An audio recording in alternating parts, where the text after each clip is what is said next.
The aloof school beauty turns out to be a contrasting girlfriend in private. After the college entrance exams, Chu Xuan confessed to the girl he liked at a party, only to be rejected. To his surprise, instead of comforting him, his sister sold him out to her best friend.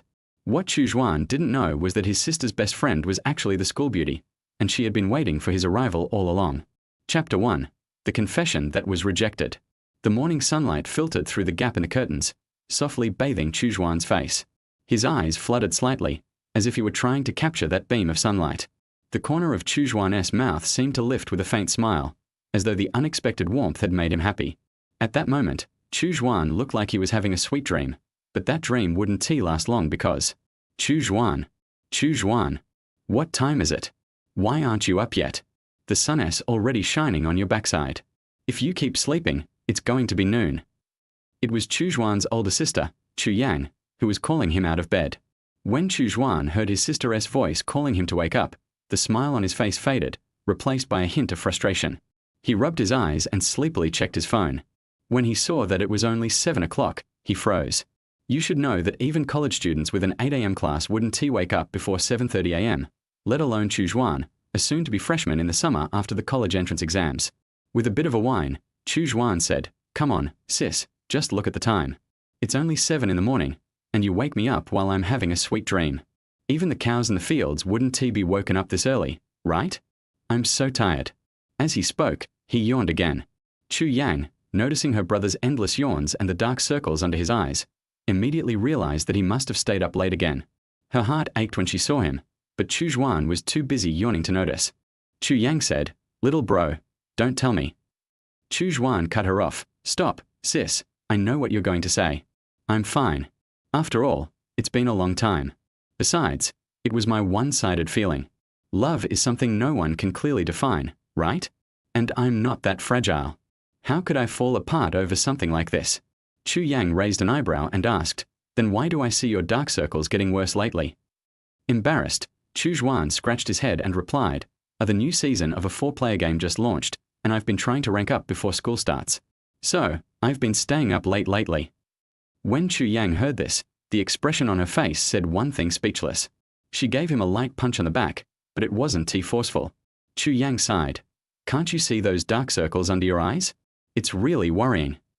Before she could say more, Chu Xuan pulled his sister into a hug and apologized. "Sorry, sis. I know you're worried." Chu Xuan knew that in this family, his parents were often away, busy with company matters, and only came home once a month. So, it was just him and his sister here. Despite their constant bickering, they were the most important people to each other, at least for now.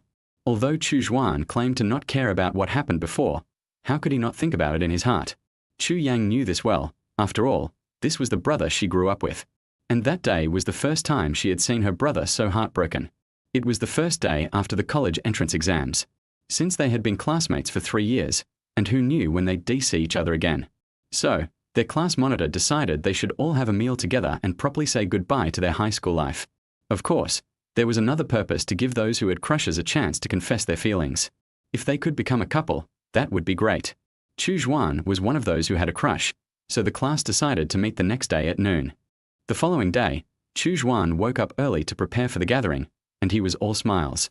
Seeing her brother's strange behavior at breakfast, Chu Yang couldn't help but ask, "Why are you acting so weird today?" Chu Xuan didn't try to hide anything. Since the exams were over, he casually said, "Sis, what would you do if I found a girlfriend for you?" Chu Yang almost spat out her porridge in surprise, her eyes wide. "Wait, you're in a relationship? It's only the 2nd day after the exams. Are you secretly dating someone? Are you just trying to test my reaction by bringing it up today? Hurry up, confess honestly or I'll beat you." Chu Xuan, completely speechless at his sister's imagination, replied, "No, I'm not dating anyone. But today is our class reunion, and I've had a crush on a girl for 2 years. I want to confess to her today." Chu Yang looked at her silly brother and said, "If you really like her, you should go ahead and confess. After all, this is a way to say goodbye to your high school life. But you have to remember, you like the other person, but you don't know if they like you back. If you confess and get rejected, you can't place the other person on a moral high ground and demand that they must like you. In love, there is never a rule that says, if you like me, I must like you back. Do you understand?" Chu Xuan scratched his head and said, "I understand, sis." After breakfast, Chu Xuan quickly freshened up and headed out, but he didn't go to the restaurant they had agreed upon. Instead, he went to a flower shop near the restaurant. Of course, our Chu Xuan is a straight-up guy, so after browsing for a while, he chose a bouquet of roses. After setting the delivery time with the flower shop owner, he headed to the restaurant where he had agreed to meet everyone. "Hello, sir. Do you have a reservation?" the waitress asked. Chu Xuan replied, "Could you please tell me where room 606 is?" The waitress nodded. "Sure, sir. Please follow me." Standing in front of the door to the room, Chu Xuan checked the time and thought to himself, "It's only 10:40 a.m. There shouldn't be many people here yet." But when he opened the door, Chu Xuan froze. In his mind, the room was supposed to be empty, but reality didn't match his expectations. The large room was nearly full. Aside from the classmates who had already said they wouldn't attend, only Chu Xuan was missing. When the class monitor saw him, they said, "You finally showed up." After saying that, the class monitor urged Chu Xuan to sit down in the seat saved for him, which just happened to be next to the girl he liked. Chu Xuan glanced at the class monitor, who raised an eyebrow, seemingly saying, "Buddy, I can only help you this much. The rest is up to you." At the meal, everyone was in a good mood. Some talked about their future ambitions. Others discussed the trouble they had caused in high school. Some talked about the conflicts they had with others. In the end, everyone just smiled at each other. But there was one exception, our Chu Xuan. His mind was consumed with thoughts of how to confess after the meal. Though everyone around him was speaking Chinese, he couldn't focus on any of it. As the meal neared its end, Chu Xuan checked his phone and saw that it was almost time to give the flowers. He gathered his courage and said to the girl sitting next to him, "Xiaoxi, could you wait a moment after the meal? I have something to tell you." The girl seemed surprised but agreed. After the meal, everyone gradually left, and soon, Chu Xuan was the only one left in front of the restaurant. After waiting for a while, Lin Xiaoxi and her best friend walked down the stairs, arm in arm. When they saw the bouquet in Chu Xuan's hand, both Xiaoxi and her best friend immediately understood what Chu Xuan was about to say. Chu Xuan took a deep breath and said, "Xiaoxi, I like you. Will you be my girlfriend?" As he spoke, he handed her the bouquet of roses. Lin Xiaoxi looked at him and said, "I'm sorry, Chu Xuan. I'm not ready for a relationship right now. You know, my previous relationship hurt me deeply, so I'm not thinking about starting a new one. And you're a great person. I'm sure you'll meet someone wonderful in the future." After saying this, Lin Xiaoxi took the flowers, turned around, and walked away with her best friend, leaving Chu Xuan standing there, all alone. Chapter 2. I Have a Best Friend. Although Chu Xuan had already anticipated the possibility of being rejected, when he truly faced the blunt rejection, a deep sense of disappointment surged within him that he couldn't escape. The breeze gently brushed against his face, bringing a cool sensation, as if mocking the loneliness he was feeling at that moment. Chu Xuan silently stood in place, feeling the breeze and taking a deep breath, trying to calm his restless heart. He kept telling himself, "Since there's no fate between us, why force it?" Gradually, his mood began to settle, and he walked alone in the direction of his home. Suddenly, Chu Xuan noticed two familiar figures standing in front of the bus stop. Yes, it was Lin Xiaoxi and her best friend. The two were chatting and laughing, their atmosphere in stark contrast to Chu Xuan's. As Chu Xuan was about to approach and greet them, Lin Xiaoxi's best friend asked, "Xiaoxi, why did you reject Chu Xuan's confession just now? I thought you would definitely accept, since everyone in class knows he likes you. Plus, he's always been so nice to you. If someone treated me like that, I probably would be fallen for him already." Upon hearing her best friend's words, Lin Xiaoxi was filled with a strong sense of disdain. She furrowed her brows, pressed her lips tight, and her eyes revealed an unmistakable sense of dissatisfaction and annoyance. It was as if she had heard something unbearable, and her face darkened. She found her best friend's words uncomfortable, even somewhat repellent. It felt like biting into a spoiled candy, with a bitter and disgusting taste in her mouth. Lin Xiaoxi coldly replied, "If you like him, go date him yourself. Who says just because he likes me, I have to like him back? If it weren't for the fact that he still has some use in high school, I wouldn't have even bothered talking to him. Now that we are all graduated, who knows if we'll ever see each other again? There's no way I'm going to accept his confession. To be honest, even when he sat next to me at lunch, I felt nauseous." Who would have thought that at that moment, Chu Xuan, the very person in question, overheard all of this? They were only about 10 meters apart. When he came to his senses, Chu Xuan noticed that the bouquet of flowers he had prepared for Lin Xiaoxi had already been thrown into a trash can not far away. Chu Xuan really wanted to confront Lin Xiaoxi, but what would be the point? As she said, who could guarantee they would meet again in the future? Thinking this, Chu Xuan turned and left. His steps were a bit unsteady, and he silently continued walking in the direction of his home. In that moment, Chu Xuan finally understood that when someone is truly heartbroken, it really feels like pain. The ache was so real, like a sharp sword piercing through his chest, making it hard for him to breathe. He could clearly feel his heart beating heavily, but who could understand that? Chu Xuan walked toward home, and no one knew what he was thinking. Perhaps it was the unwillingness to accept rejection, or maybe it was the sadness of knowing how he was perceived by the girl he liked. The distance from here to Chu Xuan's home wasn't too far if he walked at a normal pace. It would only take about 20 minutes. However, this short 20-minute walk now felt like several long, drawn-out centuries. Once he got home, Chu Xuan didn't cry or make a scene instead. He went straight to his room. Chu Yang, seeing her brother's emotional state, could guess that he had been rejected. Although she was tempted to tease him, seeing him so upset still made her heart ache.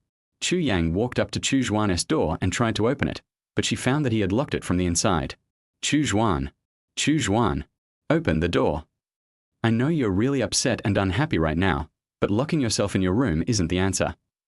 You can talk to me. Maybe it'll make you feel better.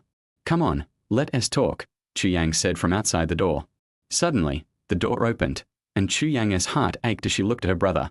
Chu Xuan now looked like a child who had lost their favorite toy, struggling to hold back tears, but they still kept welling up in his eyes. In his gaze, she could see the emptiness in his heart, a stark contrast to how he had been earlier that morning. Chu Yang said, "What's wrong? Didn't you seem fine this morning? Did the confession not go well?" Chu Xuan didn't respond to Chu Yang's question. Whether he hadn't heard it or didn't want to answer, it was unclear. Chu Yang, with a soft sigh, said, "So what if your confession got rejected? It's no big deal. I'll introduce you to someone even more gentle and beautiful than her. If you want to cry, go ahead, I won't laugh at you. Little Xuan, remember, you can always talk to me.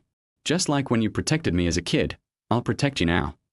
After hearing his sister's words, Chu Xuan finally couldn't hold back any longer and started crying, even though he wanted to appear strong in front of her. When Chu Yang heard about what had happened that day, she couldn't help but curse under her breath. From the bottom of her heart, she felt that such a girl wasn't worthy of treating her brother that way. Back to the present, Chu Yang, looking at her brother, still felt an aching sadness when thinking about everything he had gone through, even though time had passed. Chu Xuan was eating breakfast when he noticed his sister looking at him and asked, "What are you staring at? Is there something on my face?" Chu Yang, with a mischievous smile, said, "Little bro, if I'm not mistaken, you got into Jicheng University, right? Isn't it a coincidence that my best friend also goes there? She is studying music, just like you. Want me to introduce you?" With that, Chu Yang raised her eyebrows and gave him a playful grin. After hearing his sister's words, Chu Xuan nearly choked on his porridge. He nervously replied, "No, please don't. I'm scared your best friend will make me do everything like you do. And since she is your best friend, she must be my senior, right? If a senior asks me to do something, I can't make excuses not to do it, can I?" Chu Yang rolled her eyes and said, "Don't be ungrateful. She is the campus goddess, and she has no shortage of admirers. If you weren't my brother, this opportunity wouldn't even be yours." The more Chu Xuan heard from his sister, the more uneasy he felt. He asked, "Sis, you didn't already tell your friend that I'm going to Jicheng University, did you?" Chu Yang smiled and said, "Congratulations, Chu Xuan, you're right. Don't worry, she is really nice and pretty, and she has a great figure." Chu Xuan sighed. "Thank you, sis. You're truly my real sister, selling me out right at the start of the semester." Chu Yang laughed. "No need to thank me. Of course, I want the best for my brother." Meanwhile, in a dormitory building at Jicheng University, a beautiful girl was staring at the green chat bubble on her phone, smiling foolishly to herself, thinking, "It's been so long, Chu Xuan." Chapter 3. University, Here I Come. Ding dong. Hello, dear passengers. The next stop of the train is Jicheng Station. Accompanied by the sound of the in-car broadcast, the train finally slowly pulled into the station. Before the train stopped, our Chu Xuan had already picked up his luggage and was waiting at the door. The reason why Chu Xuan was so anxious was not because he was curious about what kind of city Jicheng was, but because he really couldn't sit there any longer. You should know that Chu Xuan's home is in Tang City, which is more than 900 kilometers away from Jicheng where he goes to school. Even taking the high-speed rail would take nearly 6 hours, and sitting for a long time had already made him feel sore all over. If you want to ask why Chu Xuan didn't choose to take a plane, of course it was because of his sister Chu Yang. When they were in their teens, the brother and sister went to the swimming pool together, and Chu Yang kicked Chu Xuan off the 2-meter-high diving board. From then on, Chu Xuan started to be afraid of heights, and even when he looked down from the second floor, he would feel his legs go weak. As soon as Chu Xuan got off the car, he felt the difference between this place and Tang City. Although it was September now, the temperature in Jiqing was lower than his home. Chu Xuan looked around and found that most of the people around him were students of the same age as him. Most of them are accompanied by their parents. Chu Xuan couldn't help feeling a little disappointed when he thought of this. Looking at all this in front of him, Chu Xuan couldn't help but feel a surge of longing in his heart. He thought of his sister, but he suddenly remembered that the day before, he was sold by his unlucky sister. This also instantly extinguished the family affection that Chu Xuan had just ignited. Despite this, Chu Xuan's fingers involuntarily opened a software with a green icon. The moment the screen lit up, he was completely stunned. The only new message green software received was from his sister. Chu Yang, brother, you have to take good care of yourself when you are out there. If you are unhappy, tell me. If you need anything, remember to tell me. I will transfer some rice to your card first. If it is not enough, remember to ask me for more. Seeing this, Chu Xuan just felt his nose a little sour. But when he saw the last message his sister sent him, the family affection that had just rekindled was extinguished again. That's right, the last message was a green bubble business card from my unlucky sister's best friend, with a few big words on it. Remember to add her as a friend. Chu Xuan walked out of the station and said to Chu Yang speechlessly, "No way, sister. I was very touched when I read your message just now, but I couldn't hold back when I saw that business card at the end." Chu Xuan walked out of the platform unknowingly, but he found a serious problem. The station was divided into 2 exits, east and west. Although he heard before coming that the school would have a special car to pick up new students, Chu Xuan didn't know which stop it was. Chu Xuan had no choice but to choose the exit with more people walking through it. Following the crowd, Chu Xuan finally arrived at the underground parking lot. This place is not what Chu Xuan imagined. He imagined it might be very crowded. But in fact, it is not crowded here. On the contrary, it is quite orderly.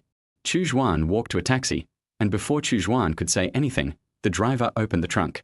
Seeing this, Chu Xuan put the luggage in the trunk, then walked to the passenger seat and sat down. Chu Xuan, master, go to Jiqing University. The driver said, "Okay, you should be a freshman. Welcome to Jiqing." Chu Xuan thought to himself, "I've heard about it on the internet a long time ago, that college students can be recognized at a glance in a crowd. I didn't expect it to be true." Chu Xuan chatted with the driver one sentence after another.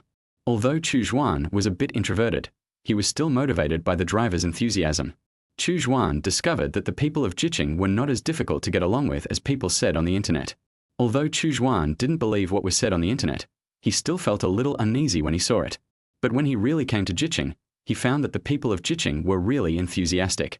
Chu Xuan thought to himself, only by experiencing it for real can one know what is true and what is false. The journey from the station to Jiqing University only takes more than 10 minutes, and we arrived at our destination in no time. After paying the fare, Chu Xuan walked towards the door with his luggage. There was a long banner in front of the gate of Jiqing University with a few big words written on it. "Welcome all new students to Jiqing University." Chu Xuan looked at everything in front of him, and a surge of excitement surged in his heart, thinking, "College life, here I come." It has to be said that the busiest time is the enrollment of freshmen. Freshmen and their parents can be seen everywhere in the square. Of course, there is also a large group of seniors wearing red uniforms who are responsible for the admission of new students. Finally, after 10 minutes of crowding, Chu Xuan finally found a sign that reads Conservatory of Music New Student Registration Office. Chu Xuan, "Hello, senior sister. I am a new student here to register for admission." "Senior, classmate, please let me see your admission letter." After listening to this, Chu Xuan slowly handed the admission letter to the senior student and returned it to himself after a minute. "Senior, okay, classmate, welcome to Jiqing University." After saying this, the senior schoolmate said to another girl, "Sister Xiao, please take this junior to the dormitory. You are the most free here now."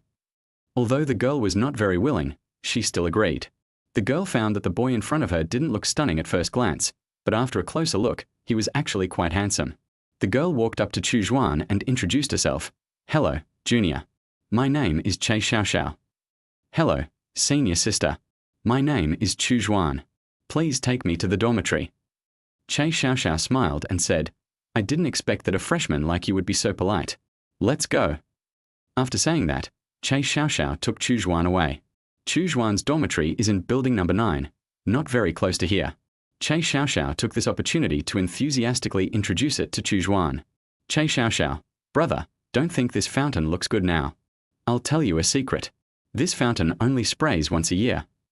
Junior brother, this is our music school. Don't you think it's pretty good? Junior, this circular building is a concert hall that belongs exclusively to our music school. This concert hall was only built in recent years. In the beginning, we had to look for sponsorship for our activities, but we no longer need to do so in recent years. The piano room below the concert hall is where we can practice piano when we have nothing to do. At this moment, Chu Xuan once again felt the enthusiasm of the people of Jiqing. After an unknown amount of time, the two finally walked downstairs to the dormitory. Chu Xuan, junior brother, this is the men's dormitory. It's not convenient for me to go in, so I'll send you here. See you next time if there's a chance. Thank you for your help, senior sister. Goodbye, senior sister. Chu Xuan was not dissatisfied because Chu Xuan only sent him downstairs. On the contrary, he understood and was grateful to the senior from the bottom of his heart. After all, this was a boys' dormitory. Besides, the senior student had already brought me downstairs to the dormitory, so what reason did I have to be dissatisfied? After saying that, the two of them left in opposite directions. Chapter 4 Life begins.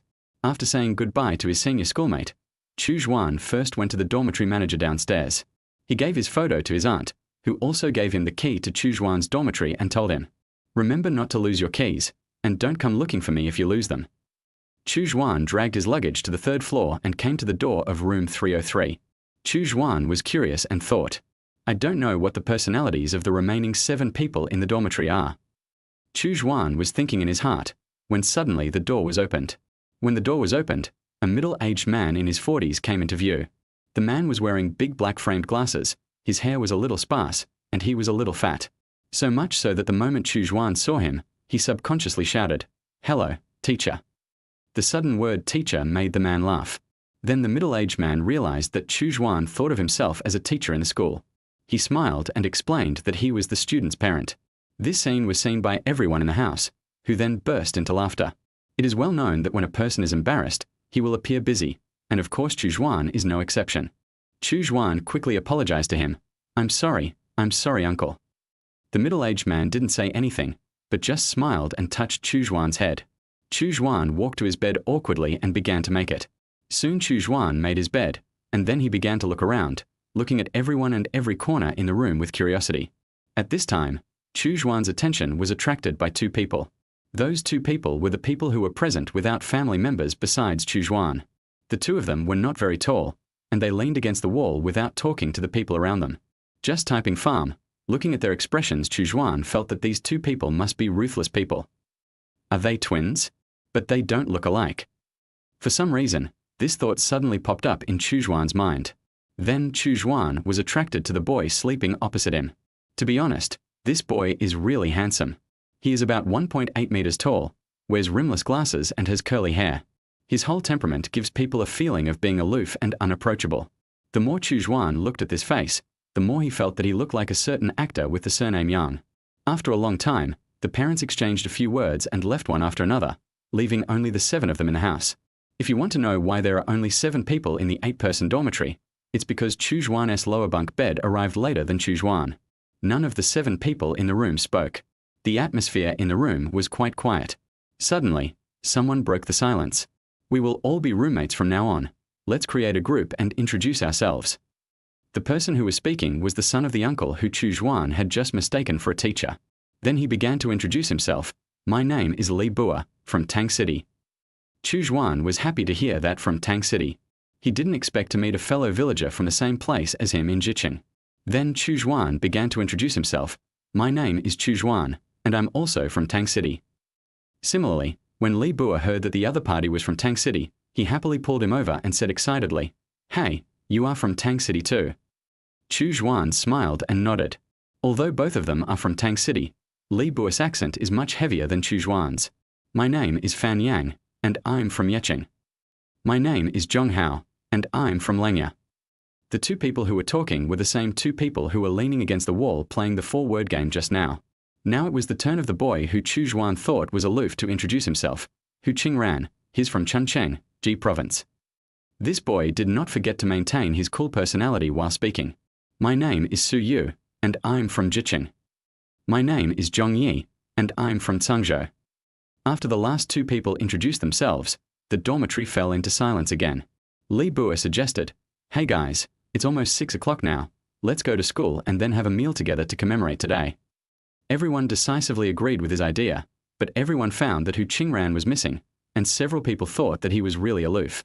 However, a few people ignored him, left a message in the group, and went out together. On college campuses, the difference between freshmen and seniors is stark. Freshmen will go out in small groups, but it is different for seniors. They will choose to go out on their own instead of forming small groups. After walking around the school for a while, they gave up because the school was too big and they had no idea how to get around, so they walked out of the school to eat. In the snack street opposite the school, a few people walked around and didn't know what to eat, so they saw a grilled fish restaurant in front of them and walked in. They found an empty table and sat down. The waiter brought the menu, but Chu Xuan and his friends didn't know what to eat, so they asked the waiter, "Excuse me, which one on this menu is delicious?" The waiter smiled and said, "Student, let me recommend our grilled fish to you. Every customer who has eaten here will never forget the taste and will come back for a second time." Chu Xuan said, "Okay, I see there are 3 flavors recommended on the menu. Let's have one of each." After saying that, the waiter took the menu and left. The few people did not choose to drink. Except for Chu Xuan, who didn't drink, the others felt that if they drank too much at the first dormitory dinner, it would leave a bad impression. After a while, the grilled fish was served. Several people looked at the grilled fish, as if their saliva would flow out from the corners of their mouths in the next moment. Fan Yang, eat. What are you waiting for if you don't eat?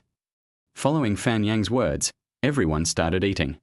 I have to say that this grilled fish is worthy of its signature dish. Both sides of the fish are fried until golden brown. Paired with the sauce prepared by the boss himself, it gives people a very good feeling. After tasting it, it can be described in one word: crispy on the outside and tender on the inside, and the sauce is fully absorbed by the fish, making it more flavorful. After taking a bite, Chu Xuan couldn't help but exclaim, "It's really delicious." After dinner, they chose to go back to the dormitory together. At this time, they had already started to talk about some topics. After returning to the dormitory, they found that Hu Qingran had returned to the dormitory at some point. Li Bua took the grilled fish and said to Hu Qingran, "Come and try it. We think it's delicious. We were afraid you didn't have dinner, so we packed one for you." After saying that, Hu Qingran got out of bed and started eating. At 10 o'clock in the evening, the few people had no more topics to talk about and the dormitory returned to silence. Li Bua, I turned off the lights. Since we didn't know everyone's schedule and there was really no topic, everyone agreed. Then everyone fell asleep. In the other girls' dormitory, Che Xiaoxiao was talking to her only roommate about the new student she had received today. Che Xiaoxiao, 1111, let me tell you, today, I was asked by the student union to work again, and I was asked to greet the new students. However, I met a junior today. Although he didn't look particularly stunning at first glance, he is still very handsome when you take a closer look. After saying that, Che Xiaoxiao threw herself into the arms of her roommate, who was none other than the campus beauty of Jiqing University, Shen Mushi. Shen Mushi, what is his name? Che Xiaoxiao, let me think about it. He seemed to say his name was Chu Xuan. After hearing his roommate say Chu Xuan's name, Shen Mushi's eyes showed a chill. Shen Mushi, stay away from him. When Che Xiaoxiao saw her best friend's expression, she suddenly smelled something big. You have to know that although Shen Mushi behaves coldly in front of outsiders, he is the complete opposite in front of people he is familiar with. Che Xiaoxiao said jokingly, "Oh, what if I don't?" Shen Mushi was obviously shocked by her bestie's words. After a pause, Shen Mushi said, "Let's break up." Che Xiaoxiao couldn't help laughing after hearing what her bestie said. Who would have thought that the school beauty who appears so cool in front of others is actually a little girl behind others? Che Xiaoxiao smiled and said, "Do you know each other? Don't worry, he's not my type. I was just teasing you." After listening to what her best friend said, Shen Mushi snorted and returned to her bed angrily. Che Xiaoxiao was amused again by the scene in front of her. Then Shen Mushi opened a green software on his phone and sent a message to Chu Yang. Shen Mushi, cheating, cheating, cheating. Chu Yang. Chu Yang was confused when she saw the message sent by Shen Mushi, and thought to herself, who cheated? What cheated? You. Me. Chapter 5. Ordinary Morning. In the early morning, the first ray of sunlight shone through the window onto Chu Xuan's face, caressing his skin gently. Chu Xuan frowned slightly, as if he was not used to the sudden brightness. He slowly opened his eyes, as if waking up from a long dream. Chu Xuan stretched himself, feeling the aches and pains in all parts of his body. He knew that he did not sleep well on his first night in the dormitory. But this feeling of exhaustion did not affect his mood. Chu Xuan was the first one to wake up in dormitory 303. He climbed out of bed quietly and walked quickly to the balcony as he was afraid of disturbing his roommate's rest. As his vision gradually became clearer, Chu Xuan saw the blue sky outside the window, with a few white clouds floating leisurely. The sun shone through the gaps in the clouds, forming golden beams that brought a touch of warmth and brightness to the entire room. Chu Xuan took a deep breath. Although the air in the north was very dry in the morning, it did not affect the coolness of Jiqing in the morning. Chu Xuan habitually went to the toilet and then prepared to go to bed and continue sleeping. Chu Xuan climbed onto the bed, his body limp as if all his strength had been drained away.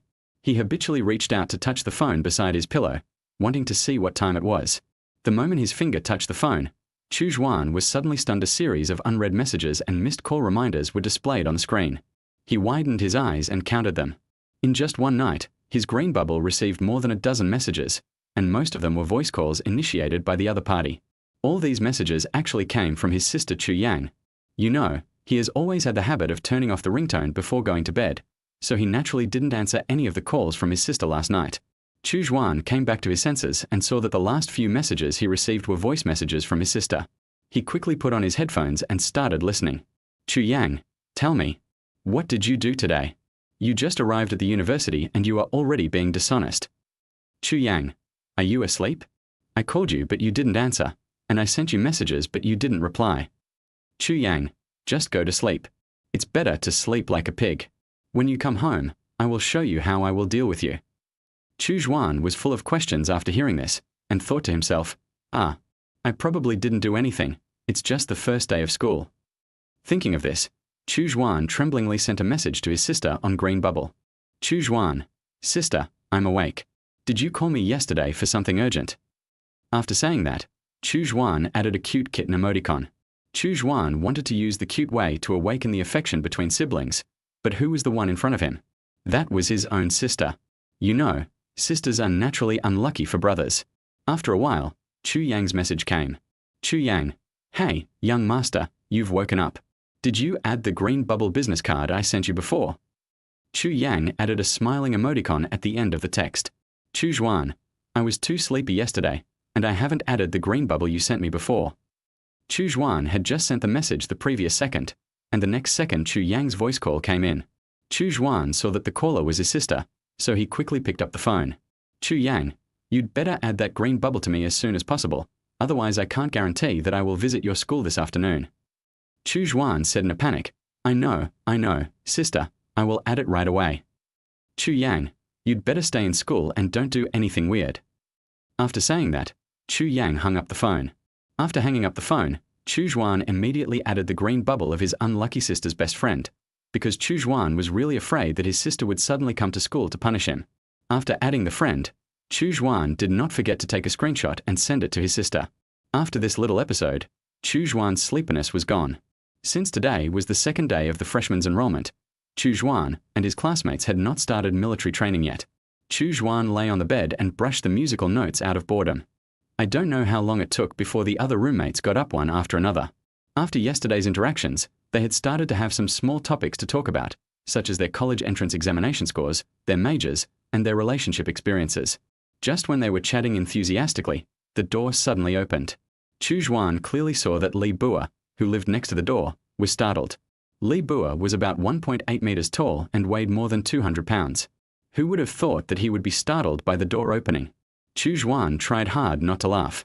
The person who came in was their last roommate, a boy over 1.7 meters tall, wearing big glasses. He looked very introverted, and that was indeed the case. He only made a simple introduction saying that his name was Shu Chen and he was from Huizhou, and then sat on the bed against the wall and started playing games. Chu Xuan and the others continued to chat, and they didn't seem to deliberately pull Shu Chen into the conversation. After all, after yesterday's interactions, everyone knew that when a person is in a completely unfamiliar environment, he or she will often feel a little restrained and have nothing to say. However, although Chu Xuan and others did not force Shu Chen to participate in the discussion, they always maintained a friendly atmosphere. They understood that everyone needs a certain amount of time to adapt to the new environment and find their own comfort zone. Therefore, They gave Chu Chen enough space and freedom to allow him to gradually integrate into this dormitory at his own pace. Li Bua suddenly asked, "Hey, do you know that there is a school beauty in our school? Her name is Shen Mushi? It is said that she is very beautiful, but it is said that she has many suitors, and she has not agreed to any of them so far." Fan Yang, if you ask me, this kind of girl is not someone we can get in touch with. If you sleep more, you might dream about her. Chu Xuan listened to the discussion of several people and thought about what his sister said to him before school started.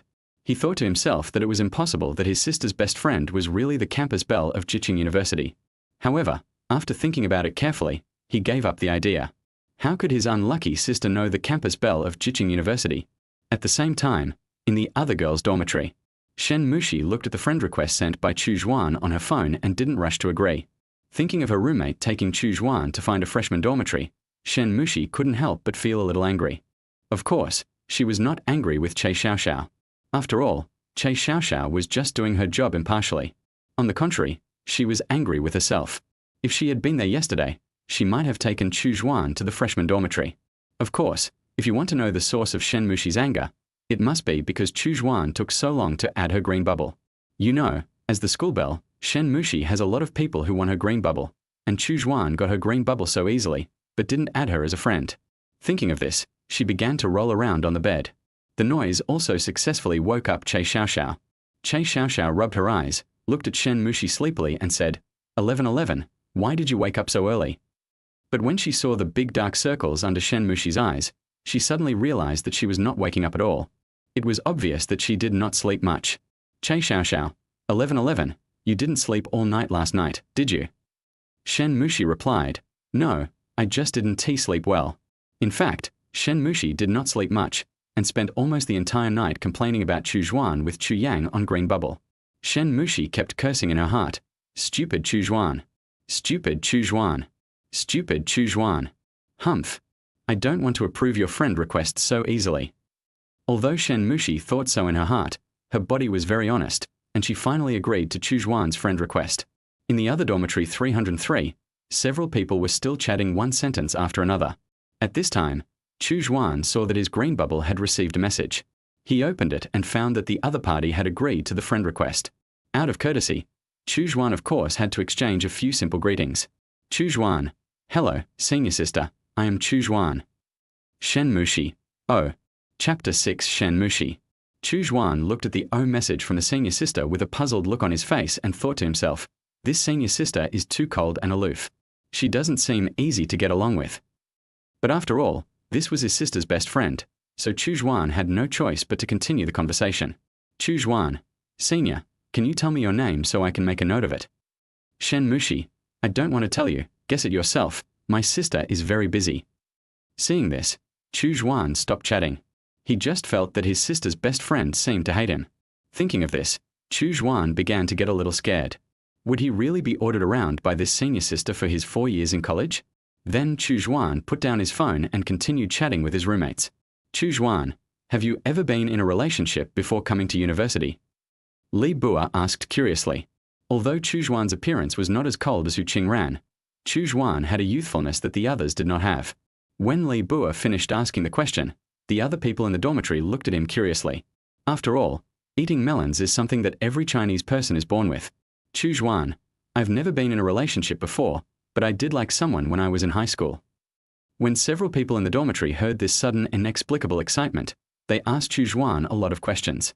Even Hu Qingran, who had no interest in gossip, joined in. Where is she from? Is she pretty? How did you meet? Why didn't you end up together? This series of questions made Chu Xuan feel overwhelmed. Who am I? Where am I? Why am I here? Chu Xuan, stop, stop, stop. Can everyone ask one by one? Chu Xuan did not deliberately conceal his previous experience. On the contrary, he told everyone generously. After everyone finished listening to Chu Xuan's story, several people in the dormitory chose to remain silent. Perhaps they felt a little sorry for Chu Xuan's past, or perhaps they blamed themselves for not bringing up this issue. At this time, Fan Yang broke the silence. Fan Yang, my Xingxing, you big Xingxing, what kind of person are you? He enjoyed her kindness and then kicked her away in the end. Li Bua was also a little angry after hearing this. Brother Xuan, it's okay. This kind of person is not worth wasting your time on. I will introduce you to a better one later. Chu Xuan smiled after hearing what Li Bua said. You know, among the 8 people in the dormitory, except Shu Chen who did not participate in the chat, only Su Yu and Hu Qingran have a partner, and the others are single. But Chu Xuan still felt very happy because he felt that he had made some good friends. In the girls' dormitory on the other side, Shen Mushi looked at the chat record between herself and Chu Xuan just now, wondering if the tone of her words just now was a bit excessive. At this time, Che Xiaoxiao returned to the dormitory after washing up and saw her best friend staring at her mobile phone blankly.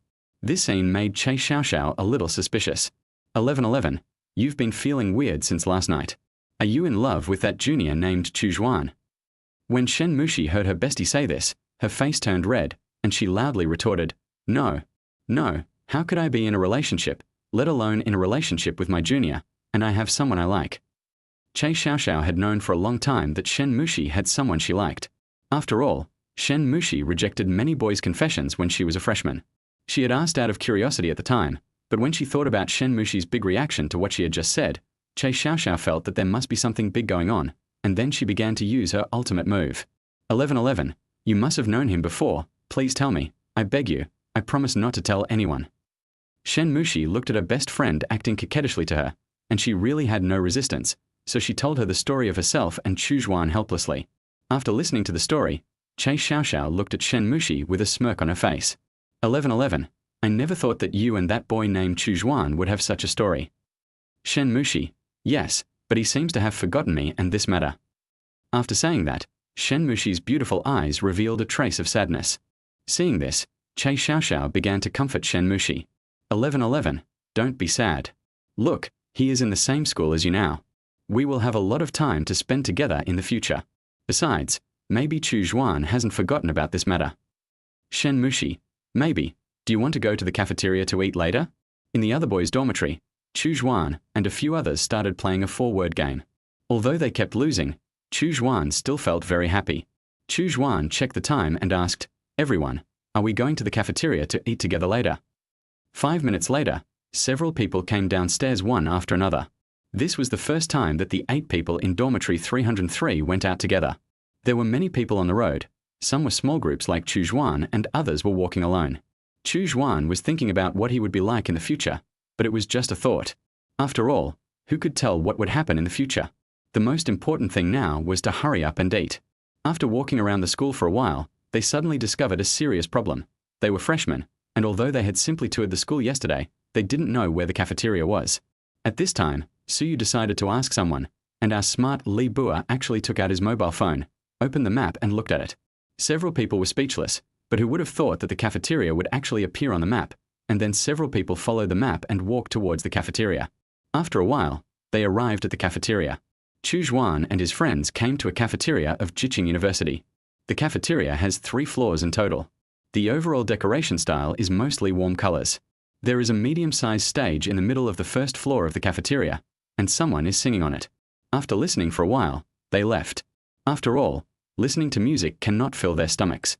When they were thinking about what to eat, Chu Xuan suddenly saw a familiar figure in the window not far away. Yes, it was Che Xiaoxiao, and next to her was Shen Mushi. When Chu Xuan saw Che Xiaoxiao, he decided to go up and say hello. After all, yesterday this senior student not only took him to find a dormitory, but also enthusiastically introduced the Conservatory of Music.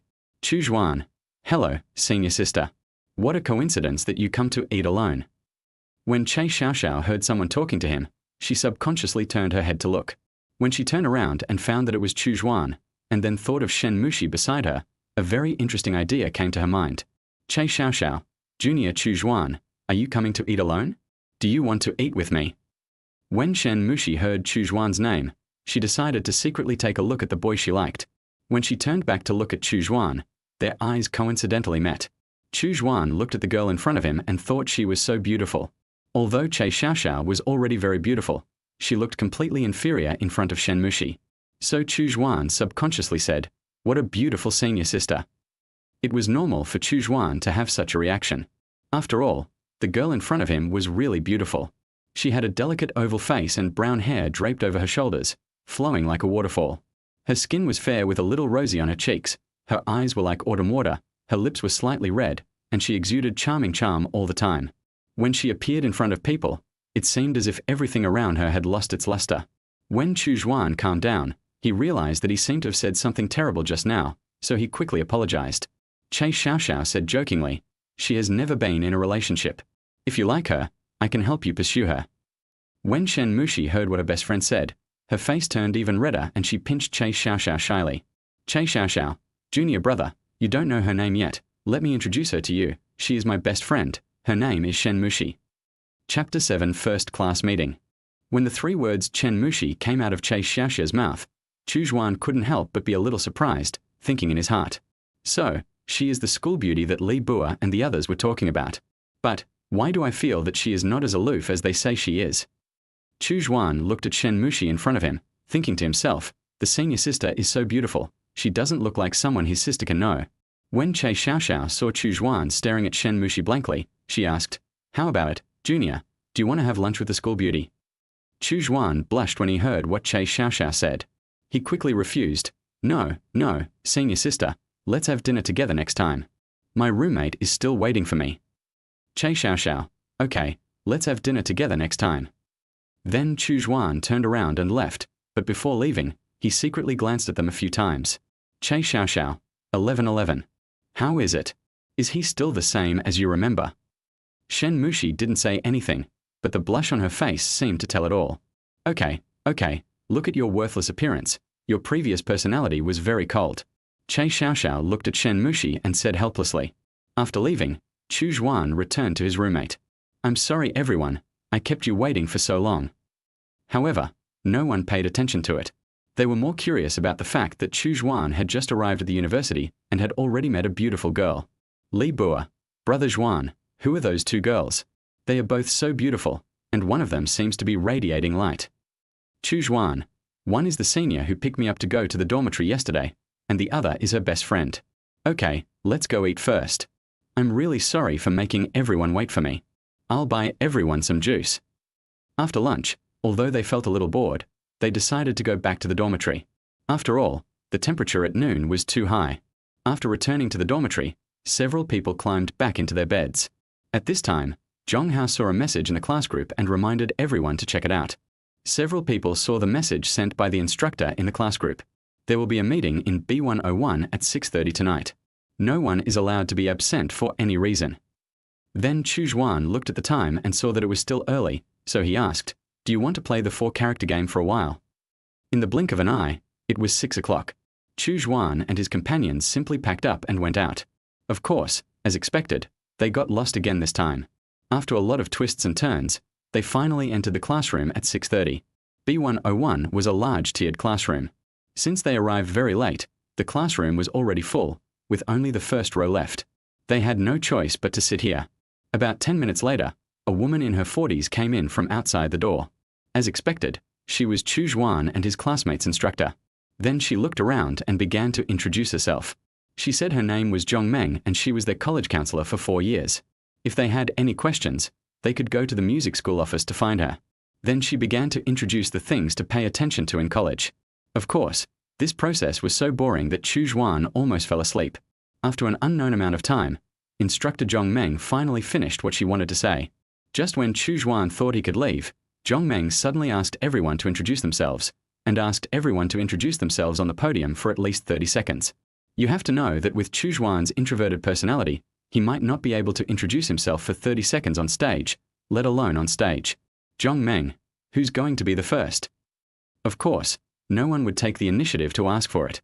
After all, introducing yourself in front of so many strangers is really too social. At this time, in a corner where no one paid attention, 2 people were whispering. 11:11. Do you think after Chu Xuan introduces himself, will there be a junior high school girl who asks for his contact information? Yes, these 2 people were Che Xiaoxiao and Shen Mushi. The reason why the 2 of them came here was because Zhong Meng asked them to introduce the military training to their younger classmates. At first, the 2 had refused, but when Shen Mushi knew that Chu Xuan was here, she agreed to it. But in the end, it was Zhong Meng who finished the story. Zhong Meng, since no one has come forward, let's start with the first row. Hearing what Zhong Meng said, Chu Xuan seemed to be petrified. Chu Xuan sat in the 3rd seat, with only Hu Qingran and Li Bua beside him, and now Hu Qingran had walked to the podium. Chu Xuan kept repeating in his mind while sitting in his seat, My name is Chu Xuan. I'm from Tang City. My name is Chu Xuan. I came to Tang City. I don't know when it was Chu Xuan's turn. Chu Xuan left his seat tremblingly, and even walked a little sideways, but Chu Xuan himself didn't notice it. But this scene was seen by everyone in the audience, including Shen Mushi. Chu Xuan stood on the stage and didn't know what to say for a moment, but after his brain froze for 2.5 seconds, he remembered what he wanted to say. Chu Xuan. Hello everyone. My name is Tang Shi, from Chu Xuan. Then Chu Xuan found that he seemed to have said something strange, and said quickly, sorry, a little nervous. My name is Chu Xuan, from Tang Shi. If I have to say my hobbies, it should be singing. After seeing Chu Xuan's behavior, the people in the audience finally couldn't help laughing. Che Xiaoxiao was one of them. 1111, your junior is too nervous. Not only is he walking in circles, but his language system also has some problems. Shen Mushi did not laugh at Chu Xuan like the others. She just smiled slightly and said to herself, stupid. Finally, after an arduous hour, Chu Xuan and his friends finally left the classroom. Zhongyi, it's past 8 now. What are we going to eat later? Li Bua, why don't we go eat grilled fish, Brother Xuan? What do you want to eat? After what happened just now, Chu Xuan had no appetite for food. Chu Xuan's mind was full of thoughts. Let's destroy it when we are tired. However, in the end, the few of them still chose the grilled fish restaurant they had last time. After dinner, they walked towards the dormitory. At this time, Chu Xuan's stomach growled a few times, but he was not hungry, but this place was too far away from the dormitory building. Afterwards, Chu Xuan decided to let the people in the dormitory go back first, and he went to the school hospital next to the school gate to see if there was a toilet. Finally, he found one. After coming out of the school hospital, Chu Xuan lowered his head and walked towards the dormitory. At this time, a figure appeared in front of Chu Xuan, blocking his way. Chu Xuan raised his head, which was originally lowered. When he saw the other person's face clearly, Chu Xuan lowered his head again. He was surprised to find that the person in front of him was Shen Mushi. Chu Xuan, Senior, good evening. What a coincidence to meet you again. Shen Mushi noticed the boy in front of him, and found that his voice was trembling, so he asked, Am I scary? Why don't you dare to look at me? Chu Xuan, no, senior sister, you are not scary at all, you are just too beautiful. When Shen Mushi heard what Chu Xuan said, a faint smile appeared on her face. Shen Mushi, when you were introducing yourself just now, should you be more nervous? Chu Xuan was a little surprised and asked, Senior sister, how did you know? Shen Mushi, because Xiaoxiao and I were just there.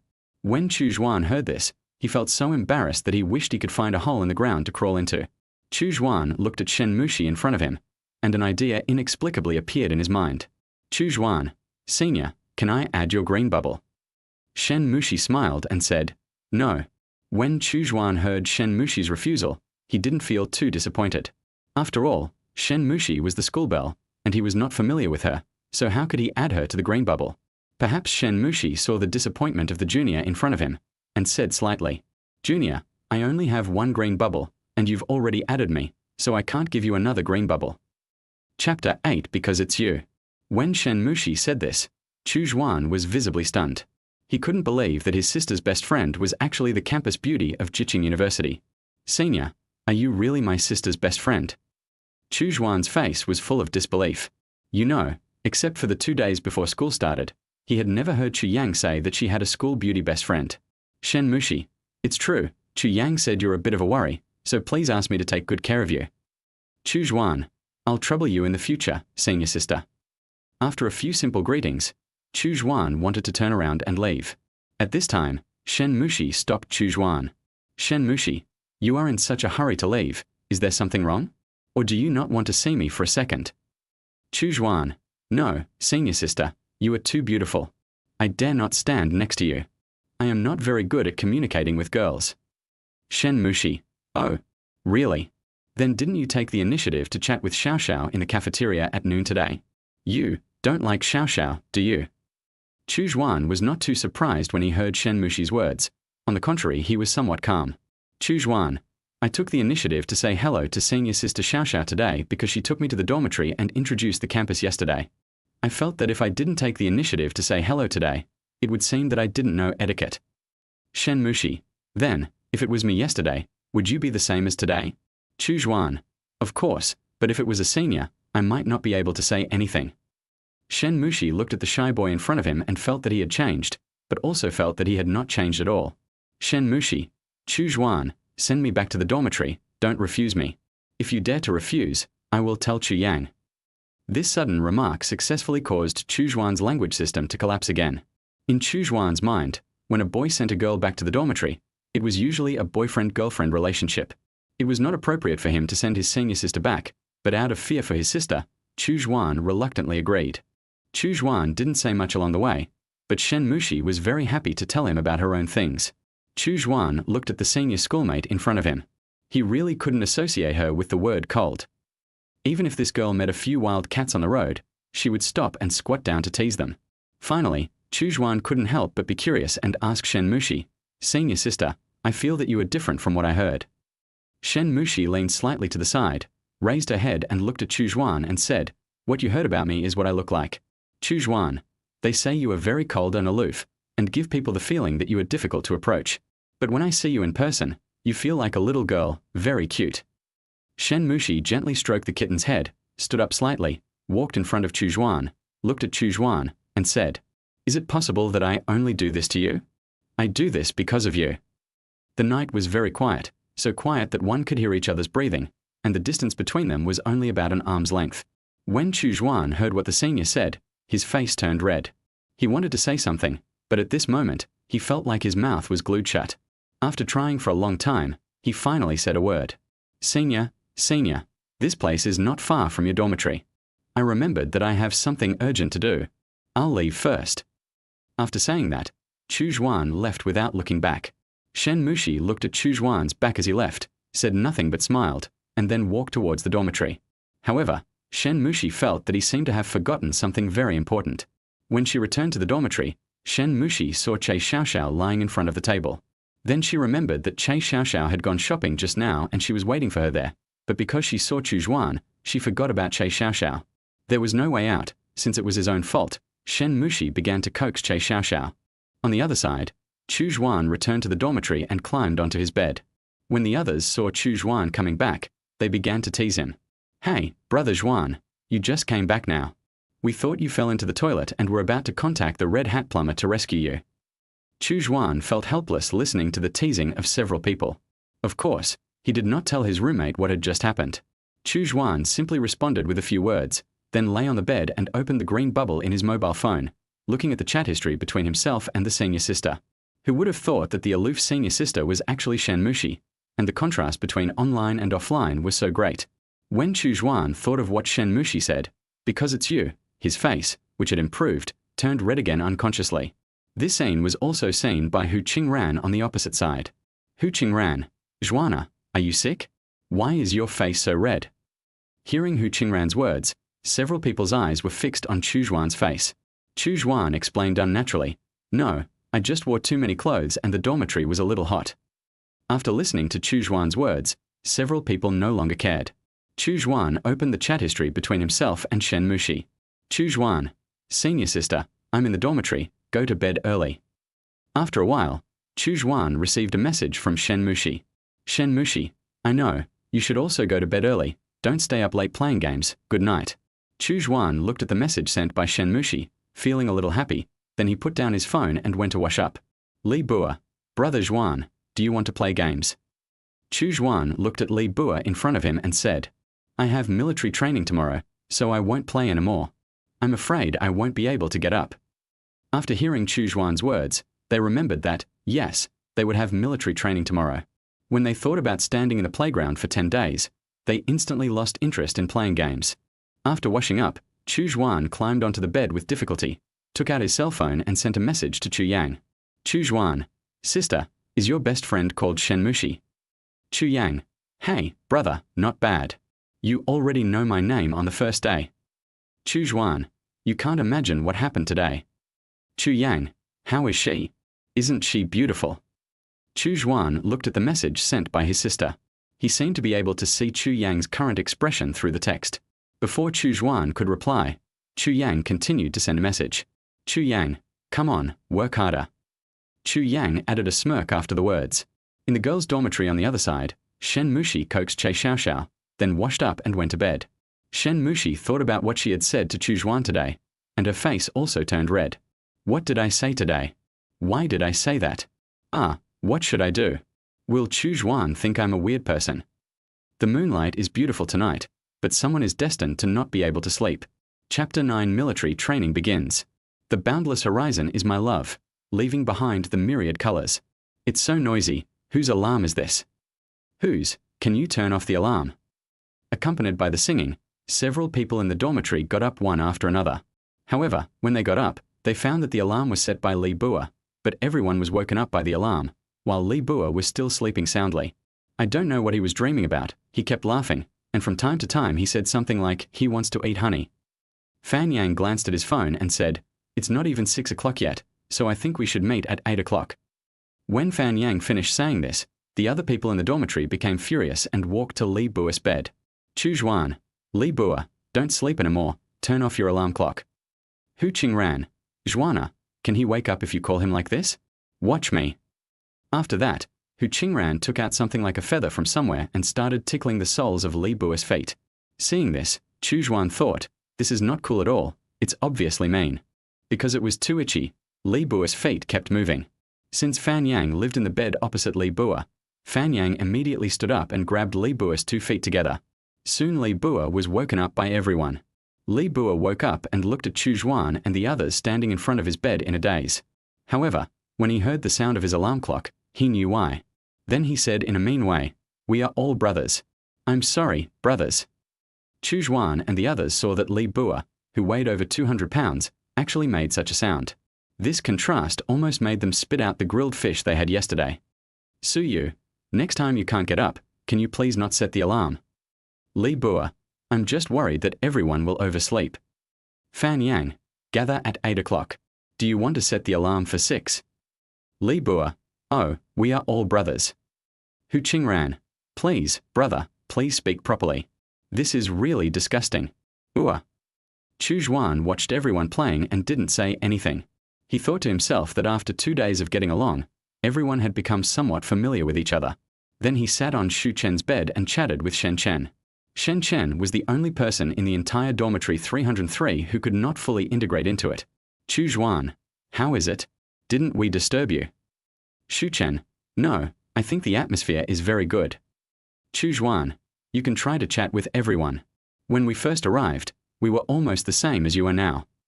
Then the two of them started chatting one sentence after another. After the commotion just now, the dormitory members lost their sleepiness. They looked at the time and saw that it was already past 7 in the morning, so they decided to change into their military training uniforms, go to the cafeteria to have breakfast, and then gather at the playground. But to be honest, this military training uniform is really ugly. When Zhong Hao put on the military training uniform, several people looked at him and laughed out loud. Zhong Hao is about 1.6 meters tall. His military training uniform seems a little small for him, as if it is too tight on his body. His hat is also worn at an angle, making him look like a villain in some TV dramas. Zhong Yi, Zhong Hao, why are your clothes so small? Zhong Hao, I don't know, this is what he gave me. I am really convinced. Fan Yang, ha, you really look like the villain captain in some TV dramas, so why don't we just call you captain from now on? Since then, the first person with a nickname in dormitory 303 was born. After a lot of noise, they finally arrived at the cafeteria. As soon as they entered the door, they saw a lot of little green men. Chu Xuan, do we still want to eat? Li Bua, of course I have to eat. Afterwards, several people began to grab the food based on their own abilities, but there were too many people, so Chu Xuan decided not to eat. After waiting for more than 20 minutes, the few people finally bought their meals. The difference from before was that they were now in a visibly miserable state. Afterwards, they ate and walked towards the playground. When Chu Xuan and his companions arrived at the playground, they found that the huge playground was already full of people. They wandered around the playground for a long time before they found the Conservatory of Music. What is different from other colleges is that other colleges all stand in the sun, or at most turn around and face their backs to the sun. The Conservatory of Music is located at the farthest corner of the playground, surrounded by teaching buildings. Most of the time, it is not exposed to the sun at all.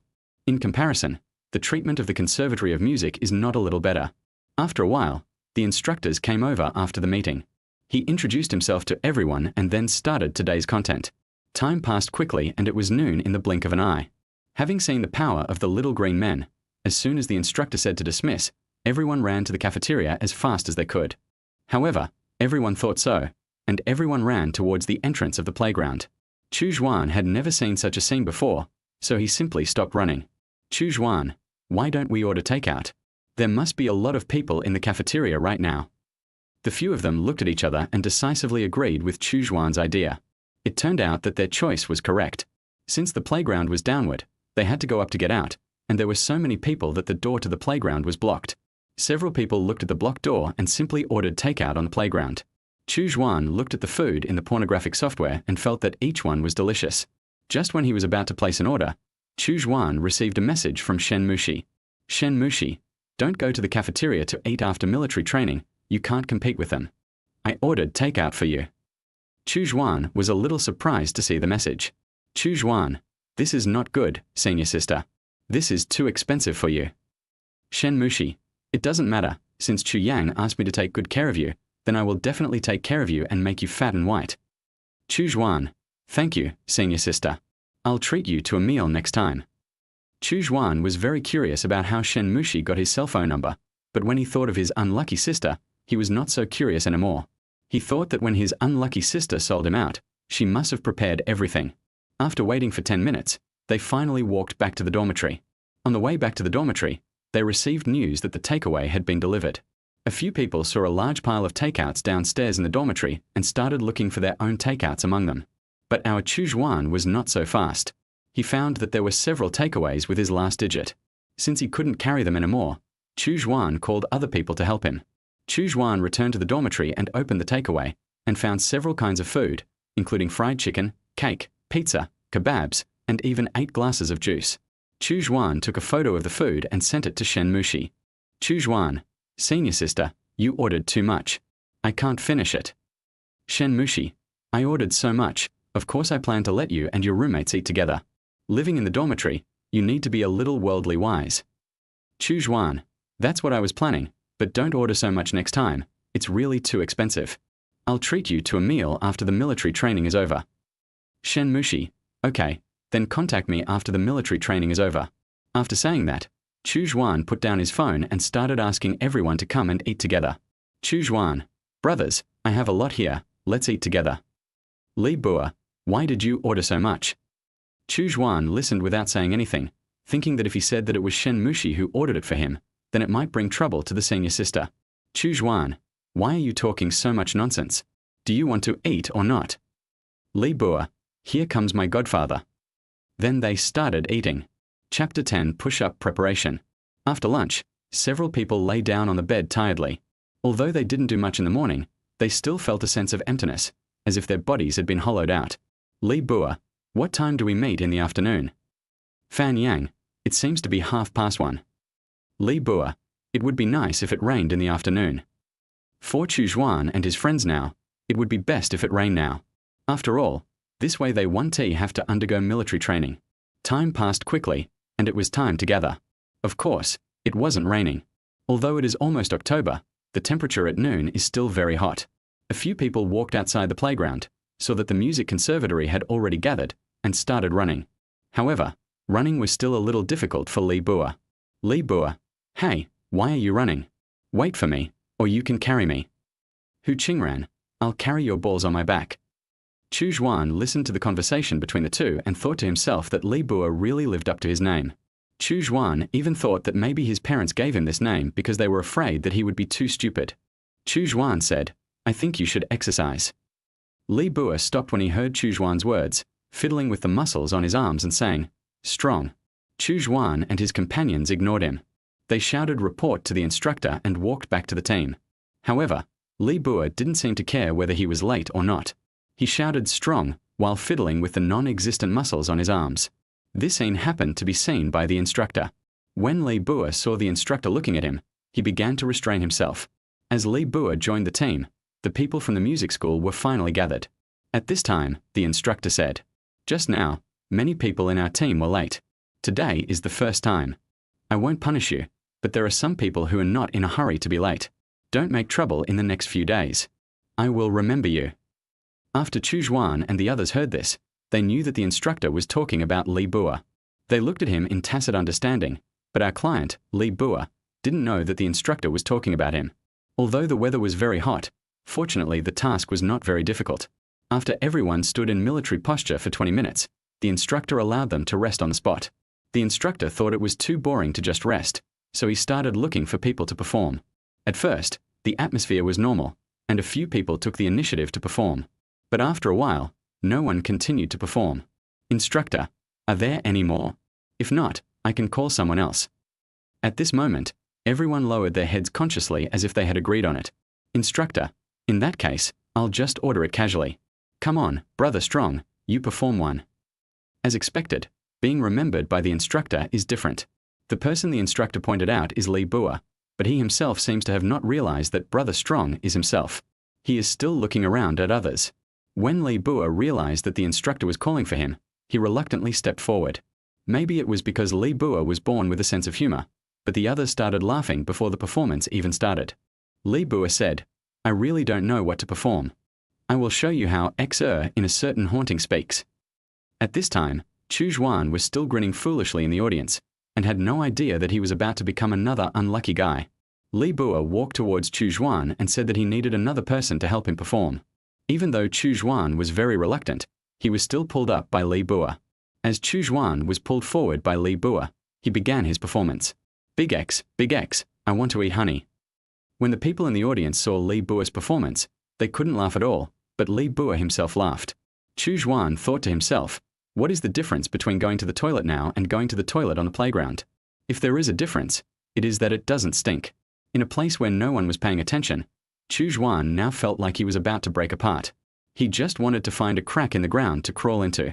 Chu Xuan quickly returned to his seat, and Li Bua followed behind him. At this time, the instructor called Li Bua. Come here, brother strong. I asked you to perform a show, but you acted awkwardly. Come here, I'll teach you how to perform a show. Li Bua was confused and didn't know what the instructor was going to teach him, but he soon found out. Come and lie down, and get ready for push-ups. The instructor said seriously. Li Bua didn't want to lie down at first, but because of the instructor's authority, he had no choice but to lie down.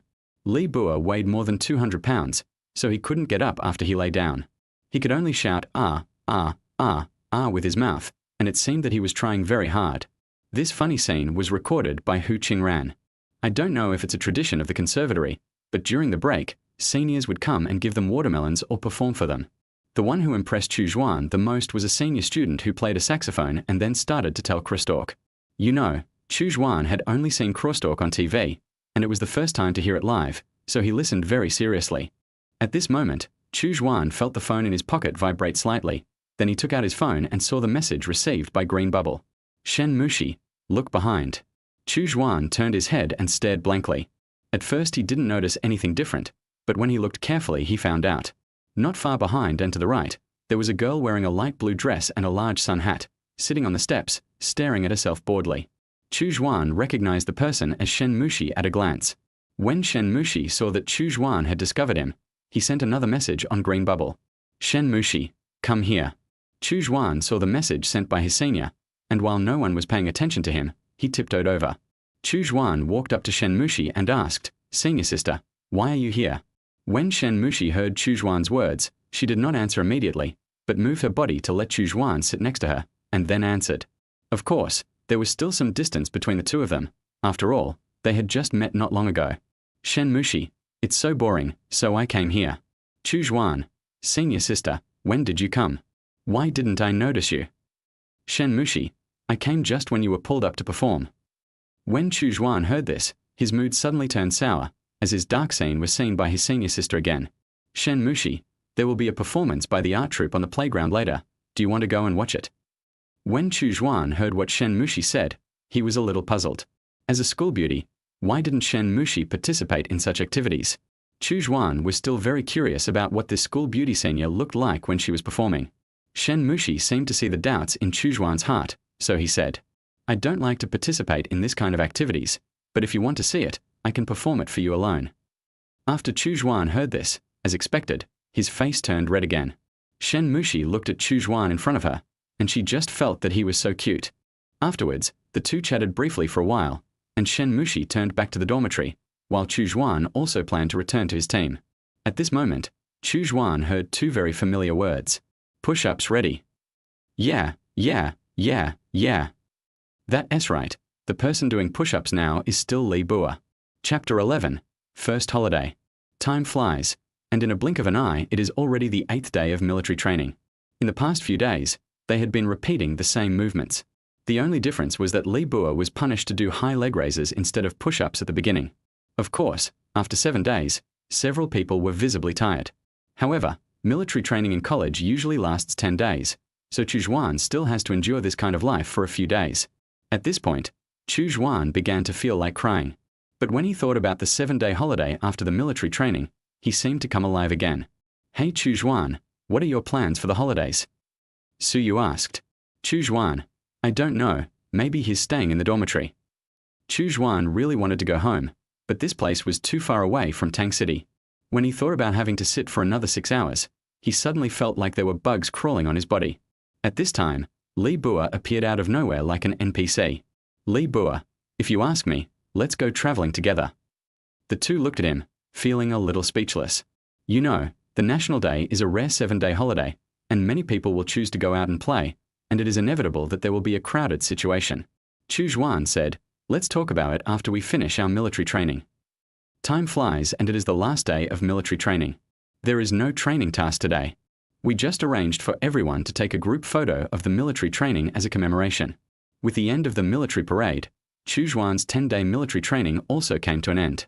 Although these days are very tiring, I still can't help feeling a little lost when it's over. They returned to the dormitory without being too sad. After all, the 7-day holiday started from the next day, so they began to discuss things enthusiastically. Chu Xuan did not participate in it, but picked up his phone and sent a message to someone. Chu Xuan, Senior, what are your plans for the holidays? After a while, the other party sent a message. Shen Mushi, I don't know, maybe I'll go home. Chu Xuan, okay. Shen Mushi, what is wrong? Do you want to ask me out during the holidays? Chu Xuan was a little flustered when he saw the message. The person on the other side of the screen was the school beauty and his sister's best friend. How could he dare to invite her to go out with him? Chu Xuan replied in a panic. No, senior sister, didn't I say before that I would treat you to a meal after the military training is over? Shen Mushi, okay, I know a good hot pot restaurant. Let us go together when I come back. Chu Xuan was very happy to see that the senior agreed. After a simple reply, he put down his phone and began to listen to the discussion of his roommates. However, the discussion among them was very intense, which made it impossible for Chu Xuan to join in the conversation. They were roughly divided into 2 groups. One group said they wanted to stay in the dormitory and not go anywhere, while the other group wanted to take advantage of the holiday to travel around Chengdu. After a 2.5-hour discussion, the group finally decided to take advantage of the holiday to go to Chengdu for a trip. But because they were too tired today, they decided to set off tomorrow. Then they started looking at the train tickets, but when they saw the tickets, Li Bua let out a sharp explosion. Li Bua, oh my god, all the train tickets are sold out, only the unreserved tickets are left. Hu Qingran said calmly, no seat ticket means no fixed seat ticket. When you get on the bus, you can see where there is one and sit there. Then they booked the tickets with some doubt. Just like that, after some bumps and bruises, the first group trip of Dormitory 303 finally began. At night, several people went to bed early to prepare for the next day. The next morning, following the familiar sound of Li Bua's alarm clock, several people got up one after another, except Li Bua, of course. After some friendly exchanges, they finally arrived downstairs at the dormitory together. Everyone's face was filled with joy, except, of course, Li Bua. Li Bua, is it necessary? Everyone, get on my bed. After hearing this, several people said in unison, it is necessary. Fan Yang, isn't it because everyone wants to get to know you? Li Bua, thank you. After a lot of noise, they finally arrived at the station. While waiting for the bus at the station, Chu Xuan took out his mobile phone and wanted to send a message to Shen Mushi, but he didn't know what to say. Are you awake, senior? My roommate and I went out to play. However, Chu Xuan did not send the message, but thought about it. Chu Xuan felt that it was not appropriate for him to send such a message to his senior. Then Chu Xuan gave up this idea. Not knowing whether there was telepathy between the two of them, Shen Mushi sent a message. Shen Mushi, I'm leaving. Junior, have fun with your roommates. Tell me if you encounter anything interesting when you come back. Then he did not forget to add a photo of himself on the train. After seeing this, Chu Xuan didn't know how to reply to Shen Mushi for a moment, so he just replied okay. After a while, the car that Chu Xuan and his friends were going to stand in started checking tickets. After they walked down the escalator, they stopped where they were. After all, Chu Xuan and his friends had no seat tickets, so they could go to any carriage. Soon after, the train slowly pulled into the station and several people walked into the carriage in front of them. There were many people in the carriage who, like Chu Xuan, had bought tickets without seats. They chose to sit in the connecting areas between carriages. At first, Chu Xuan and his companions planned to sit at the connection point of the carriage, but when they saw a few empty seats in the carriage, they gave up the idea and sat up one after another. But not long after, the seat finally had its own owner. Helplessly, they had to go back to the corridor and sit down. Chu Xuan, brother Hu, we agreed that unreserved tickets are tickets without fixed seats. Hu Qingran, what a surprise. Who would have thought that there would be so many people on such an early train? After hearing Hu Qingran's words, Chu Xuan suddenly felt that there was no light in his world. You know, when he first came to school, he only took a 6-hour train ride, but he felt sore all over. Hu Qingran may have noticed that the few people were not in high spirits, so he said, "It's okay. Maybe there won't be anyone here soon." Several people didn't say anything. Perhaps they believed it, or perhaps they accepted this fact. Although several people imagined it to be beautiful, the reality was very cruel. After several stops, there were still no empty seats on the train, and Chu Xuan could no longer sit still. He kept walking in the corridor, trying to forget the pain in his body. I don't know how much time had passed, but the voice that Chu Xuan felt familiar with finally appeared on the train. Dear passengers, we have arrived at Shenzhou Station. Chapter 12, Shenzhou I. After the train arrived at the station, Chu Xuan got off the train as quickly as possible. He turned on his mobile phone and was surprised to find that the journey lasted 9 hours. Chu Xuan began to feel a little irritated when he thought about this. If he had known earlier, he would have chosen to go home. However, when he thought about the fact that he could play with his friends, his irritated mood disappeared a little. Chu Xuan and his group took the train at around 9 in the morning, and when they arrived in Shenzhou, it was already 6 in the afternoon. The few of them did not rush to the hotel, but chose to find a place to eat first. Since it was their first time to visit Shenzhou, they had no idea what delicious food there was.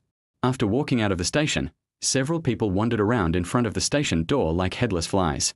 Soon, the actions of several people attracted the attention of one person. It turned out to be a middle-aged woman around 50 years old, a little fat and not very tall. She looked like a bowling ball. There was a big black mole on the left side of her cheek. Her face was that of a standard villain. She walked towards Chu Xuan and the others with a smile, and her expression made Chu Xuan feel terrified. She just walked up to a few people and said, "Hey, handsome guys, is this your first time in Shenzhou? Do you want to stay in our hotel? We have many services." Although she didn't explain it clearly, everyone understood what she meant. Chu Xuan and the others looked at the middle-aged woman with disgust in their eyes. Chu Xuan never thought that he would encounter such a thing one day. Before Chu Xuan could refuse, the usually silent Xu Chen said, "No need, we have already booked a hotel." Just as the middle-aged woman was about to say something, Chu Xuan retorted, "Can you please shut up? I see that you are older than us, so I am embarrassed to say something more unpleasant. Can you please stay away from us?" When the middle-aged woman heard what Chu Xuan said, she turned and left, still saying, "Bah, why are you pretending?" After hearing what the middle-aged woman said, Fan Yang turned around and wanted to argue with the middle-aged woman. However, Fan Yang was stopped by several people in the end. After all, it is better to have less trouble than more when you are out. After the little episode just now, the few of them continued to look for delicious food in Shenzhou. After 2.5 minutes, the group decided to go for some barbecue. After all, except for 2 people from Northeast China, the other 6 outsiders had never eaten Northeastern barbecue. After that, they turned around and got into a taxi. Since there were too many people, they took 2 taxis. After telling the driver the destination, Chu Xuan fell asleep in the passenger seat. Zhong Hao and others even took ugly photos of him. Zhong Yi, Chu Xuan, don't sleep anymore, we are at the hotel. Following a shout, Chu Xuan slowly opened his eyes, stretched, and walked in with a few people. Chu Xuan and his companions followed the waiter to an empty table and sat down. The waiter enthusiastically introduced the specialties of the restaurant. After ordering some food, they continued chatting. I don't know why, no matter what time it is, boys always have some weird topics to talk about. Chu Xuan took advantage of this time to go outside and get some fresh air. When he entered the door just now, Chu Xuan vaguely saw that this barbecue restaurant was located on the riverside. So Chu Xuan now plans to take a walk by the river. Just after crossing the road, Chu Xuan felt the river breeze caressing his face wantonly, making Chu Xuan feel very cool. Chu Xuan stood beside the fence, attracted by the colorful neon lights flashing on the tall buildings and bridge opposite. Those lights bloomed like gorgeous fireworks, decorating the night sky of the entire city into a dreamy look. Chu Xuan took pictures of the scenery here and wanted to show it to Shen Mushi after he returned. After doing everything, Chu Xuan began to walk along the river. There are many pedestrians in the evening. Many couples come to the riverside for a walk at this time. Of course, no matter where you are, there are always people doing square dancing and street performances. Chu Xuan didn't know why an idea suddenly popped up in his mind. When can I come here with senior sister Shen Mushi? However, as soon as this idea came out, it was strangled in the cradle by Chu Xuan. He thought to himself that he must be crazy. How dare he have such an idea? Chu Xuan looked at the time and found that he had been out for more than 10 minutes, so he turned and walked towards the barbecue restaurant. On the way back, Chu Xuan saw two old men sitting on the bench which was empty when he came. The two old men were holding hands and leaning against each other. Their figures were particularly eye-catching, as if time had stopped for them. The grandfather hunched his back slightly, pointed with his other hand at the skyscraper with flashing lights in front of him, and his lips kept moving, as if he was telling an interesting story to the grandmother beside him. Grandma listened quietly, her face filled with a happy smile and her eyes full of dependence and love for Grandpa.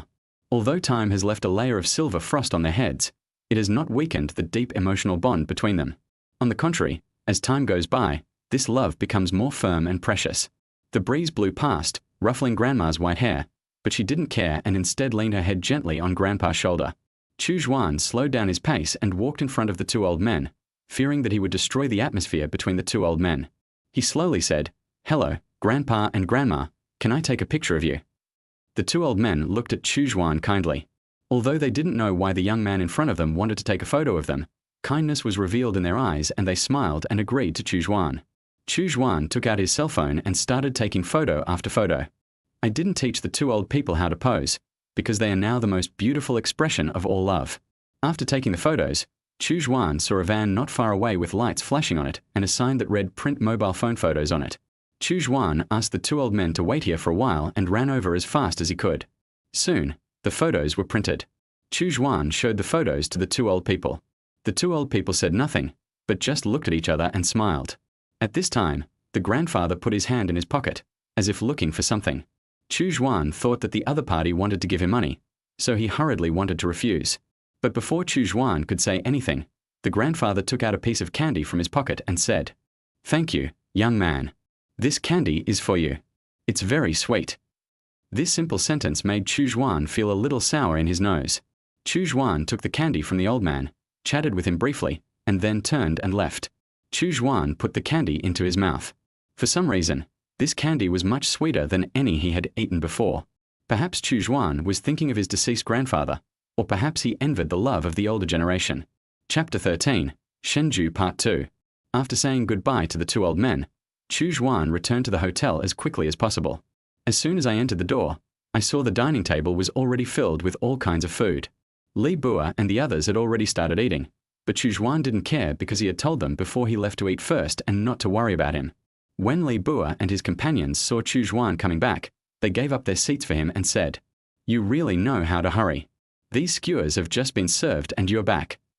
Chu Xuan smiled and said, "Maybe these foods are calculated based on the time I will be back." Chu Xuan looked at the table full of food and tears flowed from the corners of his mouth. He fixed his eyes on the chicken rack and then began to eat it in big mouthfuls. I have to say that the food tastes really good. Chu Xuan had heard a saying a long time ago, "No chicken can leave Shenju alive." After dinner, several people started to head for the hotel under the moonlight. This time, the few people did not choose a taxi as a means of transportation, but chose to walk. This place is not too far from the booked hotel, and they just finished their meal, so they decided to take a walk. Chu Xuan and Hu Qingran walked behind the others. At this time, Hu Qingran next to him suddenly asked, "Xuana, what is your future dream?" This sudden topic made Chu Xuan a little stunned. Then, with eyes full of longing, he slowly said, "I hope to become a singer in the future." Chu Xuan felt a little embarrassed after he finished speaking, so he asked the other party, "Brother Hu, what do you plan to do in the future?" Hu Qingran didn't answer in a hurry. He seemed to be thinking. After a while, he said, "I don't know. Let's talk about it later." After walking for an unknown amount of time, they finally arrived at the hotel they had booked. After a simple wash, several people fell asleep early. At noon the next day, because they were so tired from the previous day, several people did not get up until noon. They wanted to lie in bed for a while longer, but with shouts coming from outside the door, they got up reluctantly. Knock, knock, knock. It's 12 o'clock. Time to check out. In this way, Chu Xuan and his companions were forced to start their first day of travel in Shenzhou. Several people prepared a travel plan before coming, and then they headed to their first destination. Soon they arrived at the first destination of this trip, Shenzhou Forbidden City. Our smart Li Bua got a small flag from somewhere and began to play the role of tour guide. Chu Xuan had been to the Forbidden City in Beijing when he was at home, so now he was very curious about what was different about the Forbidden City in Shenzhou. However, they still underestimated the holiday visitor flow. They saw a large number of people queuing in front of the door waiting for ticket checking, and the crowd in the park was even more terrifying. When a few people saw this scene, they felt a little scared and planned to give up this place and go directly to the next place. Zhonghao, how about? Let's go. Zhongyi, I think this is a good suggestion. Although several people wanted to see the Forbidden City in Shenzhou, they did not want to experience the crowded environment and turned around and left. Seeing that it was already past 1 o'clock, the few of them found a noodle restaurant on the side of the road and had a simple meal. After lunch, several people put their next plans forward. In the afternoon, the group briefly visited the former residence, Shenzhou Museum, and other attractions. Of course, there are also a lot of people visiting these attractions. When asked what they saw, the only word that came to mind was that they saw a lot of people. Even Li Bua's small flag, at some point, only the flagpole was left in his hand.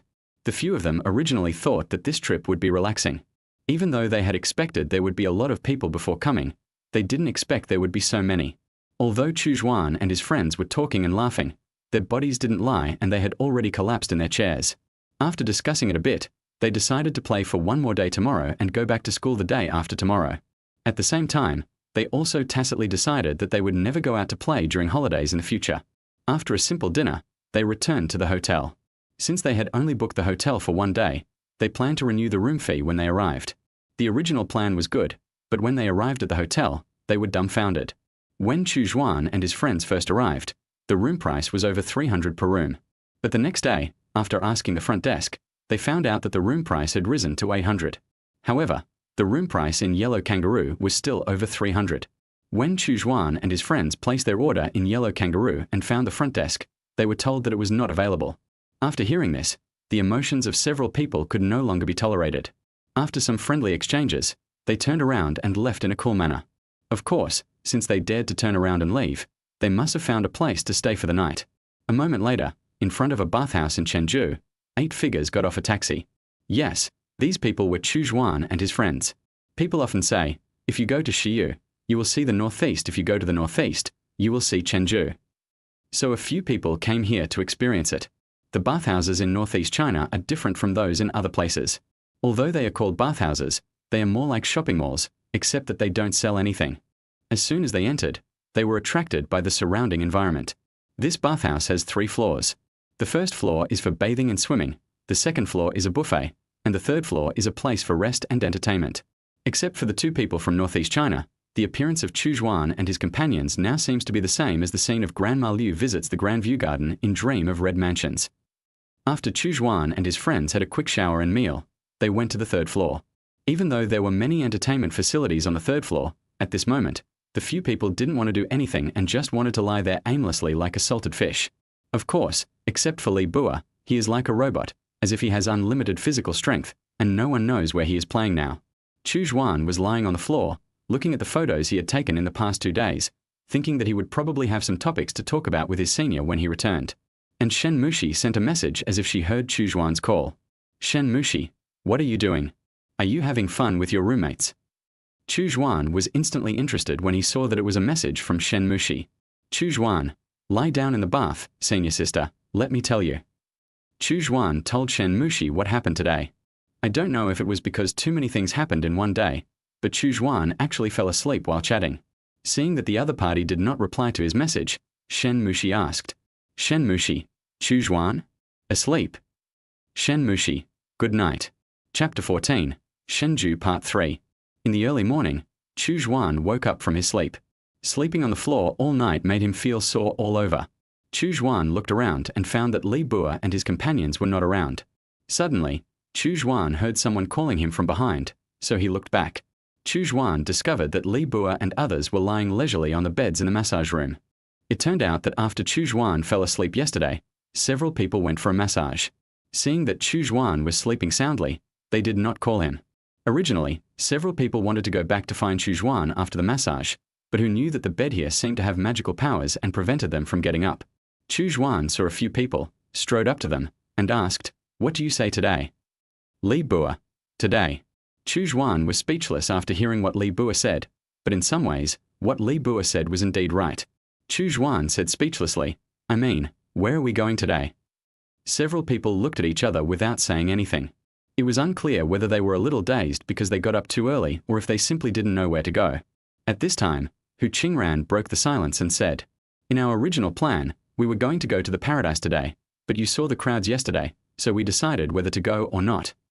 Chu Xuan and his friends agreed without even thinking about it. After all, youth has no price tag, and as college student special forces, these little difficulties are nothing. After that, they changed into their own clothes and went to the morning market first. It was rare for them to get up so early, so they couldn't waste this opportunity. After a simple breakfast, they took a bus to Chengdu Tea Paradise. In front of Chengdu Tea Paradise, several people stood blankly in front of the door. Looking forward, the flow of people here is much larger than the number of people in the scenic spot they visited yesterday. A few people looked at the huge flow of people and felt a little scared. Hu Qingran, or let's give up. There are too many people. Before they could answer, Li Bua took out a small battle-damaged flag from somewhere. It was the flagpole that was left over from yesterday. Li Bua pulled a few people and kept saying, "Let's go, brothers. It's a rare opportunity to come to Chengdu. It would be a shame if we don't have some fun. There might be many beauties there." Several people looked at Li Bua with contempt, but because they couldn't stand Li Bua's shamelessness, they finally compromised. Since they had bought the tickets online in advance, they walked in quickly. As soon as they entered, they saw various elements related to the certain haunted animation. As they walked deeper, they saw dolls with the characters Xda, XR, and Yo-Raw. A few people were about to go forward to take pictures, but because there were too many people taking pictures, they decided to walk around first and then come back to take pictures. After they walked away, they looked at Li Bua in tacit understanding. Shu Chen smiled evilly and said to Li Bua, Xama, I want to eat honey." After hearing this, several people burst into laughter without any concealment, except Li Bua and Chu Xuan. When Chu Xuan heard these words, he instantly recalled the memories that he had sealed away. Now he just wanted to find a crack in the ground to crawl into. Soon they arrived in front of the roller coaster. Seeing the not very long queue in front of them, they followed the end of the queue and started taking pictures. Chu Xuan did not go, but chose to sit on a bench not far away, quietly waiting for them to come back. After all, Chu Xuan suffers from severe acrophobia. If he were to ride a roller coaster, he might die on the spot. Chu Xuan remembered that he fell asleep yesterday and had not replied to Shen Mushi's message, so he opened his phone and took a picture of the roller coaster in front of him. Chu Xuan, Senior, guess where we went? The other party replied quickly. Shen Mushi, did you go to the amusement park? Chu Xuan, yes, they went to ride the roller coaster. I am afraid of heights and I don't dare to go. Shen Mushi, let us go play together next time. After seeing this, Chu Xuan decisively agreed and replied, okay, next time you, me, and Chu Yang, let's come together. When Shen Mushi on the other side of the screen saw Chu Xuan's message, she felt so angry that her face was about to be twisted. She thought to herself that it was so obvious, but Chu Xuan was still like a fool. Did he have to play the straight ball himself? Shen Mushi became more and more angry, and then began to roll on the bed. This scene happened to be seen by Shen Mushi's mother, who said, 1111, you are so old, but you are still rolling around on the bed like a child. Shen Mushi was about to explain, but the words came to her lips but she couldn't say them. At this time, Shen Mushi received a new message. When he opened it, he almost dropped his jaw in shock. Chu Xuan, senior sister, let me tell you, a girl just came to me and asked for green bubbles. Just now, Chu Xuan was chatting with Shen Mushi when a girl walked towards him. The girl has long wavy golden hair and is wearing a black JK uniform, a pair of black short boots, and her makeup makes her look very charming. She slowly sat down in the empty seat next to Chu Xuan. Chu Xuan didn't pay any attention to her and just fiddled with his phone out of boredom. After a while, she called Chu Xuan and said, Little brother, I have been paying attention to you for a long time. Are you alone? Can I add your green bubble? Chu Xuan heard the other party's question and answered politely, "I'm waiting for someone, forget about the green bubble." When the girl heard Chu Xuan's answer, she just said sorry for disturbing him and turned away. After the girl left, Chu Xuan started talking to Shen Mushi, but the scene just now happened to be seen by Fan Yang and others who had just got off the roller coaster. Several people walked up to Chu Xuan, looked at him with a sly smile and raised eyebrows. Chu Xuan looked at the expressions of the few people and naturally thought about what they were going to say. Fan Yang, who was that just now? Chu Xuan, oh, a passerby came to ask for green bubbles, and I didn't give it to him. Li Bua, oh my God, man, I just saw how pretty she is. I asked for green bubbles, but you didn't give them to me. Don't give them to me. Chu Xuan also laughed when he heard what Li Bua said. Chu Xuan, why didn't you tell me earlier? My second brother likes it. Wait, I'll get it for you before you go far. After saying that, he pretended to ask for green bubbles. Li Bua was frightened by Chu Xuan and quickly refused, saying that he was just talking nonsense and he should not go. Several people started talking one after another, and Chu Xuan didn't notice that his message alert sound had not stopped. When Chu Xuan picked up the phone again, he saw a long string of messages from Shen Mushi. Shen Mushi, did you give it? Shen Mushi, give it? Shen Mushi, where are the people? Shen Mushi, can you reply to my message?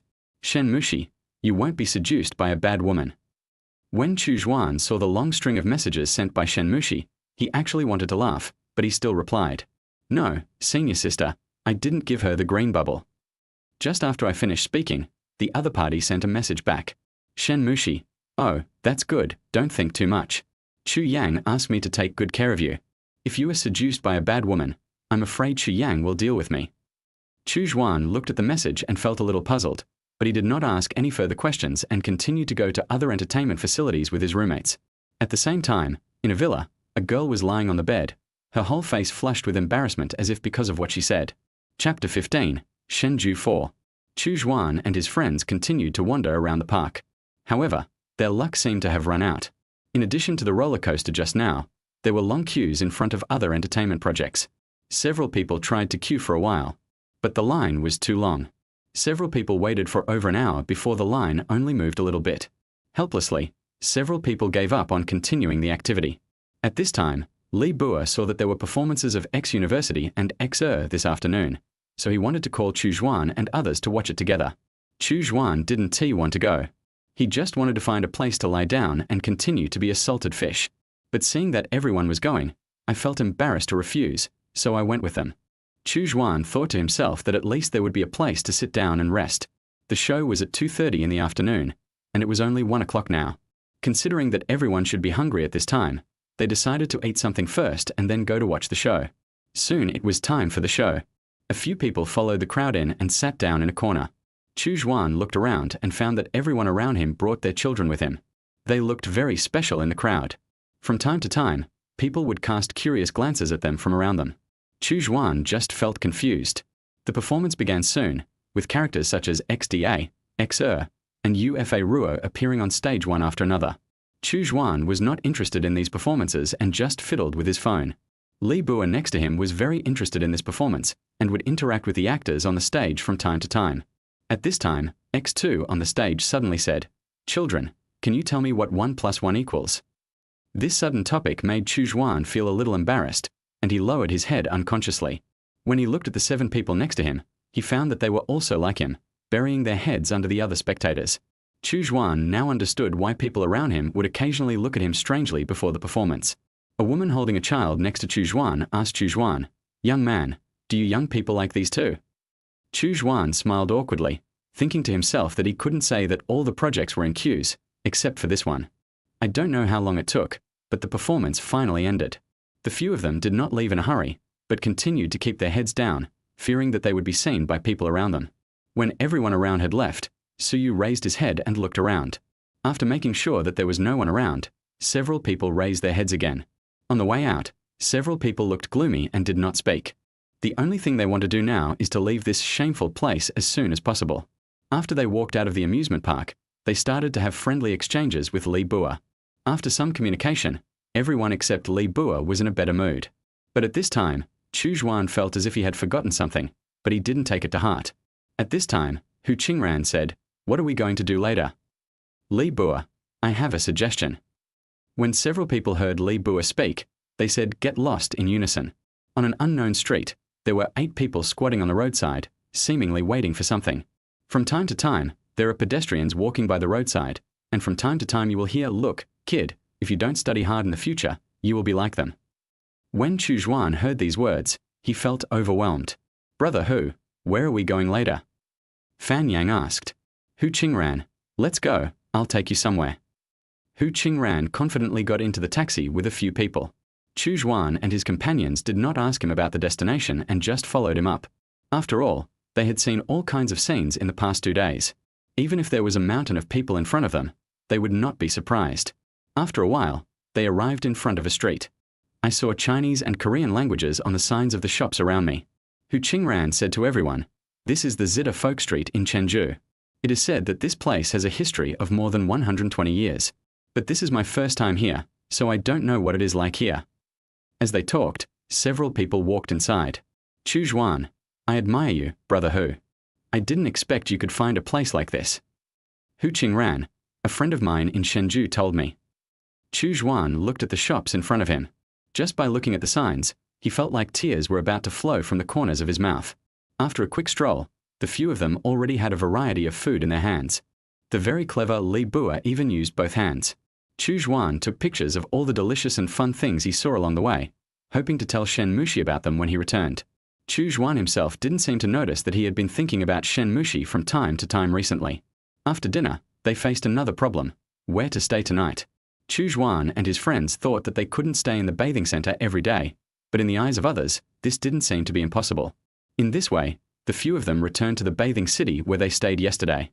When the clerk saw the few people, he asked suspiciously, "You guys, were you here yesterday?" No one said anything, just smiled awkwardly. This time, they did not stay on the first floor for too long, but quickly went to the 3rd floor. Chu Xuan had just laid down when he remembered something. He had originally wanted to buy a small ornament as a souvenir for Shen Mushi in the Tea Paradise, but because of that embarrassing performance, he forgot about it. Chu Xuan immediately stood up when he thought of this. Seeing him eject, several people were very confused and asked him, "Xuana, what's wrong with you?" Chu Xuan, "It's okay, Brother Hu. If I leave the bath now, will he still charge me when I come back in?" Hu Qingran was full of questions when he heard Chu Xuan's words, as if he didn't understand what Chu Xuan meant. But Chu Xuan didn't care about that. He stood up and walked downstairs. "Chu Xuan, I'm going out for a while and will be back soon." Several people were puzzled. Soon Chu Xuan changed his clothes and appeared in front of the door. After thinking for 3 seconds, Chu Xuan still hadn't figured out what to give. But at this time, Chu Xuan found a small stall in an inconspicuous corner, and the stall owner was an old woman. Chu Xuan decided to go to the stall and try his luck. It turned out that Chu Xuan was quite lucky, as this stall was selling jewelry such as hairpins. Soon Chu Xuan was attracted by a hairpin. The hairpin was a jade green color and looked very cool.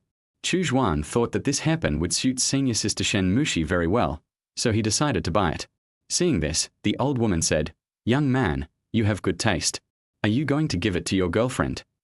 When Chu Xuan heard the word girlfriend, his face instantly turned red, and he answered, "No, not a girlfriend, but a senior." The old woman had a look on her face that showed she understood everything, and she kept saying, "I understand, I understand." The old woman wrapped the hairpin and handed it to Chu Xuan. Just as Chu Xuan was about to leave, the stall owner stopped him. "Wait a minute, I'll give you this earring as well. It goes really well with the hairpin." Chu Xuan took the earrings and was about to pay, but was stopped by the old woman. "This is a gift for you, no money required." Seeing this, Chu Xuan hurriedly thanked her and took a photo of the old woman. After doing all this, Chu Xuan returned to the bath center. Chu Xuan put away the hairpin and earrings and fell asleep. Chapter 16, I Miss You. Chu Xuan, get up. Accompanied by the shouts, Chu Xuan opened his eyes in a daze. Chu Xuan opened his eyes and said in a daze, "Sister, what time is it?" This sentence made Li Bua beside him a little confused, and he asked, "What sister? Are you confused in your sleep? Look who I am." Chu Xuan rubbed his eyes and took a closer look. The person next to him was Li Bua. Then he remembered that he was in college. "Li Bua, I say, don't sleep anymore, pack up and get ready to go back to school." Chu Xuan didn't say anything, as if he was restarting his brain. When Li Bua saw this scene, he immediately shook Chu Xuan's body and kept saying, Brother Xuan, please say something, don't scare me. Hu Qingran and others beside him stayed away from Li Bua because the scene was too embarrassing. After they packed up their things, they headed for the station. In the taxi, Chu Xuan looked at the scenery outside the window through the glass. The experiences of the past few days made him feel like he was dreaming. Chu Xuan took out his cell phone and looked through the photos he had taken in the past few days. As he looked at them, he felt an inexplicable sense of loss. Soon they arrived at the station and took a group photo in front of the station as a souvenir. While waiting for the bus, Chu Xuan sent a message to Shen Mushi. Chu Xuan, senior sister, I'm going back to school today. When will you come back? After a while, Chu Xuan received a message from his senior sister and thought to himself, senior sister got up really early. Shen Mushi, I'll go back the day after tomorrow. What's wrong? Did you miss me? Shen Mushi teased Chu Xuan as usual. Chu Xuan, well, I miss you a little bit. Chu Xuan, senior, let's play together next time. Just you and me. Shen Mushi was a little surprised to see the message sent by Chu Xuan, and thought to herself, could it be that Chu Xuan was confessing his feelings to her? The more Shen Mushi thought about it, the more she felt her face getting hot. Shen Mushi did not ask further questions. After all, if she was overthinking, it would be really embarrassing. Shen Mushi simply replied, okay, next time we will go play together. The two stopped chatting. Chu Xuan looked at his phone and felt a little dazed. He didn't know how he sent the message just now. However, Chu Xuan didn't worry too much about it. After all, if he didn't think about it, he might not feel embarrassed. Soon the train arrived at the station and several people set out on the journey back to Jiqing. Due to their experience here, several people bought the earliest train this time. Perhaps because it was the middle of the National Day holiday, there were not many people on the train. But since they were not in the same carriage, they were quickly separated. Li Bua and Chu Xuan were sitting in the same carriage, but their seats were far apart. Li Bua would look back at Chu Xuan from time to time, but when he looked back, Li Bua felt as if his back teeth were about to be bitten off. Li Bua took a photo of Chu Xuan and sent it to him, with the caption, "You are popular with women." Chu Xuan didn't notice that there was a girl next to him. As soon as he got in the car, he leaned against the window and played some musical notes out of boredom. After seeing the news from Li Bua, Chu Xuan raised his head and looked at Li Bua, only to see that the latter was looking at him with resentment. Chu Xuan smiled and replied, "How about we change seats and you sit next to me?" At the end, Chu Xuan did not forget to add a funny expression. When Li Bua saw the message from Chu Xuan, he began to bombard Chu Xuan with emoticons. Chu Xuan felt a little annoyed, so he set the mode of Do Not Disturb. In this way, Li Bua entertained himself all the way. The train soon arrived in Jiqing, and everyone returned to school immediately after getting off the train. As soon as the 8 people arrived at the dormitory, they lay down on their beds tacitly. At this moment, Chu Xuan could finally be a salted fish in peace. I don't know how much time had passed, but it had already darkened and several people were still sleeping soundly in bed. As expected, Chu Xuan was the first to get up. The first thing Chu Xuan did when he got up was not to go to the toilet, but to take out the hairpin and earrings he bought the day before. I turned on the flashlight on my phone and appreciated it through the faint light. From time to time, I would imagine what Shen Mushi would look like when she put it on. Chu Xuan lay on the bed and began to think. He thought to himself, could it be that he really has a crush on that senior? But they have only known each other for less than a month. If he was attracted to her so quickly, wouldn't it make him look too frivolous and like a playboy? What's more, she is a school beauty. If it weren't for Chu Yang's opportunity, I'm afraid he would have had a hard time interacting with her. But when he first saw her, he felt a sense of familiarity. Chu Xuan really couldn't understand himself, so he simply stopped thinking about it and lay on the bed in a daze. At this moment, a piece of news brought Chu Xuan back to the real world. Shen Mushi, Junior, I will go back to school tomorrow morning. Let us go eat in the afternoon. Chu Xuan looked at the message on his phone, feeling somewhat confused. Chu Xuan, senior sister, aren't you going to get the ticket for the day after tomorrow? Shen Mushi, well, but I'm ahead of time, and I kind of want to see you too. Chu Xuan looked at the news in front of him and was speechless for a moment. At this moment, Chu Xuan only felt that he could clearly hear his own heartbeat.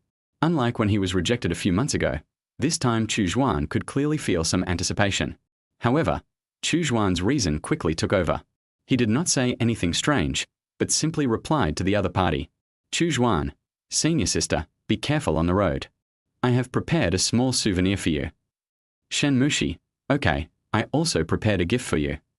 At the end of the text, there was an emoticon with the words pat on the head. Chu Xuan put down his phone and continued to lie quietly, thinking.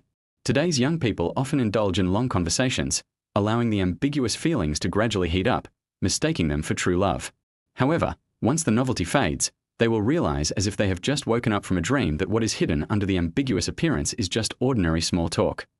Chu Xuan planned to express his feelings to his senior sister after he truly understood her feelings for her. This would be responsible to himself and Shen Mushi. It was unknown how long it had passed, but the sky had already completely darkened.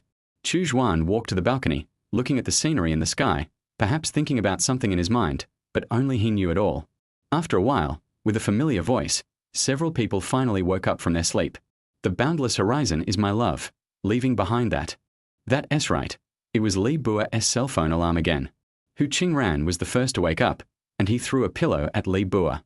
Li Bua was a little dazed by the hit, but looking at the expressions of the other people, he instantly understood what it meant. Hu Qingran, why did you set the alarm for 7 p.m., you idiot? Li Bua, I said I was wrong, do you believe me? Then they started a friendly exchange again. Chu Xuan silently closed the balcony door and watched from the balcony. It seemed that all this had become a daily entertainment for several people. Chapter 17, First Date. In the early morning of Dormitory 303, everything was as peaceful as usual. Since it is still holiday, several people are still sleeping in bed, and bursts of snoring can be heard from time to time. Of course, except Chu Xuan. Chu Xuan didn't know when he got up, and he had a pair of big dark circles under his eyes. But this time, Chu Xuan didn't stay up late to play games, but was a little excited and insomniac. Chu Xuan tiptoed out of bed, took his things and went to wash up, fearing that he would wake up the other roommates. After a simple tidying up, Chu Xuan climbed back into bed. As for why he went back to bed after washing up, Chu Xuan himself had no idea. Chu Xuan now feels very excited when he thinks about having dinner with his senior sister in the afternoon, and he wants to go out immediately. Soon, several other people in the dormitory also got up one after another. After they saw Chu Xuan tidying himself up, they became a little suspicious. Li Bua, why are you wearing clothes? When Chu Xuan heard Li Bua asking him, he said a white lie. Chu Xuan, oh, I just went for a run. When several people heard Chu Xuan's words, they couldn't help but feel suspicious. You know, Chu Xuan always wanted to lie down and be a salted fish, so how could he go running? Zhong Yi, you actually go out for a run. Shu Chen, that's strange. I don't want to be a salted fish today. Chu Xuan was speechless after listening to his friend's words, but he couldn't say that he was excited today. Chu Xuan didn't care, but continued to lie on the bed with his legs crossed, playing the musical notes. He glanced at the time and sent a message to Shen Mushi. Chu Xuan, senior sister, have you set off? As soon as the message was sent, Chu Xuan saw the words the other party is typing displayed in large letters on the chat box. Shen Mushi, not yet, I just arrived at the airport. It should be noon when I get to school. Chu Xuan, senior sister, I'll pick you up when you come back. Shen Mushi, okay, I'll wait for you when we get there. After saying that, Chu Xuan put down his phone and began to look forward to it. While waiting, Chu Xuan felt that time passed very slowly. He wished it was noon now. During this time, Chu Xuan played several rounds of 4-character games with his roommates, but because there were not enough people, they had to pull a passerby into the team. At first, the team style was quite normal. Chu Xuan, as the king of the jungle, led a few people to carry the whole game, and the others just had to lie down. But as time went on, a breakthrough for the team appeared, and that was Li Bua. As the saying goes, where there is a crouching dragon, there must be a phoenix youngster. The passerby brother, with the lowest economy, challenged the 5 opponents. As expected, the brother was righteously beaten up by the 5 opponents. The older brother saw that the opponent's Marco Polo was at low health, so he turned on the microphone to communicate, saying Marco Polo all the time. The brother is from Guangxi, and he kept saying Mark Top Gyroscope on the microphone. Chu Xuan and his friends originally tried to hold back their laughter, but the scene at that time was really hilarious. The sound quickly attracted Shu Chen and Su Yu, who did not play this game. They looked at the few people in confusion. Finally, Li Bua couldn't help it and said, brother, I know you are anxious, but don't be anxious. As expected, the game was lost, but everyone was very happy. Chu Xuan glanced at his phone and found that Shen Mushi had sent him a message, so he put on his shoes and left the dormitory. Chu Xuan walked to the school gate as quickly as possible, got into a taxi and went to Jiqing Station. As soon as Chu Xuan arrived at Jiqing Station, he saw the familiar figure in the crowd. Today, Shen Mushi was wearing a white shirt on the upper body and a black pleated skirt on the lower body, which made her very dazzling in the crowd. However, Shen Mushi didn't seem to see him, but was browsing his phone boredly. When Chu Xuan saw this, he wanted to tease Shen Mushi, and he saw Chu Xuan secretly walking towards Shen Mushi from behind. Chu Xuan walked behind her and said, "Beautiful lady, can I add a green bubble to you?" Shen Mushi, "No, I'm waiting for someone." Although he and Shen Mushi had not known each other for long, he had never heard Shen Mushi speak in such a cold tone. At this moment, Chu Xuan finally understood why Shen Mushi was such a cold and aloof existence in the mouths of Li Bua and others. Chu Xuan smiled and said, "Look who I am." Shen Mushi glanced subconsciously, and when he saw clearly that the person in front of him was Chu Xuan, the coldness in his eyes disappeared instantly. Shen Mushi then realized that it was Chu Xuan who had just come to ask for WeChat. Chu Xuan looked at it and said, "Shall we go, senior?" Shen Mushi pretended to be angry and said, "I'm not leaving." Then he walked ahead by himself without paying any attention to Chu Xuan. Although Shen Mushi said this, her steps were still very slow, and she would look back at Chu Xuan from time to time. Chu Xuan was walking slowly behind him. When Shen Mushi saw that Chu Xuan didn't catch up, she puffed up her lips and thought to herself, "You are so stupid, pig." The two returned to school. This time, Chu Xuan did not send Shen Mushi back to the dormitory. After all, it was noon, and there were so many people. If they were seen by others, it might cause trouble for Shen Mushi. The two agreed on a time and returned to their own dormitories. In dormitory 303, Chu Xuan had just returned when he was criticized by several people. They surrounded Chu Xuan in a circle with serious faces and asked him questions one after another. Li Bua, "Brother Xuan, what did you do just now in such a hurry?" Hu Qingran, "Oh, you're back." Su Yu, "What were you doing just now?" Zhong Hao, "You're back so early." Zhong Yi, "Why do you still smell good?" Fan Yang, "Leniency to those who confess, severity to those who resist." Shu Chen, "Don't look at me, I was just dragged here to make up the numbers." Chu Xuan was among several people, listening to their questions. Chu Xuan felt overwhelmed again, thinking to himself, these people were completely different from the first impression they gave him. Had he entered a den of bandits? However, Chu Xuan did not answer. He just said a few words to deal with it hastily, and then went to the bed to get his things. At this time, Shen Mushi had also packed up, so Chu Xuan went out again. Downstairs in the female dormitory, Shen Mushi changed her clothes and put on a white dress, which made her look like a fairy. When Shen Mushi saw Chu Xuan, she walked over, and the two walked out of the campus together. Chu Xuan secretly glanced at Shen Mushi, and felt that Shen Mushi was very different from just now. Now Shen Mushi had a sense of elegance and intellectuality. Shen Mushi seemed to notice Chu Xuan's gaze, and asked with a smile, "What's wrong? Is there something on my face?" Chu Xuan stuttered again and said, Senior, is this considered a date?" When Shen Mushi heard what Chu Xuan said, her face turned slightly red, but she still smiled and said, "Well, it should be considered." Chapter 18 Date in Progress. Chu Xuan's face turned slightly red when he heard Shen Mushi's words. You know, Chu Xuan has never played alone with other girls except his sister. Shen Mushi seemed to notice that Chu Xuan was a little shy, so she said, "What is wrong?" "I was just teasing you." Although Shen Mushi said this, she had actually begun to panic in her heart. Chu Xuan lowered his head and looked at his phone. He found that it was still very early. If he went to eat now, he would not be able to eat anything. So he asked Shen Mushi, "Senior sister, is it too early for us to eat now?" Shen Mushi just smiled when she heard Chu Xuan's words, and then said, "Who said we are going to eat now?" As she said that, Shen Mushi pulled Chu Xuan into a taxi. This made Chu Xuan very curious about where the senior sister was going to take him. Chu Xuan looked at the scenery outside through the glass and thought that this was his first time strolling around Jiqing after coming there for so long. Soon, the taxi arrived at their destination. Shen Mushi pointed at the building in front of them and said, "This is the central shopping mall in Jiqing. You haven't been here yet, right? I'll take you for a walk today." After that, the two of them walked in. Chu Xuan seldom goes shopping in malls, let alone with girls, so Chu Xuan now starts to walk with his feet turned, but he himself has not noticed. And Shen Mushi usually didn't let her go shopping with boys. She had never even gone out with boys. However, perhaps because she was out with Chu Xuan this time, she was very happy now, wandering around like a little rabbit. The two of them looked like an ordinary couple. The girl was optimistic, cheerful, lively, and active, while the boy was calm, mature, and seemed a little shy. No one who passed by would not turn around and take a second look at them. Shen Mushi looked back at Chu Xuan and found that he had not caught up, so he stopped and waited there. Looking at Chu Xuan, who was not far away, she smiled and said to him, "Chu Xuan, you turned the other way again. What's wrong?" You are so nervous when you come out with me. Senior, I'm not nervous at all. Chu Xuan's speech was almost garbled now, but he didn't seem to notice it. And Shen Mushi just smiled at him and didn't say anything. Soon Chu Xuan was attracted by the figurine shop next to him. Shen Mushi noticed his look and pulled Chu Xuan in to take a look. For a two-dimensional world, the destructive power of these figures is simply too great. Shen Mushi said, "Which one do you like? I'll give it to you."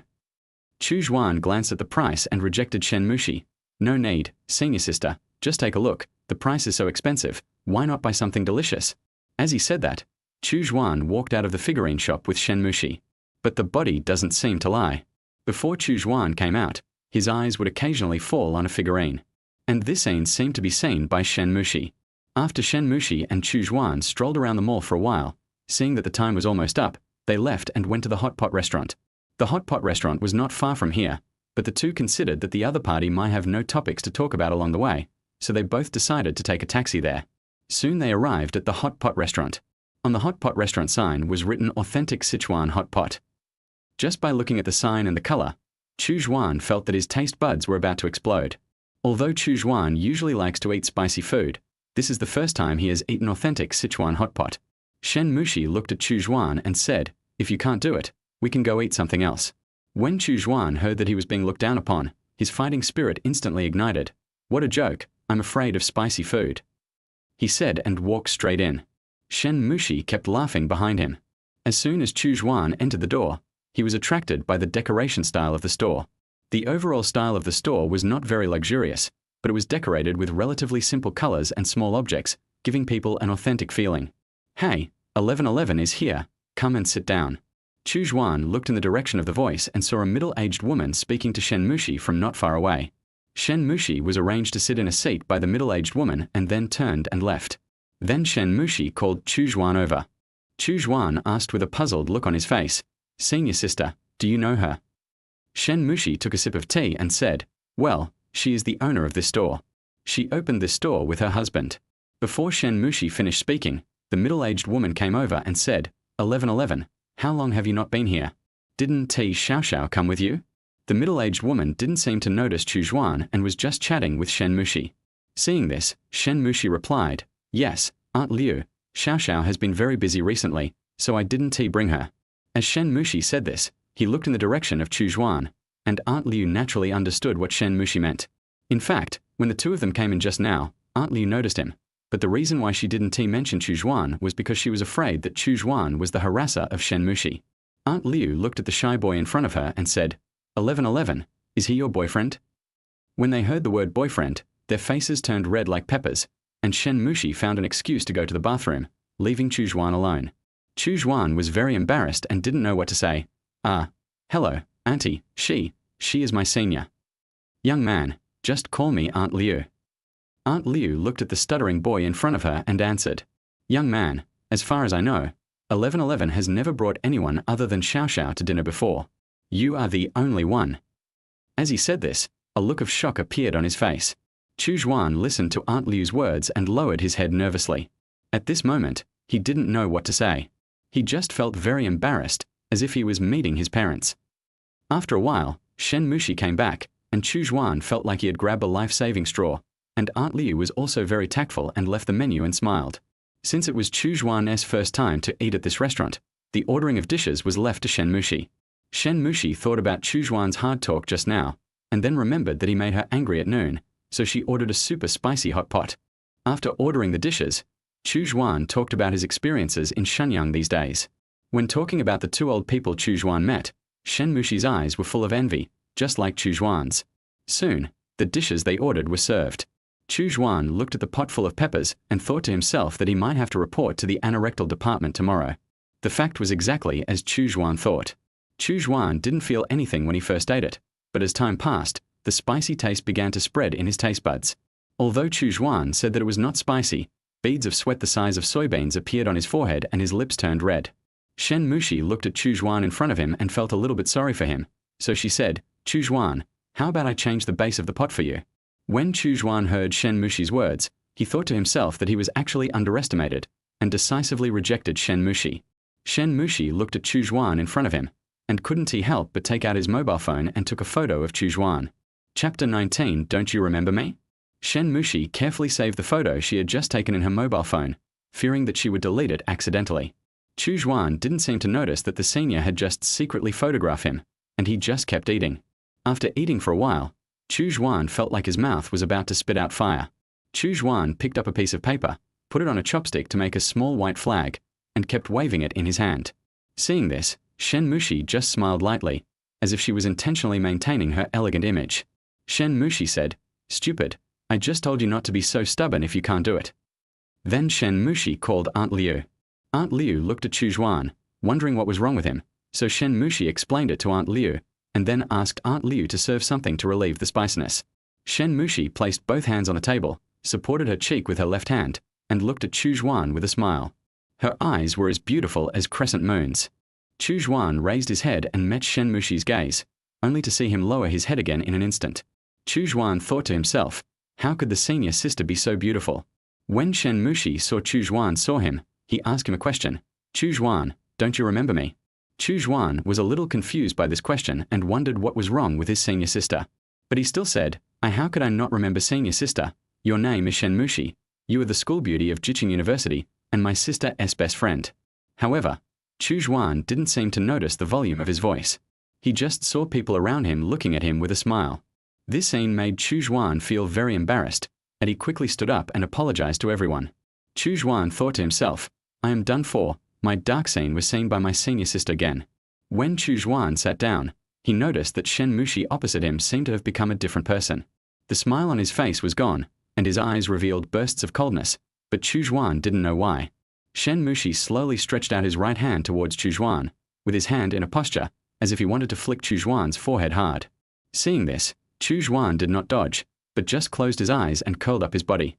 When Shen Mushi's hand reached out to Chu Xuan, she did not flick his forehead, but gently tapped Chu Xuan's forehead with 2 fingers, saying, "Big idiot." Chu Xuan seemed to have seen this scene in a 4-character anime. Chu Xuan opened his eyes, only to see that Shen Mushi in front of him had returned to his previous state, but this time he was holding his cheeks with both hands. The scene just now made Chu Xuan inexplicably have an idea in his mind. Could it be that senior sister is my biological sister? However, this idea made Chu Xuan himself speechless. He thought to himself that he might be crazy to have such an idea. After the meal, Chu Xuan planned to pay the bill first, but as soon as he stood up, he was stopped by Shen Mushi. Shen Mushi looked at Chu Xuan and said, "You, what are you going to do?" Chu Xuan said awkwardly, "Senior sister, I'll go settle the bill." When Shen Mushi heard this, she planned to go with him. After paying the bill, Chu Xuan and the other person simply exchanged a few words with Aunt Liu and then turned and left. Shen Mushi, "Junior, let's split the money for dinner. I've transferred the money to you." Chu Xuan was a little confused when he heard this. After all, he was the one who was supposed to treat the senior sister to a meal, but in the end, the senior sister and he had to pay 40% of the bill. Chu Xuan looked at the transfer message on his phone and wanted to return it to Shen Mushi. Shen Mushi also noticed this scene, so she said, "If you don't accept it, I will never eat with you again next time." Helplessly accepting it, Chu Xuan looked at Shen Mushi's back, thinking that Shen Mushi was really different from some girls he knew, and took out his mobile phone as he spoke. I secretly took a picture of her back. And then Chu Xuan remembered that he still had something to give to his senior sister, so he quickly walked to Shen Mushi. Chu Xuan reached into the small bag he carried with him and took out a small box that was wrapped delicately. Chu Xuan gave it to Shen Mushi. He said, "Senior sister, this is for you. I thought it was very suitable for you at the time. I hope you don't dislike it." Shen Mushi took the box, slowly opened it and took a look. What caught her eye was the emerald green and transparent hairpin, and a pair of earrings lying quietly beside it. Shen Mushi seemed to have received some treasure, and was very happy to hold the small box carefully in her hand and said, "Junior brother, this is so beautiful. I like it very much, thank you. In fact, I also prepared a gift for you, but now, I can't give it to you." Chu Xuan was intrigued by Shen Mushi's words. He was very curious about what gift the senior would prepare for him, but he did not ask much. The two of them were not in a hurry to go back to school, but walked aimlessly on the street. They did not talk, but there was a strange atmosphere around them. In the blink of an eye, it was almost time to close the dormitory, so they called a taxi back to school. As soon as the two got out of the car, Chu Xuan walked in the same direction as Shen Mushi. You know, the girls' dormitory where Shen Mushi lived and the boys' dormitory where Chu Xuan lived were very far away. Seeing Chu Xuan walking in the same direction as herself, Shen Mushi asked, "Junior, did you go the wrong way? The men's dormitory is not here." When Chu Xuan heard Shen Mushi ask this, he answered, "I know, senior sister, but I plan to take you back to the dormitory first." Shen Mushi heard it but did not stop it, but strode forward, still saying, "I won't wait for you." After sending his senior off, Chu Xuan returned to the dormitory on time. He found that there was no one in 303. Chu Xuan turned on his phone and found the messages left by several roommates in the group.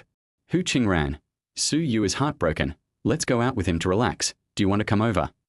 Chu Xuan looked at the time and thought that it was already so late, and he had just finished his meal and couldn't eat anything now, so he refused a few people. Chu Xuan was lying on the bed, thinking that it seemed that he would have to stay alone in the empty room tonight. Then Chu Xuan took out his mobile phone and sent a message to Shen Mushi. "Chu Xuan, senior sister, I'm in the dormitory. You should go to bed early." Shen Mushi, "Okay, I know. You should rest early too." Chu Xuan, "Senior sister, can we still have dinner together next time?" As he said this, he also added a photo of Shen Mushi's back that he secretly took. Shen Mushi, "When did you take the photo?" After that, Shen Mushi also sent the photo she took of Chu Xuan eating. The two of them chatted for a long time. In the girls' dormitory on the other side, Che Xiaoxiao looked at Shen Mushi and fiddled with her phone with a smile, and she knew who the person on the other side was without having to guess. Che Xiaoxiao looked at the worthless appearance of Shen Mushi in front of her, and said, 1111, where are you at?" Shen Mushi smiled and said to Che Xiaoxiao, "Well, the first step hasn't started yet." Chapter 20 Entrance Examination. In the blink of an eye, today is the last day of the National Day holiday. Room 303 is still as quiet as ever. Chu Xuan and a few others are lying on the bed, scrolling through their phones out of boredom. Suddenly, Fan Yang pushed open the dormitory door and told everyone a piece of news in a panic. "Fan Yang, brothers, have you heard? We have an entrance exam tomorrow." Chu Xuan and his companions were obviously shocked by the news brought by Fan Yang, so much so that Chu Xuan sat up. Chu Xuan said, "Why do we have to take exams when school starts? What should we sing?" Fan Yang replied, "I heard from our last class that the vocal teacher seems to be assigned based on how well you sing." Li Bua was obviously a little flustered when he heard it. "No, then I, a clarinet player, also have to take the exam." Fan Yang, "Yes, everyone has to sing, and then they will be assigned a teacher." After hearing Fan Yang's words, the entire dormitory 303 was suddenly filled with wailing sounds. They had wanted to lie quietly in the dormitory today and enjoy the last days of vacation, but after hearing the news, they lost interest in lying down and went to the piano room. Except Chu Xuan, of course. Chu Xuan continued to lie on the bed, as if the wailing just now was not made by himself, and he sent a message to Shen Mushi. "Chu Xuan, senior sister, when you first entered school, did you also have exams?" This time, Chu Xuan didn't receive any message from the other party for a long time, so he simply started watching anime. In the blink of an eye, it was already 11 o'clock, and the people in the dormitory had not returned yet, so Chu Xuan sent a message in the group. "Chu Xuan, someone come back and bring me some food later." Just after the message was sent out, 1, 2, 3, several people sent messages saying that they would be back very late at noon. Chu Xuan thought to himself, "Looks like I have to go out to eat alone today." At this time, Chu Xuan finally received a message from his senior. "Shen Mushi, what are you doing? I was just in class. Come out and accompany me to dinner." Chu Xuan was very happy to see the message and replied, "Where are you, senior? Shall I go find you downstairs?" Shen Mushi, "No, no, no, I'm downstairs from you." Chu Xuan looked at the message on his phone and ran out of the dormitory excitedly, only to see Shen Mushi waiting downstairs. People around him would look at her from time to time, and there were even a few who wanted to get her green bubble. However, Shen Mushi's temperament seemed to stop everyone from coming forward. When Shen Mushi saw Chu Xuan coming out of the building, she seemed like a different person in an instant. The cold temperament just now was gone, and now she was like a little rabbit. Since most of the students in building number 9 where Chu Xuan lived were freshmen, many people did not know Shen Mushi. So when everyone saw Shen Mushi's attitude towards Chu Xuan, they felt that their back teeth were about to break. Shen Mushi and Chu Xuan did not choose to eat outside this time. Instead, they came to the second cafeteria. Shen Mushi took Chu Xuan to the third floor of the cafeteria. After ordering the meal, they sat down in an empty corner. Shen Mushi seemed to be afraid of ruining the atmosphere between the two. Shen Mushi saw that Chu Xuan in front of him seemed to be worried, so he said, "What is wrong? Are you worried about tomorrow's exam?" Chu Xuan didn't say anything but nodded, and Shen Mushi spoke to comfort him. "It's okay, this is just a small test, It won't have anything to do with the future, so don't worry. Chu Xuan listened to Shen Mushi's words, and he seemed to be feeling better. Soon Chu Xuan realized another problem. Where could he find accompaniment in such a short time? Chu Xuan looked at Shen Mushi again, senior sister's piano accompaniment. Shen Mushi seemed to have guessed what Chu Xuan was going to say, and before he finished speaking, she interrupted him. The academy will arrange someone to play the accompaniment on that day. If the time is not too short, I can also play it for you. After listening to Shen Mushi's words, Chu Xuan only felt a lot more relaxed. After dinner, Chu Xuan did not hang out with Shen Mushi, but returned to their respective dormitories. When they returned to 303, they saw the other people were turning around on the ground in a panic. Li Bua saw that Chu Xuan was very calm, so he asked him, "Brother Xuan, the exam is tomorrow. Why aren't you nervous?" Chu Xuan was originally very nervous, but after hearing from his senior sister that it was not a big exam, plus he himself was studying vocal music, so naturally he was not very nervous. Chu Xuan looked at the emotions of the few people and said to them, "It's okay. I have said hello to everyone else. This is just like Fan Yang said, a small test." Although several people said that they were fine, their bodies still rolled around on the ground involuntarily. Seeing this, Chu Xuan sighed helplessly and continued to lie on the bed playing games. Time quickly came to the next day. Today was the day Chu Xuan and his friends officially walked around the campus as freshmen. Everything around them seemed to have become more novel in their eyes. Relying on his previous memories, Chu Xuan brought a few people to the Conservatory of Music. This was the first time Chu Xuan had been to the Conservatory of Music since the start of the school year. Music-related elements can be seen in every corner of the music school. There is a statue of Mr. Nai at the entrance of the school. In the corridors of the school, there are introductions and photos of many composers, as well as the development history of the school. In the center of the music school, there is a Steinway piano for students to enjoy. Soon Chu Xuan and his companions followed the crowd and arrived at the entrance examination place. Chu Xuan looked at the long line in front of him and squatted down against the wall. He was bored and sent messages to his senior, but the other party seemed to be very busy and had not replied to him.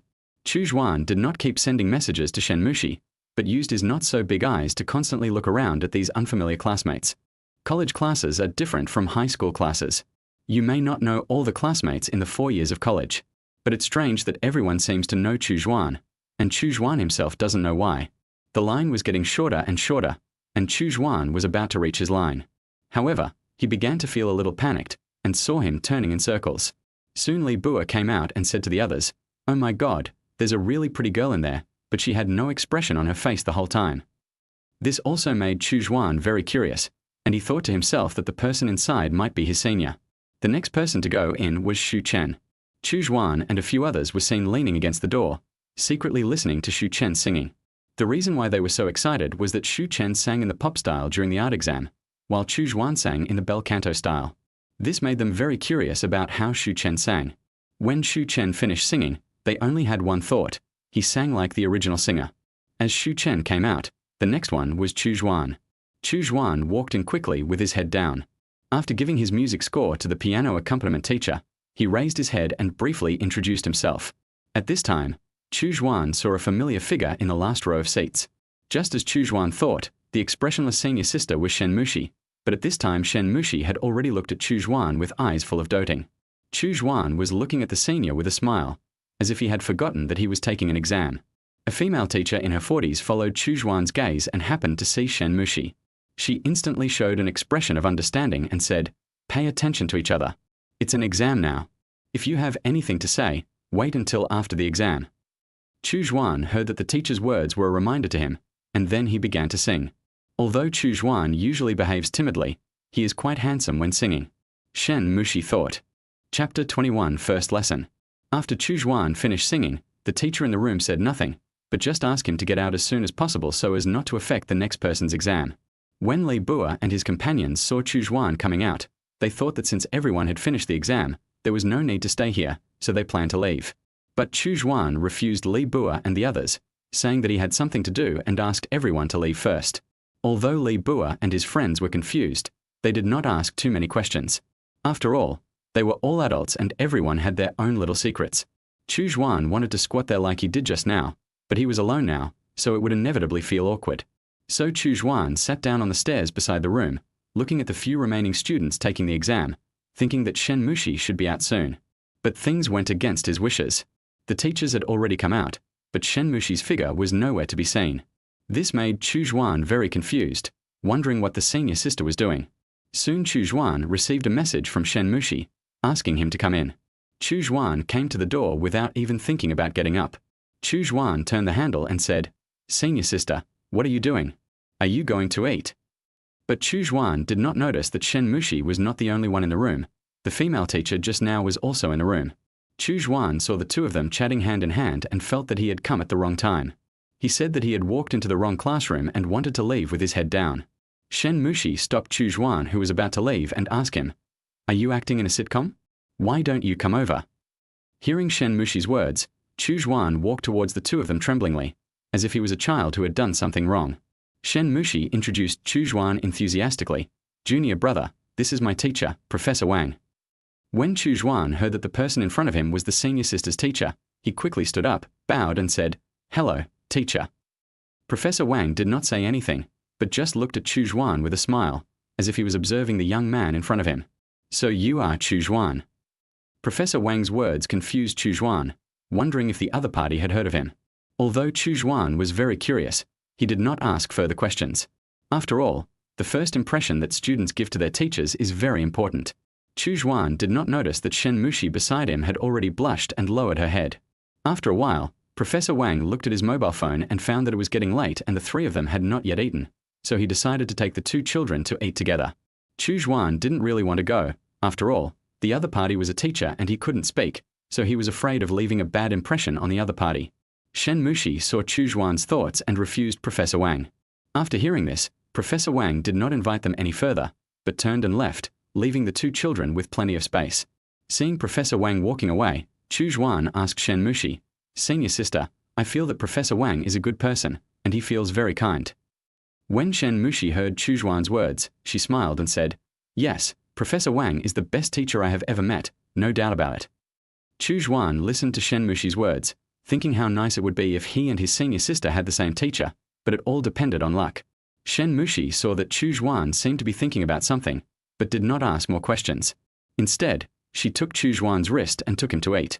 After lunch, Chu Xuan chose to go back to the dormitory, while Shen Mushi left mysteriously, as if he was busy with something. As soon as Chu Xuan returned to the dormitory, he climbed onto his bed. Seeing this, Hu Qingran asked him, "Xuana, aren't you going to class later?" Chu Xuan was puzzled. I still have classes in the afternoon." Seeing this, Su Yu complained helplessly, "Don't you read the messages in the group?" Chu Xuan then remembered that he had started classes as usual this afternoon. Chu Xuan looked at the time and found that it was already 1 o'clock, and his class was at 1:30, so Chu Xuan had to get out of bed again. Chu Xuan and the others walked to the classroom and found a large group of people blocking the door. They looked inside and found that the room was already full, as if some kind of meeting was taking place. After an unknown amount of time, a male teacher walked in, seemingly explaining the situation to the other teacher. Soon, the people in the room slowly walked out, and Chu Xuan and the others also walked in. Chu Xuan and his friends suddenly had an idea. Since today was the first class, they decided to sit in the first row. Chu Xuan and his companions walked to the first row amid everyone's puzzled gazes. Like a primary school student, Su Yu crossed his hands on the table and took a photo at the outermost position and posted it in the dormitory group. Chu Xuan looked at the photos on his phone and posted his first circle of friends in more than a decade, study hard, and a photo of Su Yu Zhao. Soon, he received a lot of replies under the circle of friends, but most of them were from high school friends who were making trouble. Chu Xuan looked at his phone and smiled, then decided to listen to the class carefully. However, Chu Xuan still overestimated himself. Since this class was an English class and Chu Xuan's English was not good to begin with, he fell asleep before the teacher had spoken for long. When he woke up again, he found that he was drooling in his sleep, and the people around him were either playing with their phones or sleeping like Chu Xuan. When Chu Xuan turned around, he found that the whole class was like this. The teacher continued to lecture on the podium, but at this time a discordant sound was heard. I don't know who was snoring in class, and the sound was very close to him, so close that it seemed like it was made by Li Bua. However, Chu Xuan quickly realized that the sound was made by Li Bua. The teacher also noticed Li Bua, but did not call him. He just stared at Li Bua. Chu Xuan and others obviously noticed all this and shook Li Bua in a hurry. Li Bua and his friends woke up from a shaking, but his brain seemed to have crashed. He stretched out in class and made a louder sound. Seeing this, Chu Xuan and his friends moved a few places away tacitly, as if they were trying to distance themselves from Li Bua. Soon Li Bua's brain seemed to have restarted. Remembering that he was in class, he quickly stood up and apologized to the teacher. The teacher didn't care. He just asked him to sit down and ask him what his name was. But before Li Bua could say anything, everyone in the class said his name, as if Li Bua was the star of the whole class. The teacher smiled and said that he would remember him, and finally made a small complaint: if any students are sleeping, remember not to snore. After that, he continued teaching. Chu Xuan and his companions moved to the back row at some point and put Li Bua in the first row. Chapter 22 begins to choose an instrument. With the ringing of a bell, the class finally ended. Chu Xuan felt that this was the longest class in his life. The others tacitly decided that in order to prevent something like today from happening again, they would never sit with him again. This time, the group did not wait for Li Bua, but walked towards the art building with big strides. Li Bua was chasing after them from behind, saying, "Wait for my brothers later." It would have been better if this sentence had not been said. After it was said, the few people walked faster and soon arrived at the art building. They wanted to go back to the dormitory after class, but everyone needed to choose a musical instrument to learn before their junior year. Soon a group of people walked into a rehearsal room on the 4th floor of the art building, and in the middle of the room there were several teachers explaining the instruments they taught to each person. Li Bua, Hu Qingran, and Fan Yang studied musical instruments before coming to university, so they left here directly, and then the teacher began to explain various musical instruments to everyone. But Chu Xuan was not interested in what was being said, so much so that he kept yawning. At this time, Shu Chen beside him asked, "What instrument are you going to choose?" Chu Xuan replied, "I don't know, I want to choose either drums or violin." Shu Chen found that Chu Xuan had the same idea as him, and he also wanted to choose the violin. At this time, Chu Xuan said, "To be honest, I think there will be a lot of candidates for the violin." Just as Chu Xuan thought, it was finally time to explain the violin. When the teacher asked who wanted to choose the violin, only 1, 2, a total of 9 people chose the violin, but each instrument had a fixed number of only 8 people. Then a teacher began to talk about the obstacles to learning the violin. However, after the teacher finished speaking, there was one more person who chose the violin. The teacher had no choice but to use the fairest method, the palm and back of the hand, and a few people were eliminated. As there were so many people, Chu Xuan decided to use some tricks. Chu Xuan leaned close to Shu Chen's ear and whispered, "No matter how many rounds we have, we'll just fight with our palms." This sentence was also heard by the 2 people around Chu Xuan and Shu Chen. Chu Xuan noticed that others heard it, but he did not change his mind with Shu Chen. With the word "ready," the hands of several people slowly fell. Only 6 people had their palms, and the remaining 4 people had their backs of their hands. 2 more people had to be selected from these 4 people.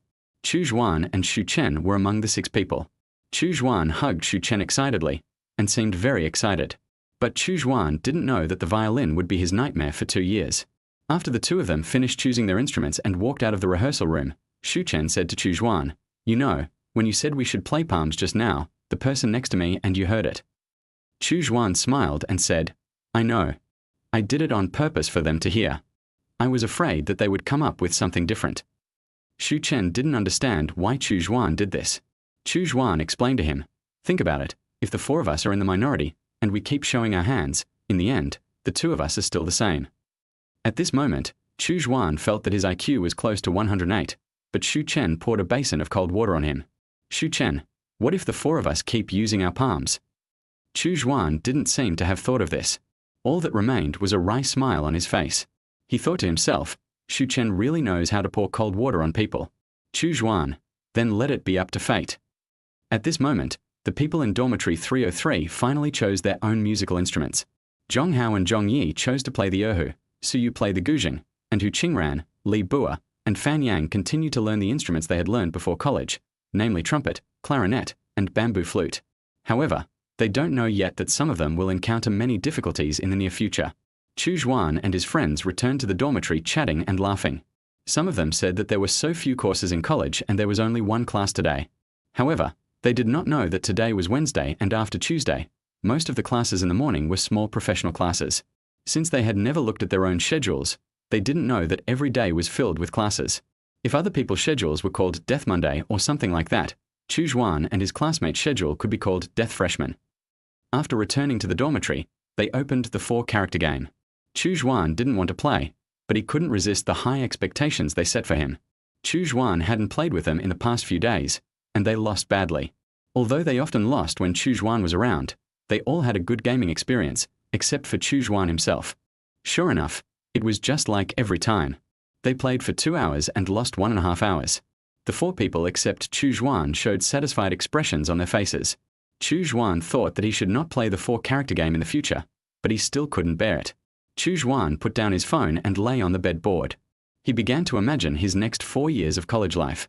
As he thought about it, Chu Xuan laughed inexplicably. Li Bua and the others were used to it and looked at Chu Xuan as if he were a fool. At this time, Chu Xuan received a message from Shen Mushi. Shen Mushi, what are you doing? Are you choosing a musical instrument today? Chu Xuan, yes, senior sister, guess what I chose? Shen Mushi, I guess it's the violin. Chu Xuan, senior sister, how did you know that? Shen Mushi, I guessed. In fact, the reason why Shen Mushi knew that Chu Xuan chose the violin was because when Chu Xuan was choosing an instrument, she happened to see him at the door, but Chu Xuan did not see Shen Mushi. Chu Xuan, senior sister, what are you doing recently? It seems that you are very busy. Shen Mushi, secret. In the girls' dormitory on the other side, Che Xiaoxiao looked at Shen Mushi in front of her and asked, 1111, you have been very busy recently because of the freshman party. As she spoke, Che Xiaoxiao threw herself into Shen Mushi's arms. Shen Mushi said, yeah, I haven't been with Chu Xuan for a long time recently. When Che Xiaoxiao heard what Shen Mushi said, she urgently withdrew a hug from the other party, curled her lips and said, ha, the sour smell of love. When Shen Mushi heard what Che Xiaoxiao said, she was startled at first, and then she said, what love? I haven't been in love with him yet. Che Xiaoxiao said, yes, we are not in love yet, but it will be soon.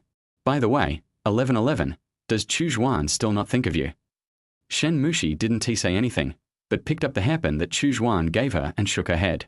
Che Xiaoxiao looked at Shen Mushi in front of her and said, then, if he never remembered, then you never told him? Shen Mushi, I don't know, if he really doesn't remember knowing me before, then I will tell him. Chapter 23 Rainy days are more suitable for sleeping. The early morning sunshine shines on every corner of the campus, and at 7 o'clock in the morning, there are already people walking on the campus roads. At the same time, several people in dormitory 303 had already gotten up, and some of them were having friendly exchanges with Li Bua. It seemed that all this had become a daily routine in this dormitory. Hu Qingran, damn it, can you turn off your alarm clock by yourself? Li Bua, I'm just worried that if we have classes today, everyone won't be able to get up. Su Yu, I think we can stop talking nonsense and just go to his bed. Today is Thursday. Originally, several people thought they had classes today. However, after looking at the class schedule the night before, they found out that there were no other classes this morning except the choir rehearsal. Several people were not members of the choir, and they thought they could have a good sleep.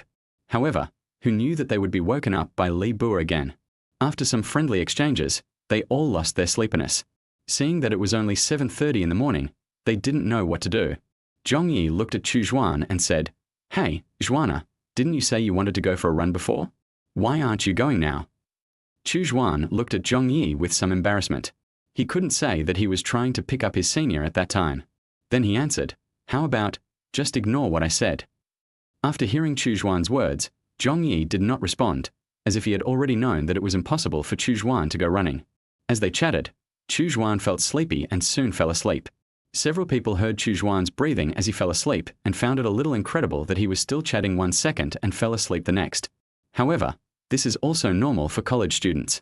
After all, college students have always been particular about irregular work and rest and taking naps anywhere. When Chu Xuan woke up again, he found that it was already noon and it was raining outside. This was the first time it had rained so heavily since Chu Xuan came to Jiqing. Accompanied by a heavy rain, Chu Xuan could clearly feel that the temperature had dropped a lot. Chu Xuan wrapped himself tightly in the quilt like a caterpillar, fearing that he would accidentally expose part of his body. Although rainy days are perfect for sleeping, I couldn't fall asleep at all, so I just took out my tablet and wanted to watch a new TV series. However, before that, Chu Xuan opened his green bubble and sent a message to Shen Mushi. Senior sister, the weather has cooled down recently, you must keep warm. After a while, the other party sent a message. Okay, I got it. You should also wear more clothes to avoid catching a cold. We won't have dinner together today. Remember to eat well. Chu Xuan simply replied to the senior sister and continued watching the drama. At this time, Fan Yang asked, brothers, are we still going to eat today? Looking at the rain outside, they decided to order takeout today, but they didn't want to get out of bed, So Zhonghao made a good suggestion. Isn't Li Bua outside? Let him take it when he comes back. If it weren't for what Zhonghao said, Chu Xuan wouldn't have noticed that Li Bua wasn't in the dormitory. No wonder he felt so quiet today. Chu Xuan asked a few people where Li Bua had gone, but they only knew that he said he had something to do and left. Several people sent a message in the dormitory group. After seeing it, Li Bua agreed without saying a word. Seeing that Li Bua agreed, several people sent their own last digit of the phone number in. At this time, Li Bua seemed to have thought of something and tagged Chu Xuan. Chu Xuan, you won't order so many things today like last time, right? Chu Xuan, no, this time it must not be as much as last time. Chu Xuan wondered if Shen Mushi had eaten, so he sent a message to the other party. Chu Xuan, senior sister, have you eaten yet? Shen Mushi, well, Xiao Xiao and I have finished eating, what is wrong? Chu Xuan, it's okay, I was just worried that senior sister didn't have a meal, so I wanted to order something for her.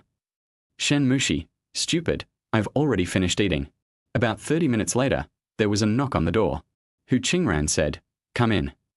Li Bua was holding takeouts of different sizes, and he said, hello, your yellow kangaroo has brought your godfather here. Under normal circumstances, although they would not take Li Bua's words to heart, they would definitely jump off the bed. However, since he brought takeout for them today, they let him talk nonsense today. Several people asked Li Bua what he was doing today. Li Bua explained to them that he went to participate in the selection of the sports department today. Several people found it unbelievable. Although Li Bua usually liked to play basketball, they never expected that he would participate in the selection of the sports department. However, they did not care about him and started eating their takeout. Chu Xuan was eating lunch while watching TV and seemed to be in a good mood. However, with a message in the class group, Chu Xuan's mood suddenly became no longer good. There was a picture posted in the group with the words list of new choir members written in large letters. There were more than 20 people on the list, and the 7 people in the dormitory except Chu Xuan were not on it. This made Chu Xuan, who already had social anxiety, feel scared, and when he thought about having to join the choir every Thursday morning when others were still sleeping, the light in his eyes instantly disappeared. Seeing Chu Xuan's expression, several people comforted him. It's okay, it's just a morning class. Think about it positively, at least it's not 8 in the morning. Several people looked at Chu Xuan's face with a look of despair and tried hard not to laugh out loud. But before they could be happy for too long, another message was sent in the group. All those who learned a musical instrument before college should join the instrumental orchestra. The Western Orchestra and the Chinese Orchestra performed at 8 o'clock in the morning on Tuesday and Friday respectively. Suddenly, there were 3 more poor people who had lost all hope in life in the dormitory. The heavy rain matched their mood very well. Chu Xuan looked at the message and found it incomprehensible. Why would he join the choir for no reason? He had to take classes with a group of unfamiliar people. Was this really possible? Chu Xuan felt upset, but he was selected. Is there anything else he can do? He should make the best of it. Chu Xuan thought about it and decided to ask Shen Mushi what this choir is. Chu Xuan, senior, have you joined the choir? Shen Mushi, well, I participated before, but I plan to withdraw next semester. Chu Xuan, senior, what do you think of this choir? Shen Mushi, I think it's not bad, but it's a waste of time. Chu Xuan looked at Shen Mushi's message and thought that since the senior was also there, it would not be impossible to join in. At least he could take classes with her. Thinking of this, Chu Xuan's face turned red, which had not appeared for a long time, and then he actually laughed. When several people saw Chu Xuan like this, they thought to themselves, it's over, Xuana has gone crazy. Chapter 24 Li Bua's Love? By the afternoon, the heavy rain had stopped. Except for Li Bua, everyone else was playing games in the dormitory. Li Bua left the dormitory mysteriously as soon as the rain stopped. Chu Xuan asked Hu Qingran, Brother Hu, why did Li Bua run out as soon as the rain stopped? Hu Qingran replied, I don't know. He seems mysterious today. Do you think he might be in a relationship? Fan Yang speculated, but Chu Xuan and the others thought it was unlikely. After all, Li Bua played games in the dormitory all day, so he probably didn't have much chance to meet girls. While they were still thinking, Li Bua pushed the door open and came in. At the same time, he brought them a piece of news. Have you heard that there will be a rapper performing in the school playground tonight? Do you want to go and watch? When they heard the news, they were obviously excited and immediately asked Li Bua whether the news was accurate, what time it was, etc.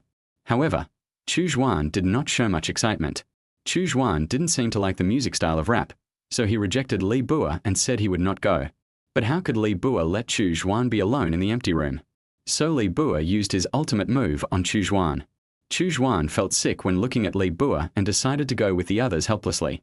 Li Bua said the performance time was at 7 o'clock in the evening, and it was only 4 o'clock now, so there was still 3 hours left. Chu Xuan thought that he had been in Jiqing for so long but had not had a good chat with Chu Yang, so he walked to the balcony and made a video call to Chu Yang. Soon the video call was connected, and Chu Yang said, "Who is this? Do you know that you have a sister?" Chu Xuan felt something was wrong when he heard this. He forced a smile and said, "Of course it's me, your dear brother. How could I not remember my beautiful sister?" When Chu Yang heard this, she felt that her brother might have some purpose, so she asked Chu Xuan, "What's wrong? Are you out of money?" Chu Xuan was speechless after hearing this. "Sister, in your eyes, do I only call you when I want money?" Chu Yang, "Otherwise, why did you think of calling me?" Chu Xuan, "I have been in Jiqing for a long time.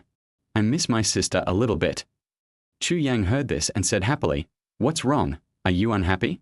Didn't you always complain that I bullied you when we were at home?" Chu Xuan, "I'm not unhappy. After all, it's my first time away from home so far, so it's inevitable that I'll miss home." Chu Yang, "How about I fly directly to Jiqing tomorrow?" Chu Xuan was so scared when he heard what his sister said that he just answered a few words and hung up the phone. After all, if Chu Yang really came here to play for a few days, Chu Xuan's life would be difficult. But Chu Xuan didn't know yet that his sister had already bought a plane ticket to Jiqing and would be here soon. Chu Xuan walked out to the balcony and saw several people looking at him with smirks on their faces. Li Bua asked Chu Xuan, "Brother Xuan, who did you call just now?" After hearing this, Chu Xuan calmly said that it was his sister. After hearing this, several people instantly became interested and asked questions like what Chu Xuan's sister looked like. Chu Xuan did not answer, but just smiled, as if all the answers were self-evident. Then Chu Xuan sent a message to Shen Mushi, "Senior sister, there is a performance in the playground tonight. Are you going to watch it tonight?" After a while, Shen Mushi replied to herself, "I'm not going. I don't really like listening to rap. If you want to go, I can accompany you." Chu Xuan thought about it and decided to forget it. After all, Shen Mushi was very busy recently, so he decided not to cause trouble for her. Time soon came to 6:30, and after dinner, they went to the playground in a group. However, Li Bua seemed to have something to do, so he asked them to go to the playground first and he would go later. Chu Xuan wanted to wait for him, but he refused. Since the cafeteria was right next to the playground, they quickly arrived at the playground. Chu Xuan looked at the people on the playground and thought that he had not seen so many people on the playground since the military training. Chu Xuan and his companions tried hard to squeeze forward, and after some effort, they were finally squeezed to the back. At this time, Chu Xuan found Li Bua's figure not far away, and Chu Xuan hurriedly patted Hu Qingran and his companions. Chu Xuan, brother Hu, do you think that person is Li Bua?" Hu Qingran and others looked in the direction of Chu Xuan's voice, and sure enough, Li Bua was there, with a girl next to him. Hu Qingran said, "No wonder this guy didn't come with us. He is so mysterious. There must be something going on." Fan Yang was about to go to Li Bua, but was stopped by Chu Xuan. "Let's just have fun by ourselves. Don't disturb Li Bua."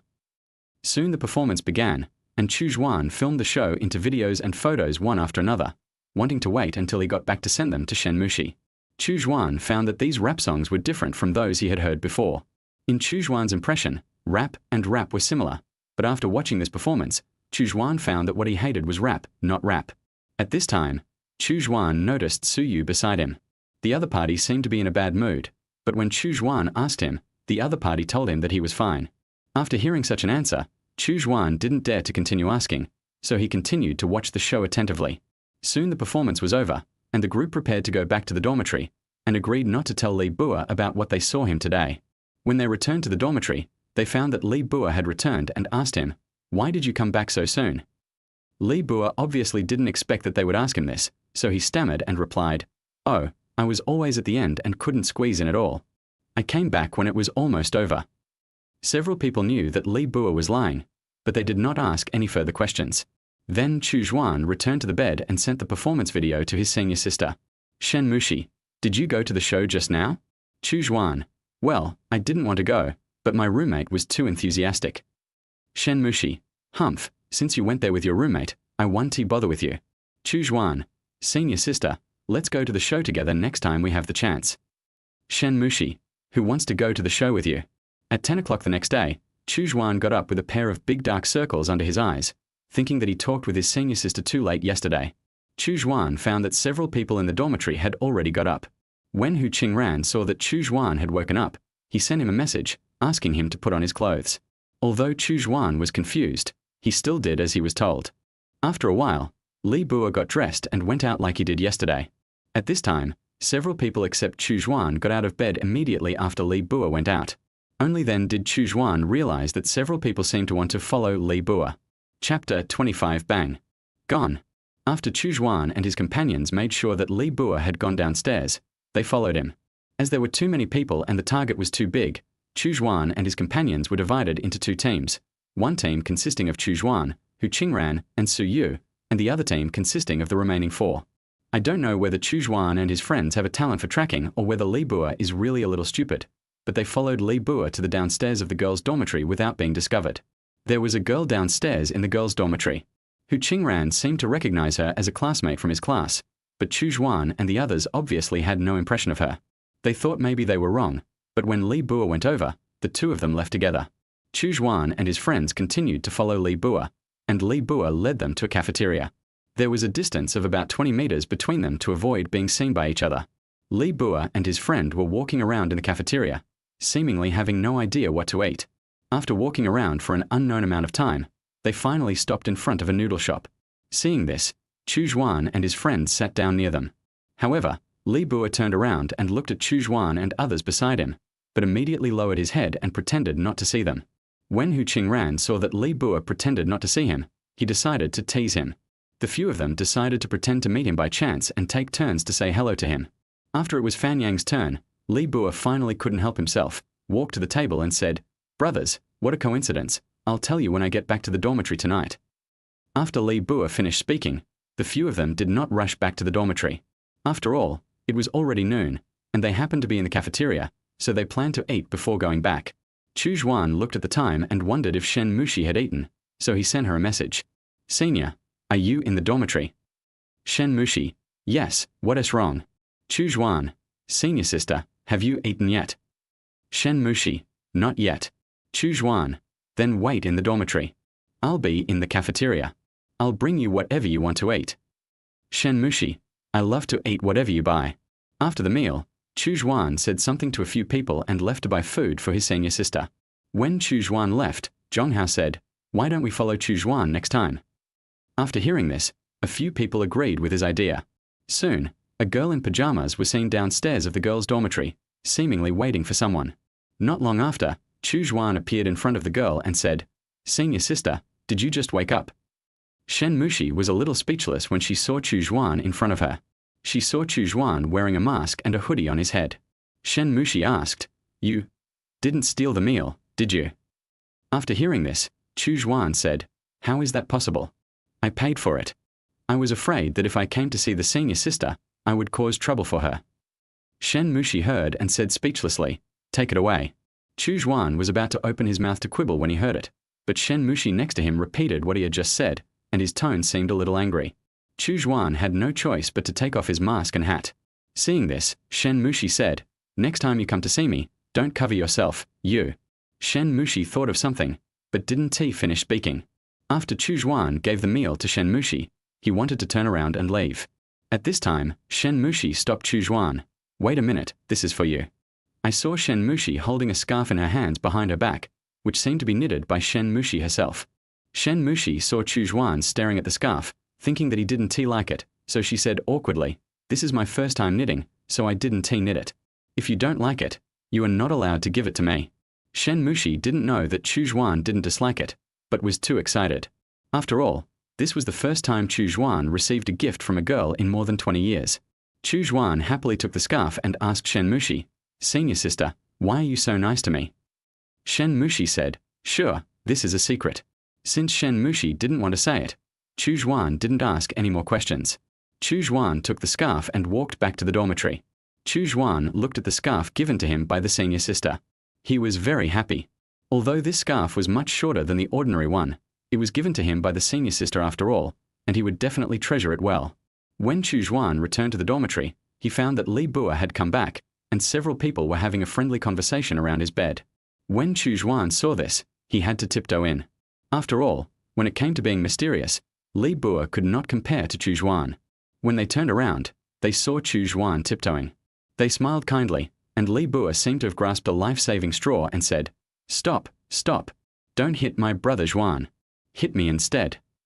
After Li Bua finished speaking, several people stopped walking towards Chu Xuan and turned back to Li Bua.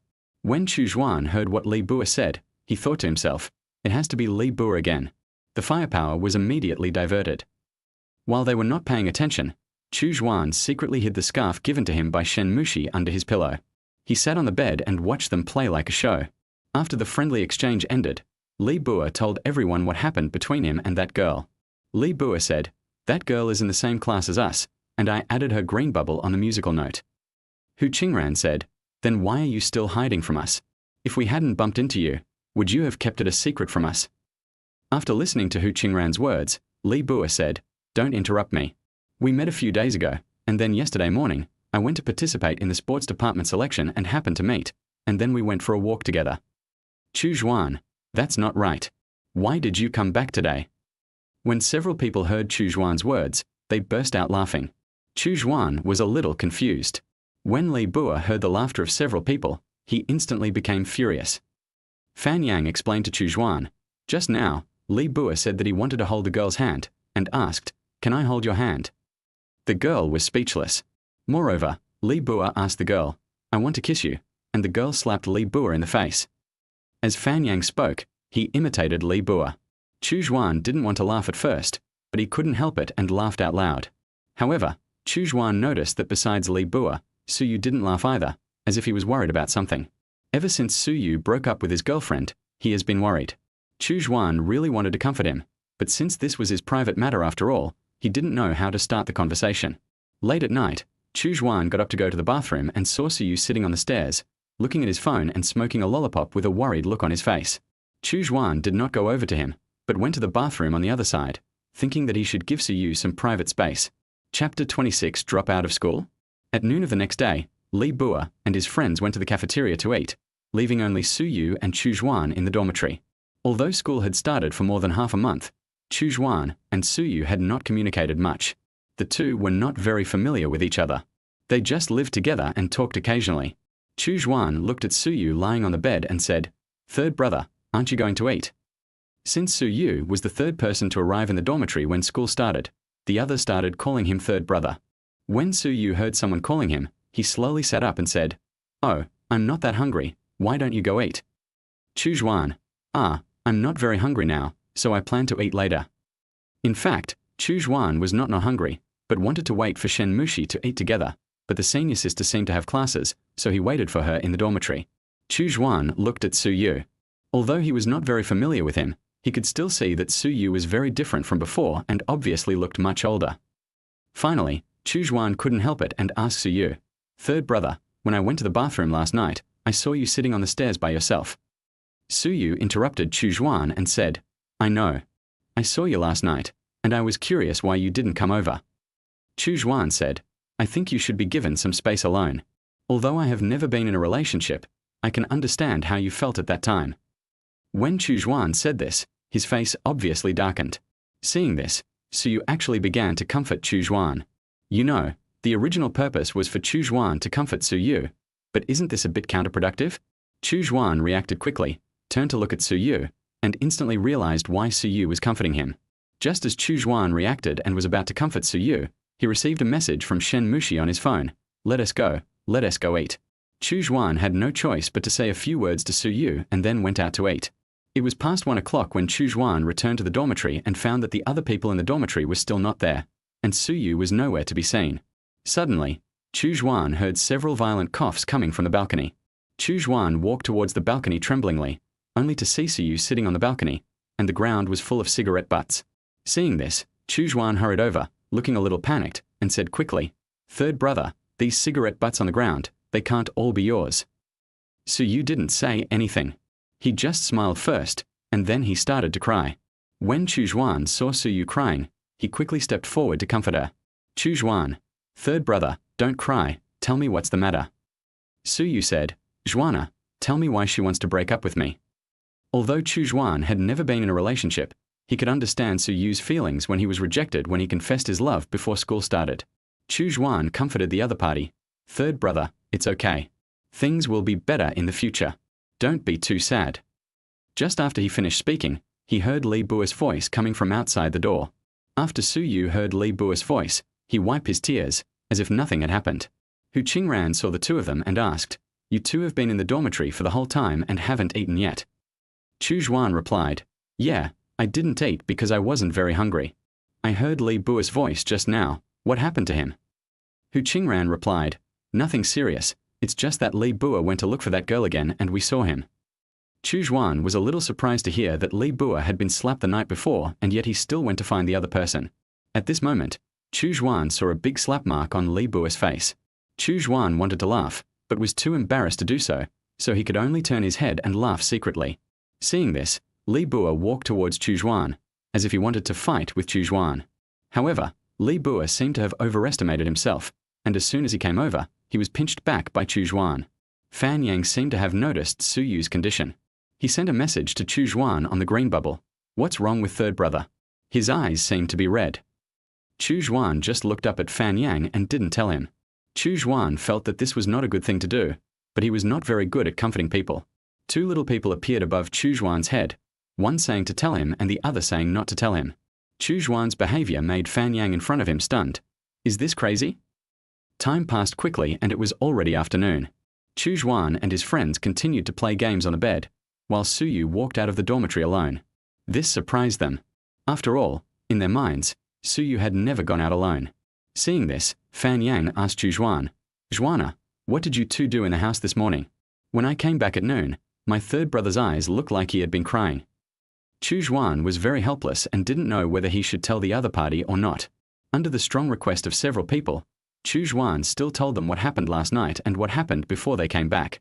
When Fan Yang and the others heard this, they said, "Hey, when third brother just broke up, you didn't see him crying while hugging a chair." Hu Qingran. At that time, several of us took turns to coax him, but it didn't work, alas.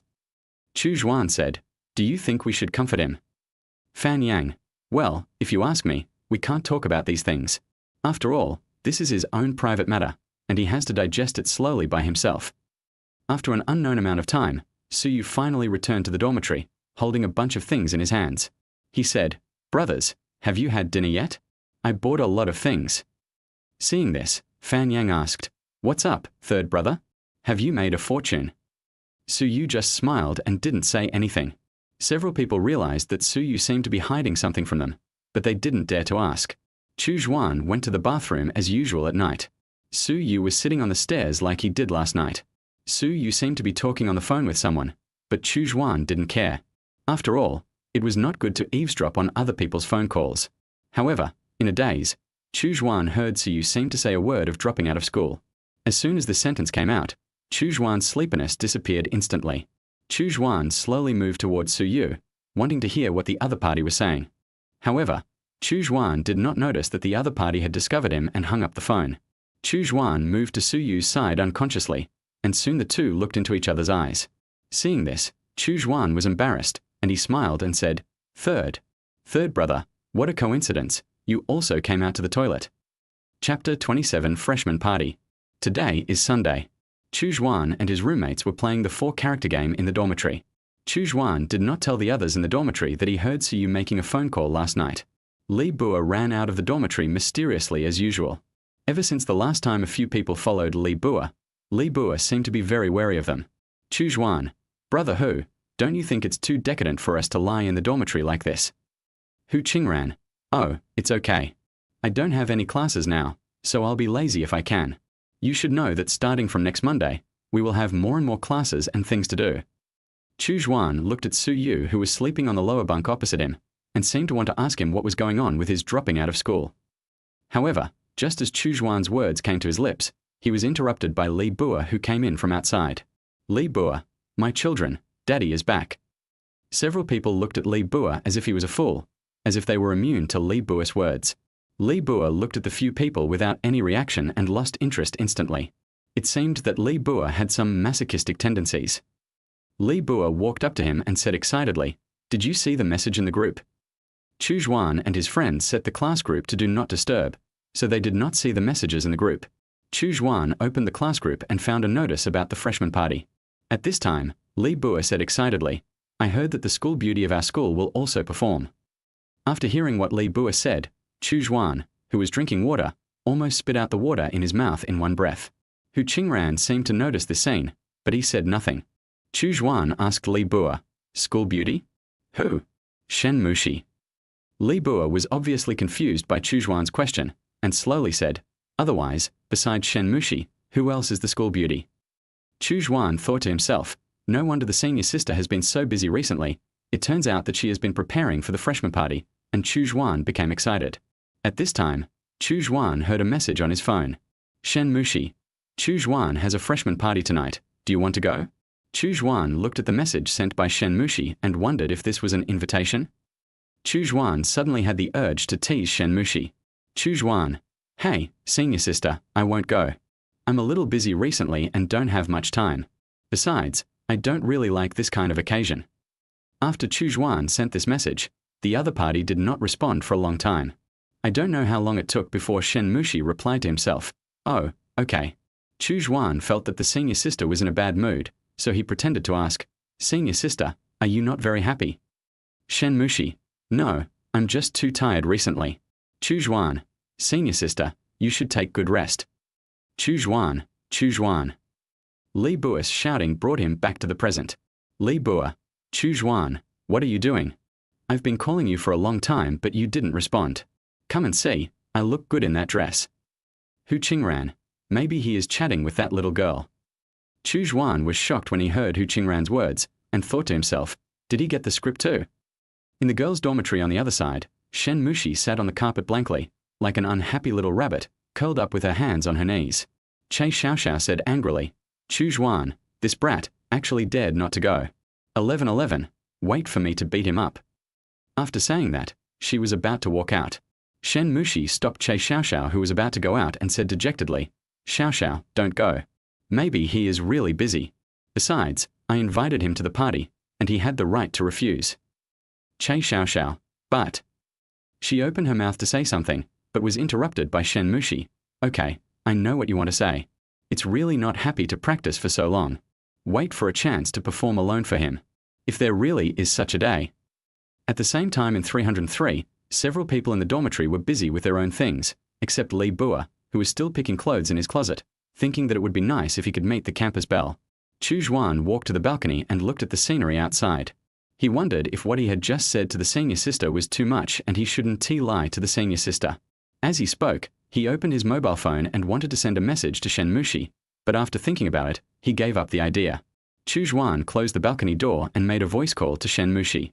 Chu Xuan felt that it would be too cold if he only used text, so it would be better to use voice.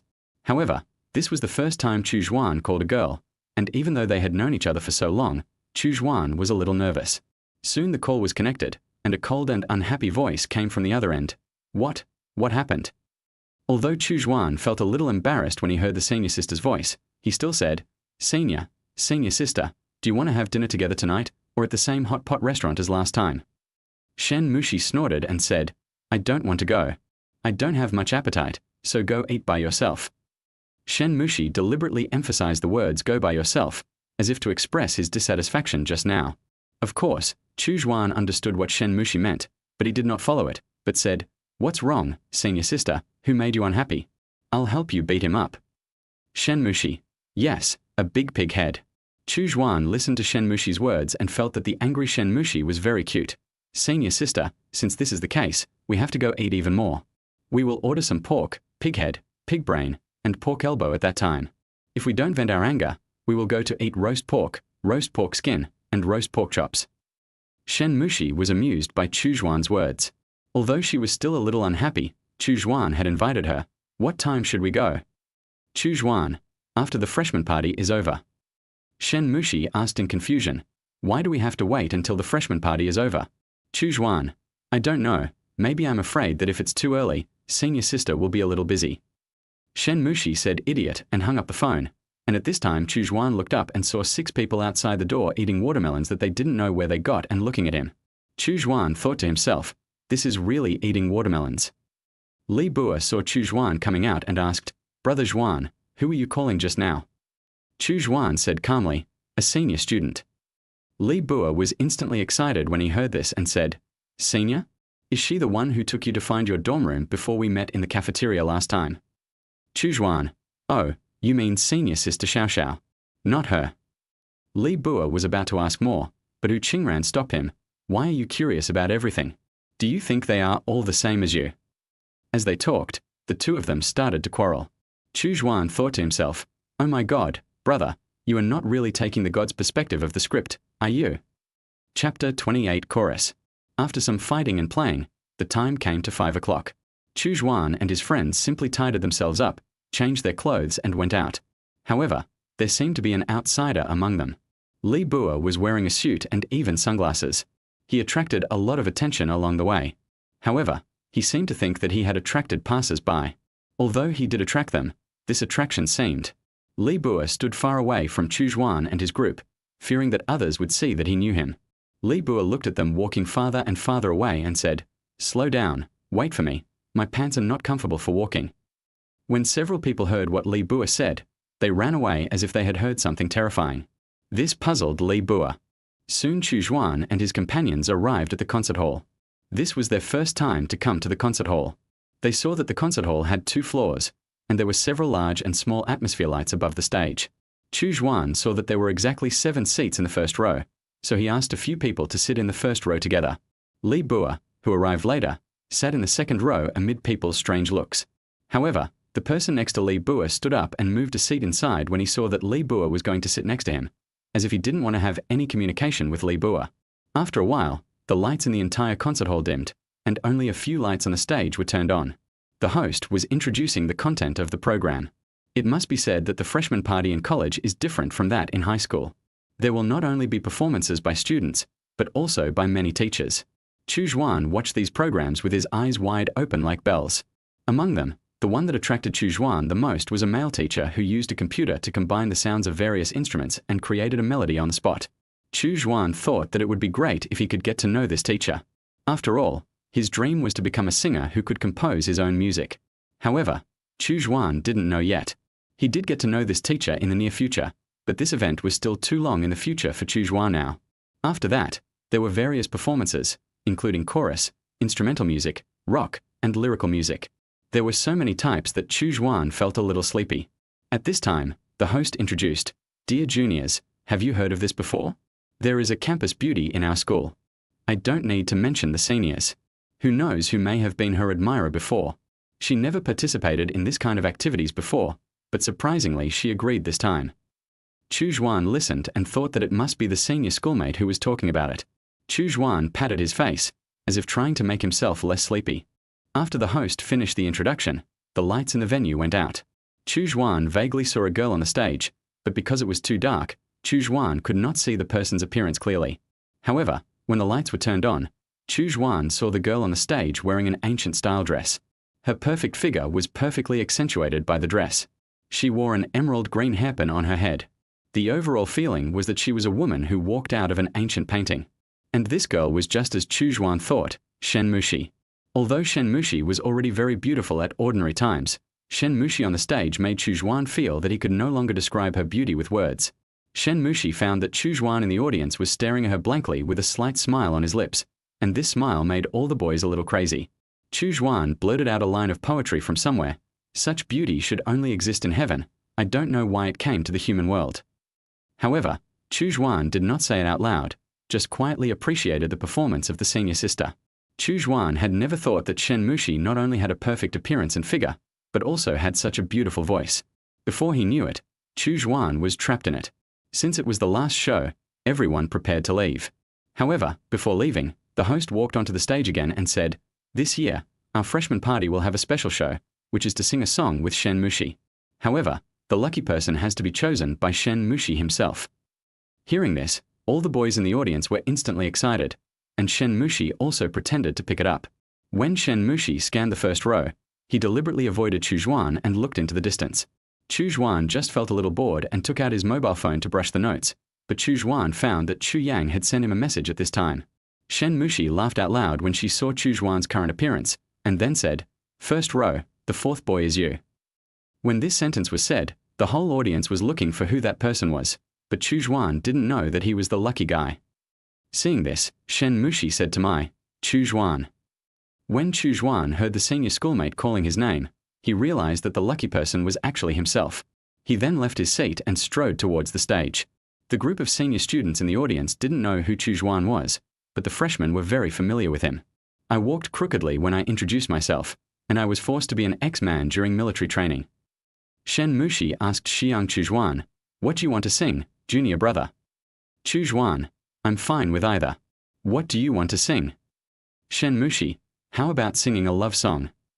Chu Xuan, senior sister, it's a bit inappropriate for you to wear this kind of clothes and sing this kind of song. Shen Mushi, humph, it's up to you to manage.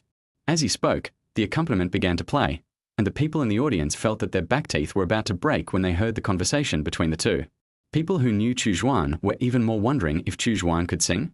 However, when Chu Xuan opened his mouth, he amazed everyone in the audience.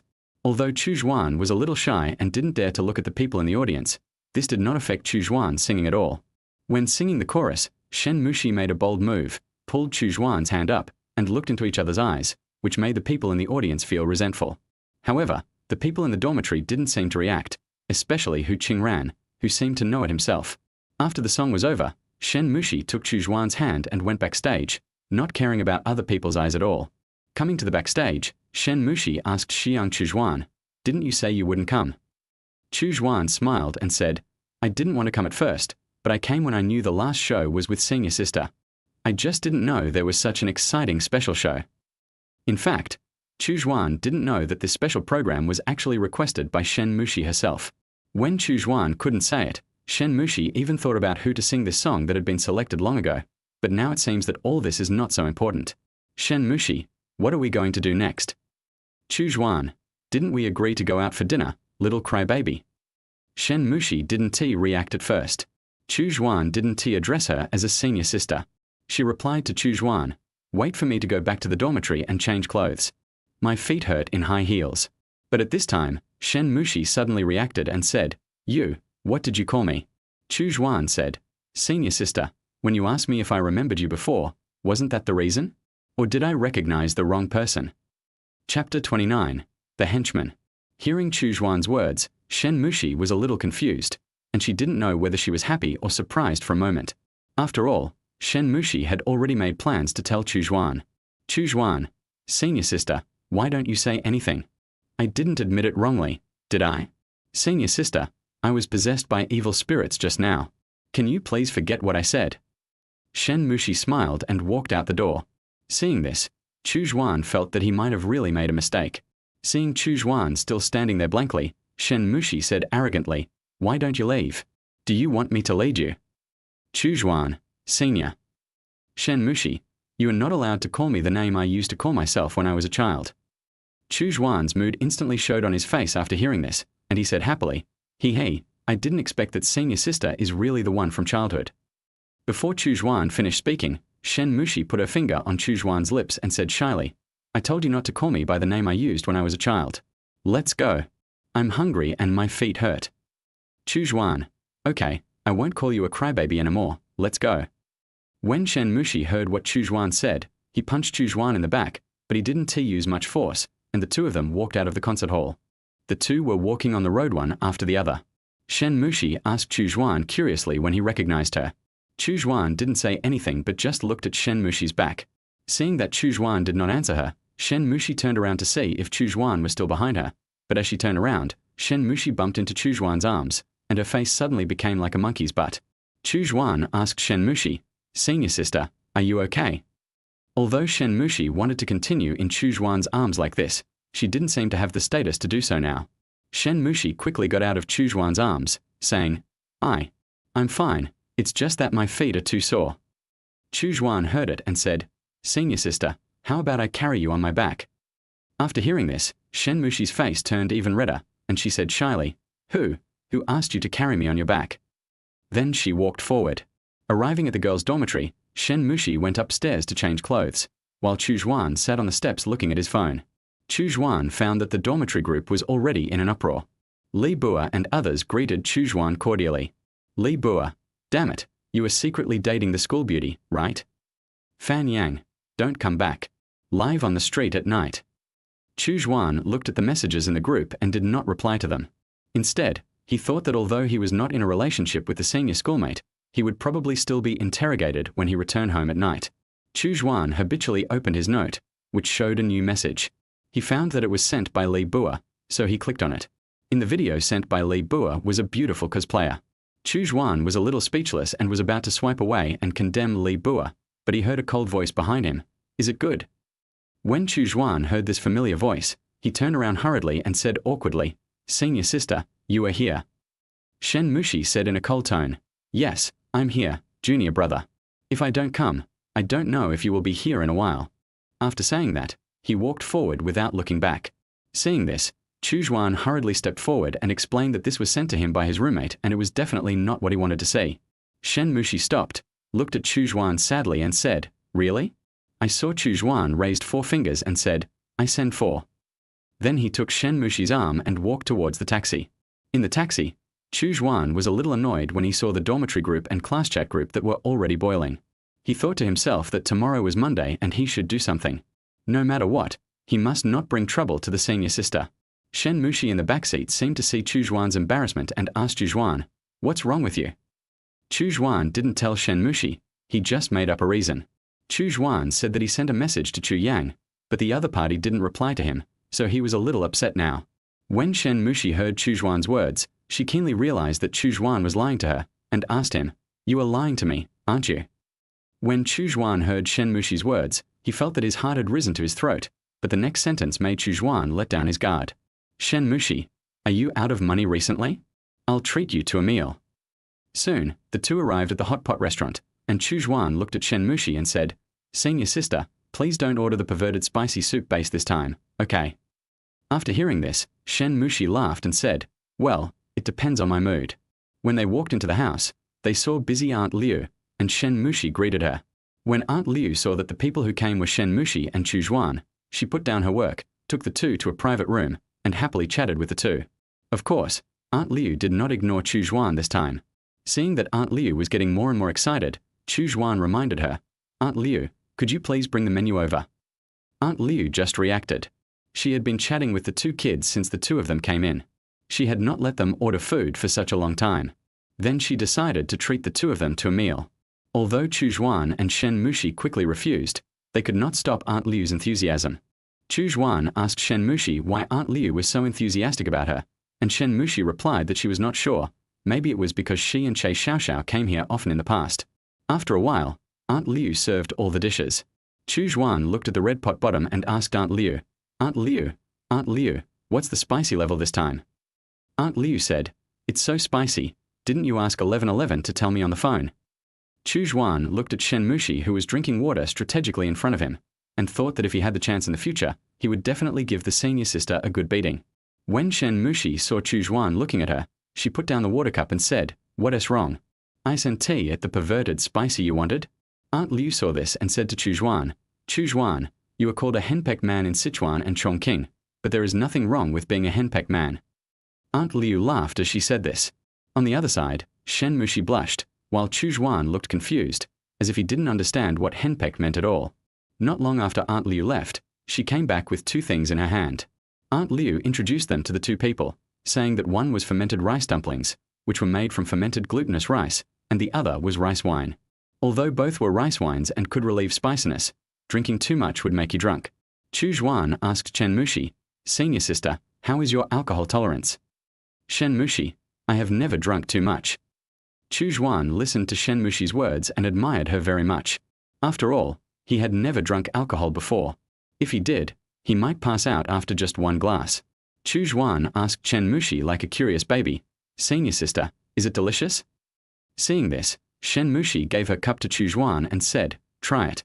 After Chu Xuan took a sip, he felt that the taste was quite sweet, and then poured a little bit into his own cup. Not long after, there was a person lying on the table. This person was not Chu Xuan but Shen Mushi.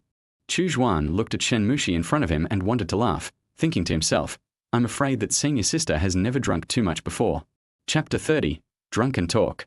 Chu Xuan looked at the drunk senior in front of him, feeling a little helpless. He said that he had never drunk too much, so why did he faint after drinking a little rice wine? Chu Xuan had no choice but to pay the bill first, thinking that he would wake up Shen Mushi after paying the bill. Soon Chu Xuan paid the bill and walked back to the table, and saw that Shen Mushi had woken up, but his brain still seemed confused, and he was staring at the table blankly. Chu Xuan walked up to her and gently called her senior sister, but was interrupted by Shen Mushi just as she was about to speak. Shen Mushi, well, who are you? You look familiar to me.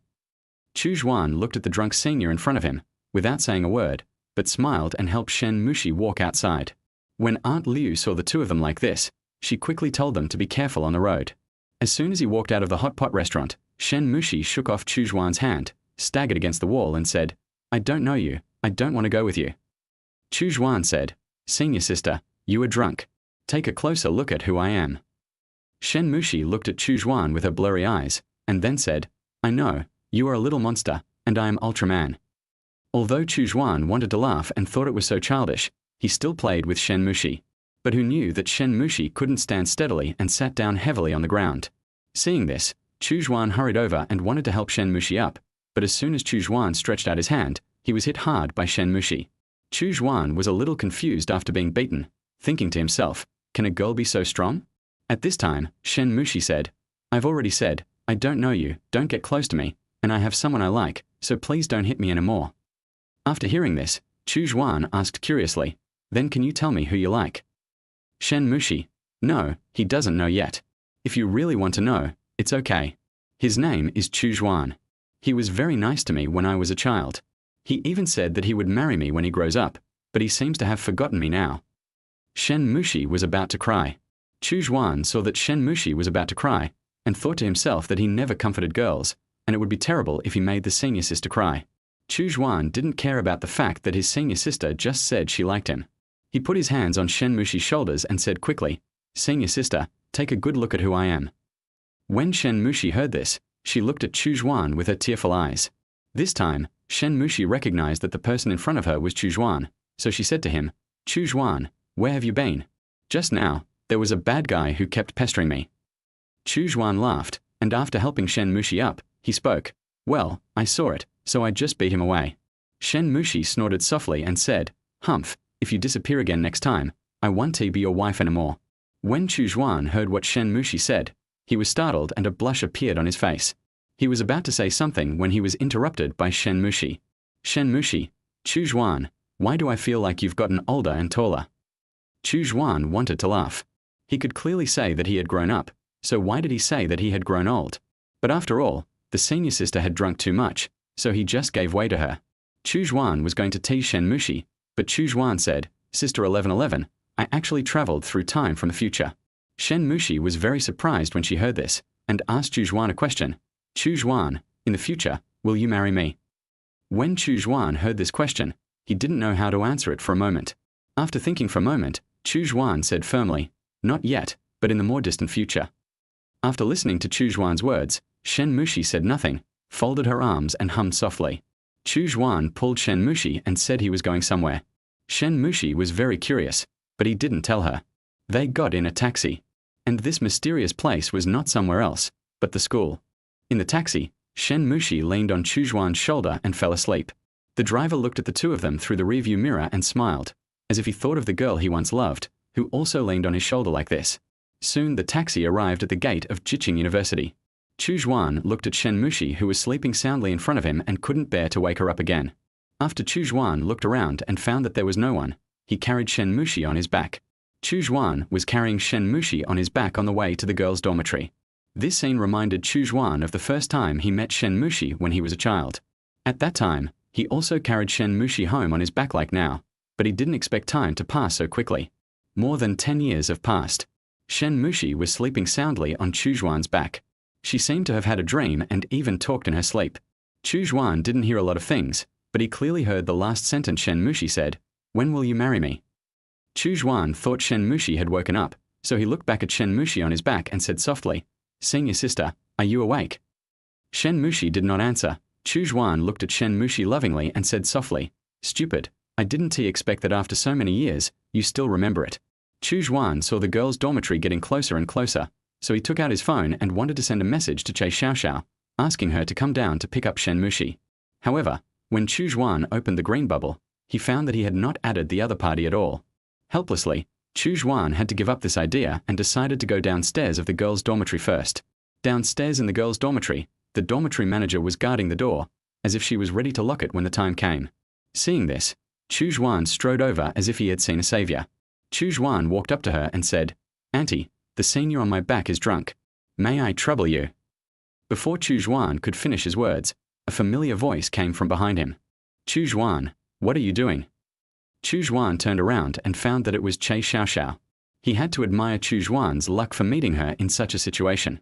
After Chu Xuan explained the situation to Chu Xiao, he handed Shen Mushi over to Chu Xiao, but before he left, he gently stroked Shen Mushi's head a few times.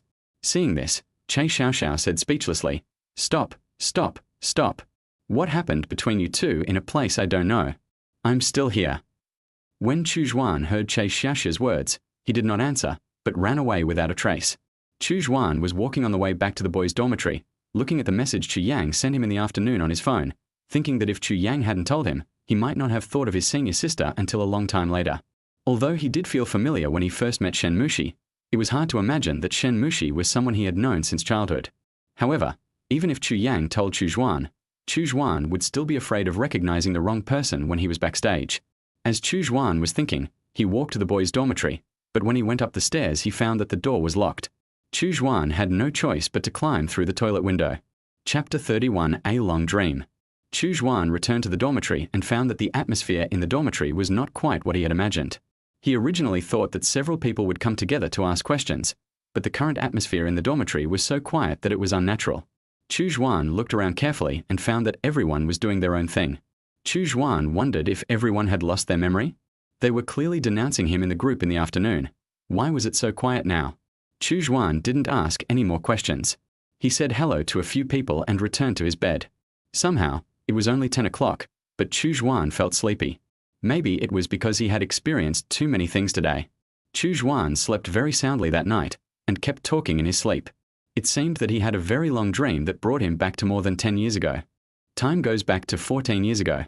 Chu Xuan was just 8 years old at that time. His parents were rarely at home due to work, so Chu Xuan and his sister Chu Yang were left at their grandmother's house in the countryside for a long time. That was Chu Xuan's first time to come to his grandmother's house in the true sense. Although Chu Xuan had been here before, he had always come with his parents. This time it was just him and Chu Yang, so Chu Xuan looked at everything around him and felt it was so boring and unfamiliar.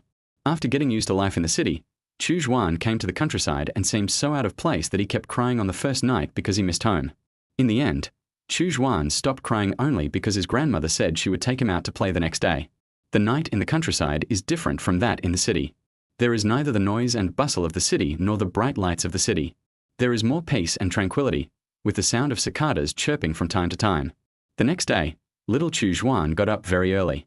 Yesterday, his grandma said she would take him out to play, so he seemed very happy, jumping around and asking where they were going to play. When Chu Xuan saw that his grandma didn't answer him, he was stopped by Chu Yang just as he was about to cry. "Chu Yang, Grandma just said that she would take us out after breakfast." After hearing what his sister said, Chu Xuan ate breakfast happily. After breakfast, Grandma held Chu Xuan's left hand and Chu Yang's right hand and walked on the road, as if they were going somewhere, but the two of them didn't know.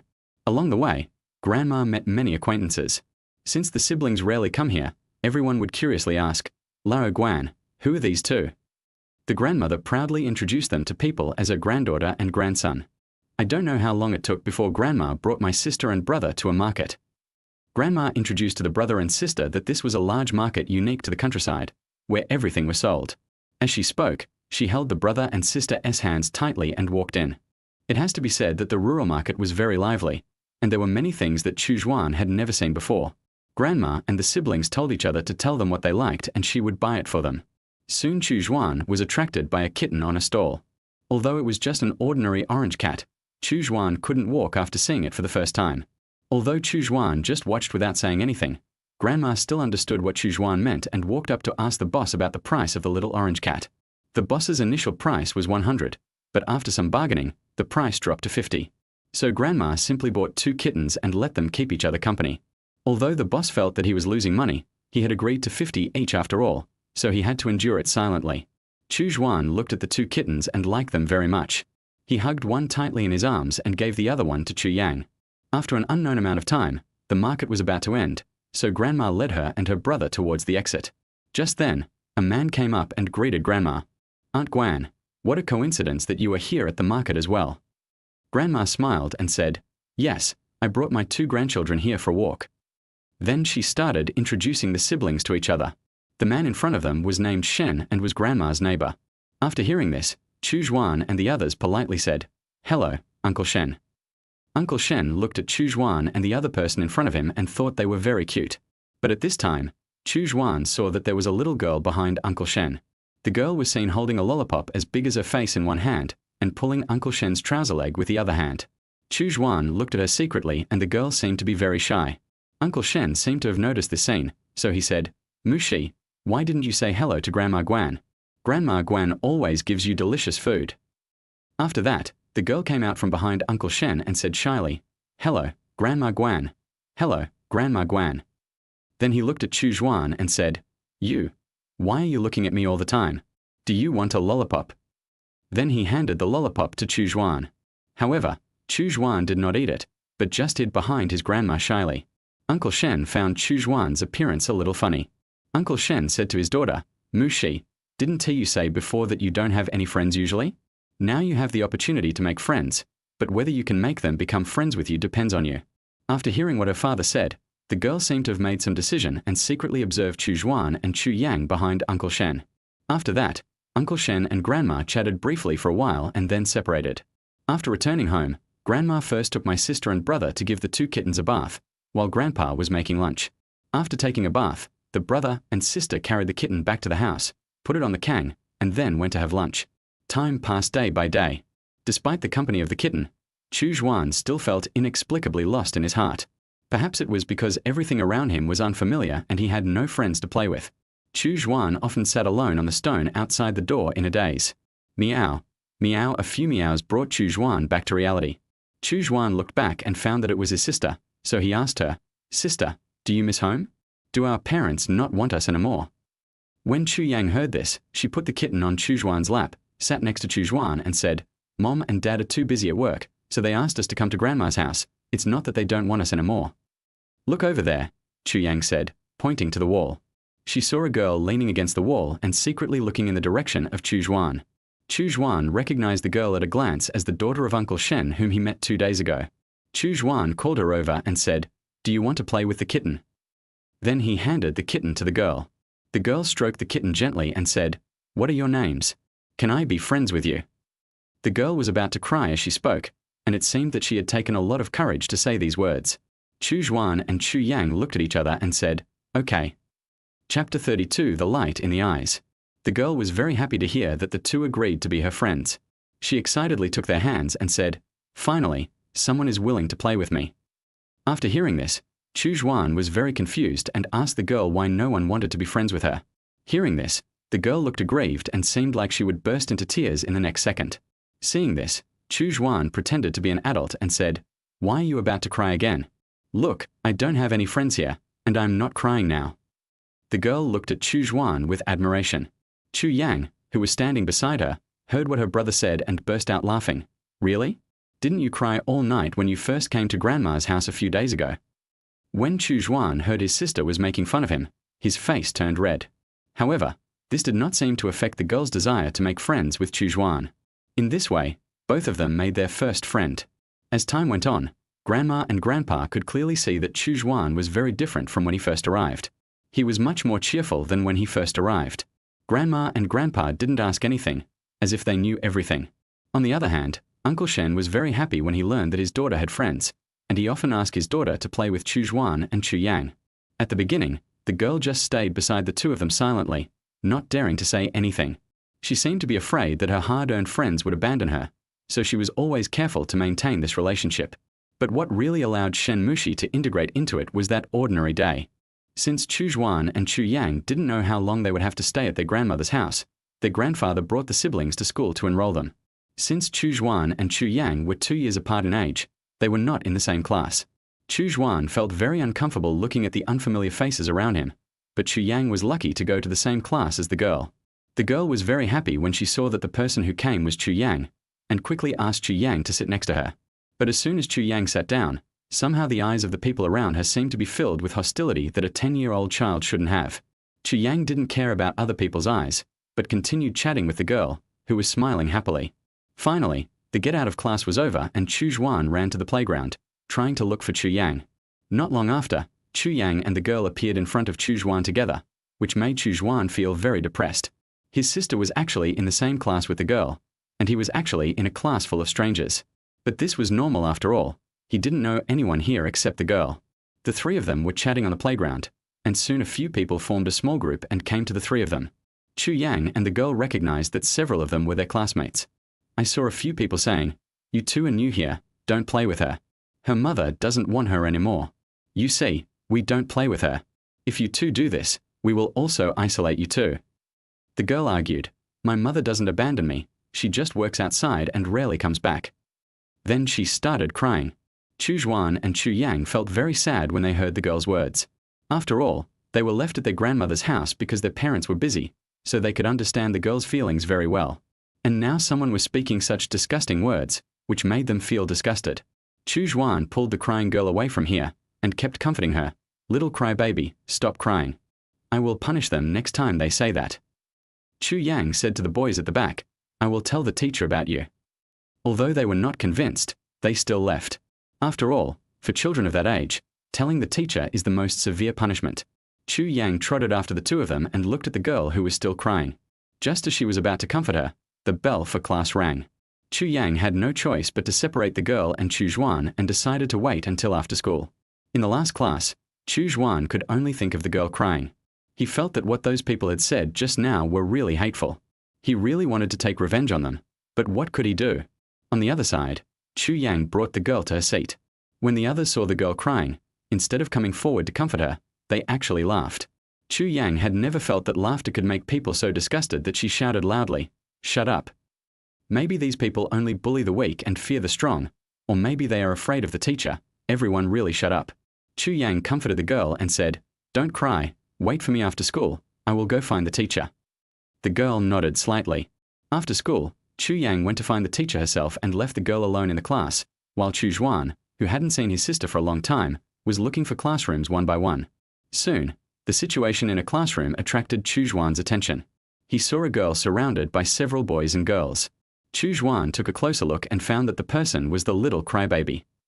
Chu Xuan walked up quickly, pulled away the boy in front of him, opened his arms and protected the girl in front of him. When they saw Chu Xuan coming, they were ready to take action. At this moment, Chu Yang came here with the teacher. The teacher was very angry when he saw this scene, and then asked them to ask their parents to come tomorrow. But just as she was about to leave, a boy stretched out his foot. The girl didn't pay attention and dodged, falling heavily to the ground. Chu Xuan slapped the boy in the face and then helped the girl up. However, the girl's knee was broken and she kept crying. Chu Xuan asked Chu Yang to put the girl on her back. Although the girl was not heavy, it was very difficult for Chu Xuan at that time. Chu Yang held the girl with both hands from behind and left the school. Fortunately, the distance between school and home is not far, only about 10 minutes away. After Chu Xuan and his companion carried the girl to Uncle Shen's house next door, they told Uncle Shen about the incident before returning home. After returning home, Chu Yang told her grandparents about this matter. The two old people were very angry. They went to the next door and called Uncle Shen over. Grandpa asked Uncle Shen what he planned to do. Uncle Shen said angrily, "Tomorrow I plan to go to school to meet these students and parents in person." After listening to Uncle Shen's words, Grandpa decided to go with Uncle Shen early tomorrow morning. Uncle Shen kept praising Chu Yang and Chu Xuan, touching their heads and smiling, saying, "Thank you too. If you hadn't told me, I would still be kept in the dark." The next day, the siblings and the girl went to school first, followed by Uncle Shen and Grandpa. Chu Xuan was in class when he heard a teacher walk into the classroom and asked anxiously, "Who is Chu Xuan?" After Chu Xuan answered, he was taken to Chu Yang's class by the female teacher. He saw several parents standing in the class, one of whom was the father of the boy who was slapped by him. When the man saw Chu Xuan coming in, he rolled up his sleeves and walked towards Chu Xuan. However, just as he was about to take action, the teacher stopped him and said, "Parents, this is not the place to talk. If you have anything to say, let's go to the office to talk." After that, the man pulled Chu Xuan. Chu Xuan struggled to get rid of the man's hand and said, "Uncle, you didn't ask why and just did it. No wonder your child is like this. Don't you care about your child's school violence?" Chu Xuan also said to the whole class, "No matter who bullies her again in the future, I will protect her like I did yesterday." These words coming from the mouth of an 8-year-old child surprised everyone present. Soon, a familiar voice attracted Chu Xuan's attention. Well said. Chu Xuan looked outside the door and found that the people who came were Uncle Shen and Grandpa. Uncle Shen said to the man, "If you have anything to say, go to the office and tell us. You don't want your family scandal to be heard by outsiders, do you?" As he spoke, the man blushed and pulled his son to the office. The other parents realized they were in the wrong and followed him to the office. Chu Xuan looked at Chu Yang outside the door, and then he realized that Grandpa and Uncle Shen were called from the office by her. Thinking about it, he also prepared to go to the office together. However, Chu Xuan didn't know at this moment that there was a gaze that had been watching him since the beginning. At this moment, Chu Xuan seemed to have become the dazzling light in the girl's eyes.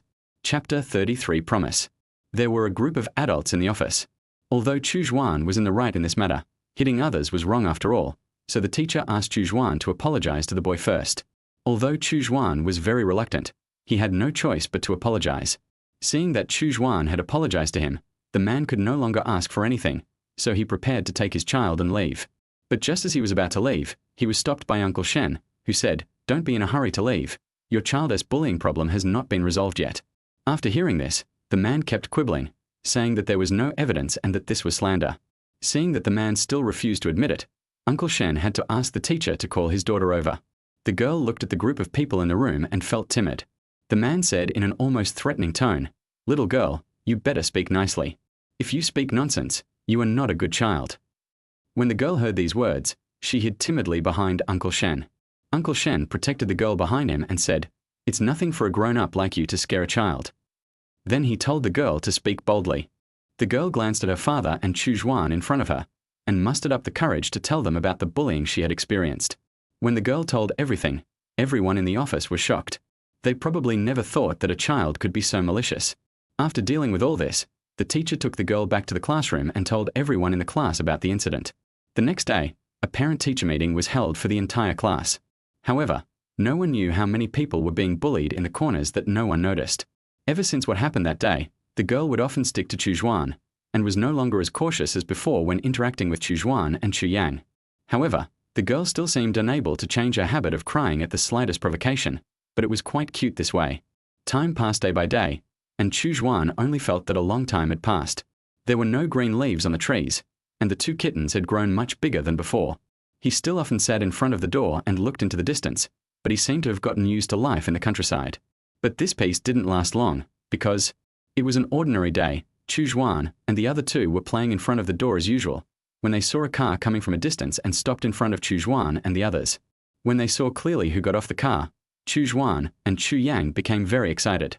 Chu Xuan ran up excitedly, hugged their thighs and said, "Mom and Dad, you're finally here." As he spoke, tears began to flow. The grandparents in the room heard the noise outside the door and came out of the house together. When the two old people saw that the people coming were their daughter and son-in-law, they were very happy and quickly pulled the two of them into the house. The adults in the house seemed to be discussing something, while Chu Xuan and his friends were playing in the snow in the yard. After an unknown amount of time, Chu Xuan's parents and siblings said, "Let's go home tomorrow." The brother and sister were very happy when they heard it, but the girl next to them ran back home in tears. Chu Xuan didn't know why the little crybaby was crying again, so he followed the girl back, and Chu Xuan's parents followed behind. Next door, Uncle Shen saw his daughter crying and asked her what happened. The girl started crying and said that Chu Xuan and the others were going to move away. When Uncle Shen heard what his daughter said, he realized that his daughter was reluctant to let Chu Xuan and the others leave. Uncle Shen patiently comforted the girl. The next day, Chu Xuan got up early to prepare to go home. Grandma and Grandpa came to the door early in the morning, ready to see them off. Chu Xuan looked at his grandmother and said, "Grandma, aren't you and Grandpa going with us?" Grandma smiled and said, "You guys go back first. Your grandpa and I will come to see you later. Remember to eat well when you get home and don't starve yourself." Perhaps because he was young and didn't he understand what parting meant, Chu Xuan agreed to his grandmother's request with a smile. Chu Xuan was just about to get into the car holding the kitten when he heard the girl calling him.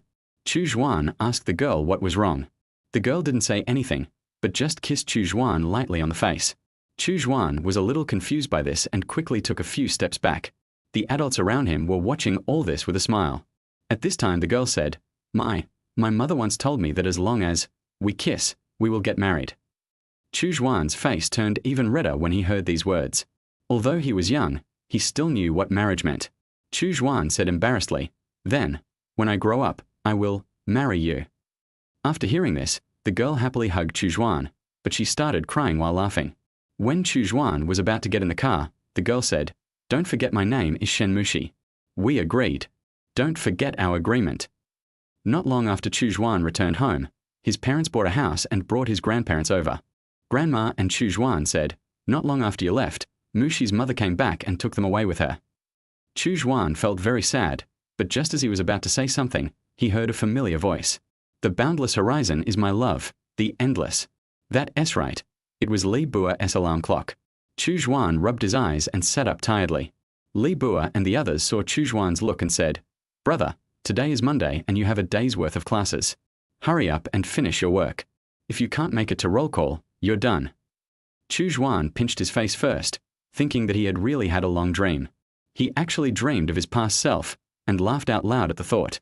After making sure that he was not dreaming, he climbed out of bed. Fan Yang looked at Chu Xuan and asked, "Xuana, what's wrong with you? Why are you pinching your face?" Chu Xuan smiled and said, "It's okay, I just had a very long dream last night." However, Chu Xuan remembered that his parents seemed to have talked to Uncle Shen about something at that time, but now he couldn't remember it at all.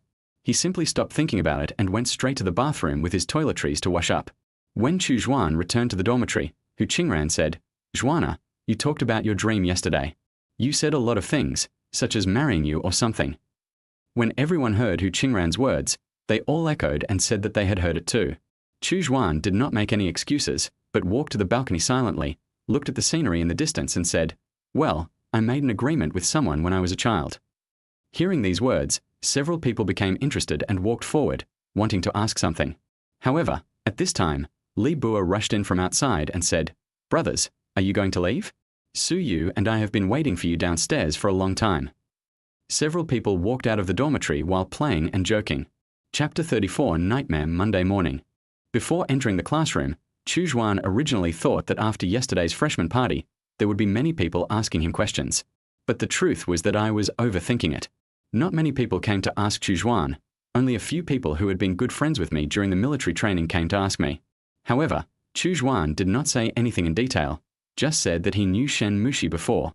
Although a few people still had questions in their minds, since Chu Xuan had already answered them, they had no way of asking further questions and returned to their seats one after another. This time, Chu Xuan and his friends did not sit in the first row. Instead, they sat in the middle row. After all, if they couldn't understand, sleeping in the middle was better than in the first row. However, this time Chu Xuan did not stand next to Li Bua. After all, after the last class, Li Bua left a huge shadow on Chu Xuan.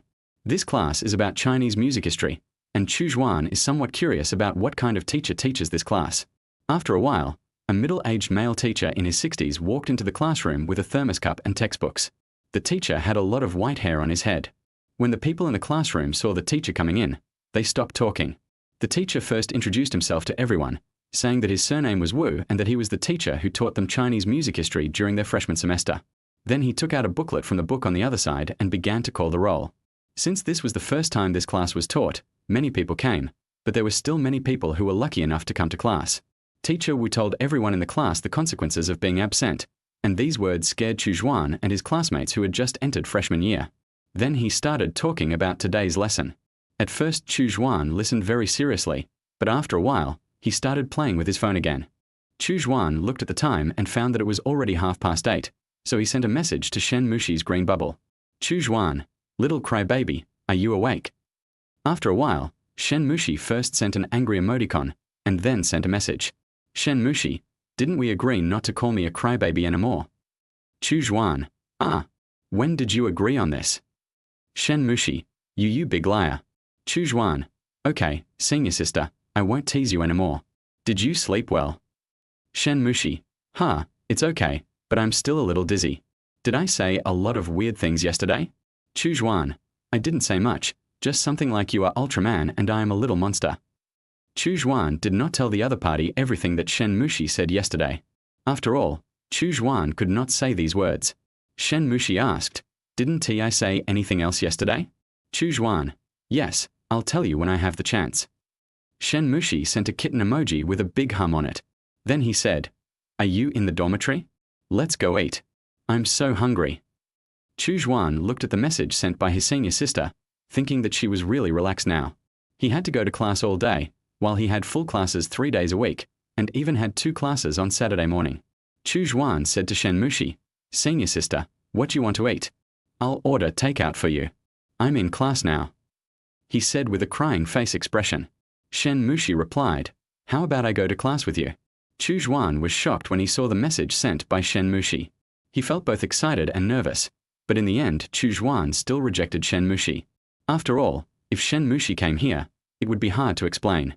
After saying that, Chu Xuan ordered a bowl of porridge for Shen Mushi from the yellow kangaroo, and after telling Shen Mushi, he continued to attend the class scrolling on his phone. Su Yu, who was standing by, saw Chu Xuan had been sending messages, and couldn't help but ask curiously, "Are you not avoiding people anymore?" Chu Xuan did not answer Su Yu's question, but asked Su Yu a question. Chu Xuan did not say it out loud, but sent it to Su Yu on the green bubble. "Chu Xuan, third brother, I'm actually a little curious. The one who dropped out of school that you mentioned that night, wasn't it you?" Chu Xuan could clearly feel that after Su Yu saw the message, his face was filled with speechlessness and helplessness. Su Yu answered in a low voice, "I was on the phone with my brother that night. My brother said that someone had recently dropped out of their school. He told me not to cause trouble or I would be dropped out. I said, I don't want to drop out, but you only heard the word drop out." Chu Xuan felt a little embarrassed when he heard Su Yu's answer. Chu Xuan thought that it was a good thing that he didn't tell the others. If the others knew about it, he would be even more embarrassed. Time passed very slowly. Chu Xuan felt that 2 years had passed in the 2-hour class. After class, Li Bua was about to leave the teaching building. Seeing this, several people hurriedly stopped him and asked Li Bua what he was going to do. Li Bua turned around and said, "Aren't you going back to the dormitory after class?"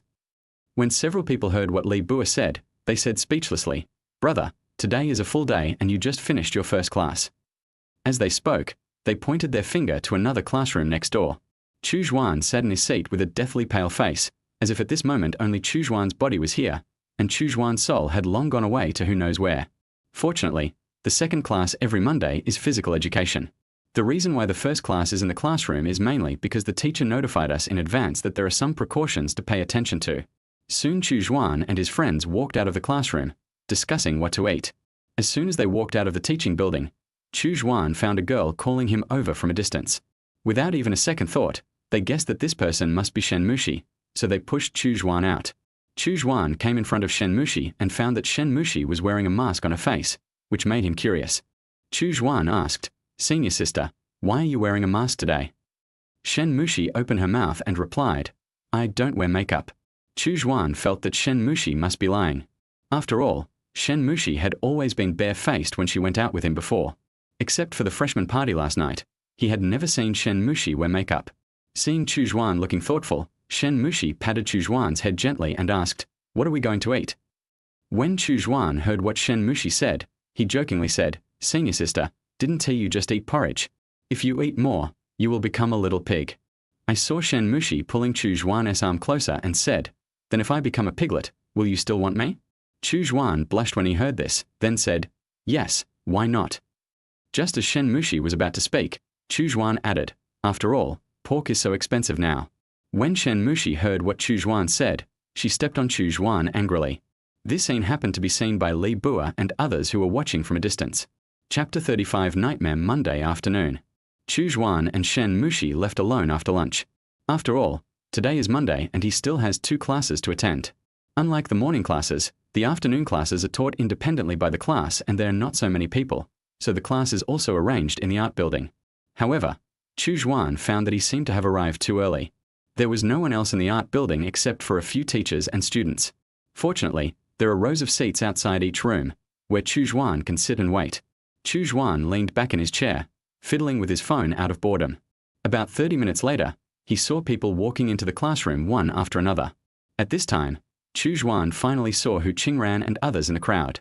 As a stranger, Chu Xuan followed them after seeing the people he knew as if he had grabbed a life-saving straw.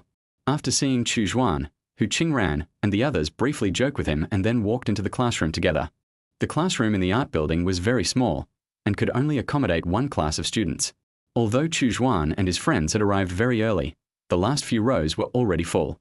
Chu Xuan and a few others chose to sit against the wall, while Chu Xuan sat alone in the empty first row.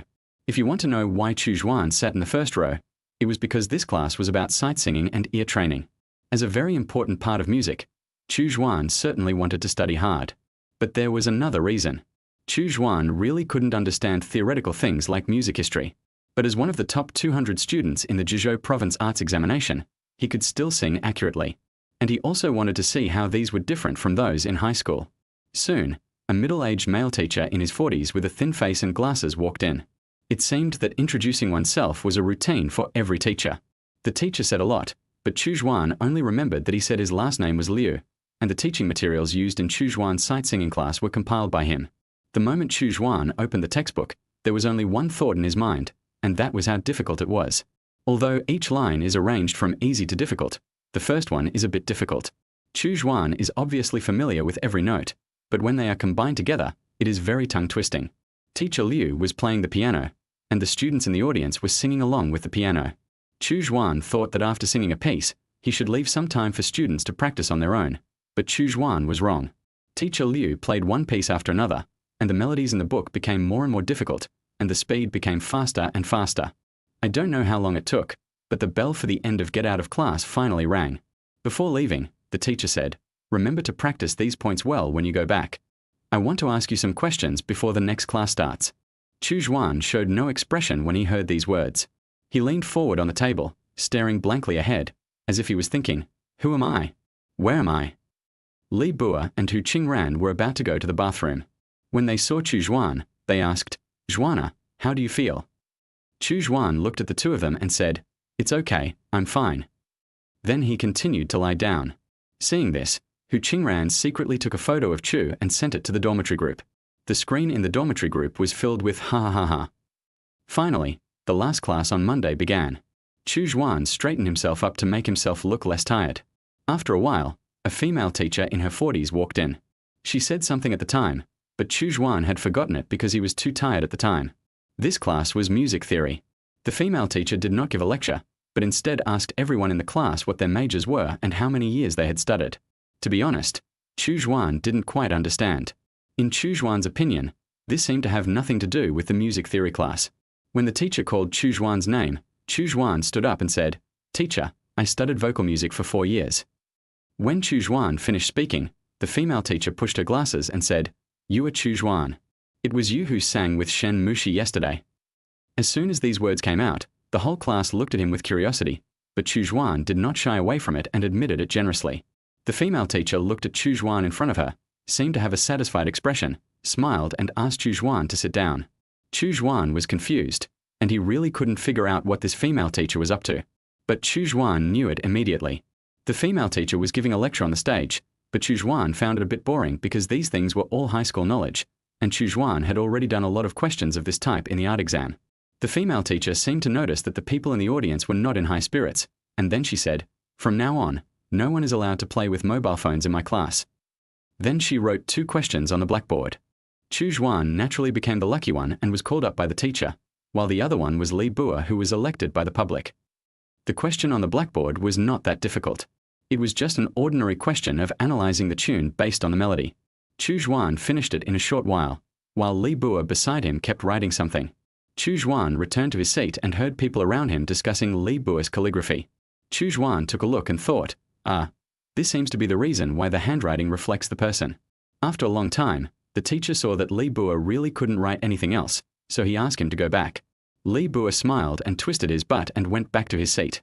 At this time, the teacher called a boy next to Chu Xuan to do this question.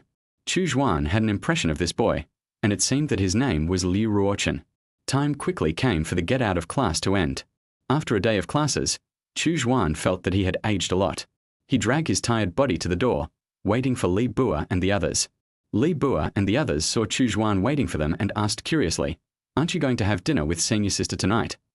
Chu Xuan replied, "No, I'm too tired. I just talked to senior sister Mo." Then they went to the cafeteria to eat. In the girls' dormitory on the other side, Che Xiaoxiao looked at Shen Mushi and said jokingly, 11:11, aren't you going to have dinner with your boyfriend today?" Shen Mushi said, "No, he is too tired after a day of classes today." After Shen Mushi finished speaking, she reacted and said with a slightly red face. What little boyfriend? Che Xiaoxiao smiled and said, it's not now, but it will be sooner or later. You don't even know that when he carried you back last night, he was afraid that you would catch a cold while sleeping, so he put his clothes on you. If I were you, I would take action as soon as possible, and don't worry about who confessed first or anything like that. When Che Xiaoxiao turned to look at Shen Mushi was sitting there smiling blankly. Seeing this, Che Xiaoxiao called Shen Mushi a few times, but the other party did not respond. In the end, Che Xiaoxiao just smiled like an aunt and continued to do her own thing. No one knows what Shen Mushi was thinking that day. Maybe he was thinking that even though Chu Xuan is older, he is still the same person. Chapter 36. Little Rubber Band. It was Tuesday, and with the sound of alarm clocks ringing one after another, the people in 303 forced themselves to start their brains. After a day of classes, Chu Xuan and his friends' whole bodies were resisting it all. It was only a little past 7 in the morning, and some of them had to get up. After Chu Xuan and his companions simply washed up, they headed to the classroom like zombies. The classroom was the same as yesterday. This time, since several people came very early, they all sat in the last row. Chu Xuan fell asleep on the table as soon as he sat down, so that he didn't even know what the class was about in the first period. He only knew that there was no roll call in this class, which gave Chu Xuan an idea. The morning class passed quickly. Fortunately, there were no classes on Tuesday afternoon, which made everyone feel relieved. After lunch, Chu Xuan and his friends returned to the dormitory. They lay on the bed, talking 1 second and falling asleep the next. When Chu Xuan woke up, 2 hours had passed. Chu Xuan found that the people around him were still asleep, so he started checking his phone. Today's notes are either recommending nearby restaurants or recently released movies. Chu Xuan glanced at the time and found that it was only 3 o'clock in the afternoon, so he sent a message to Shen Mushi on Green Bubble. Chu Xuan, senior sister, what are you doing? Shen Mushi, I'm following the drama, what's wrong?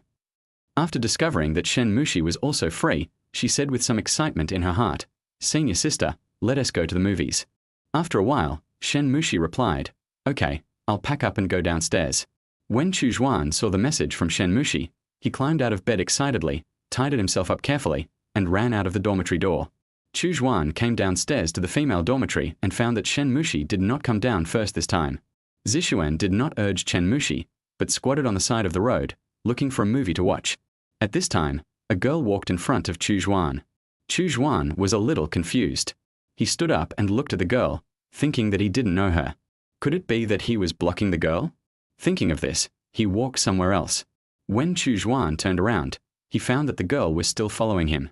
Chu Xuan asked in confusion, excuse me, is there anything I can help you with? The girl said, don't you remember me?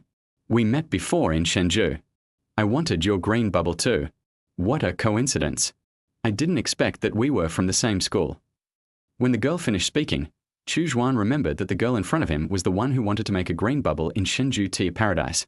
The girl said, you rejected me last time. You see, we are from the same school.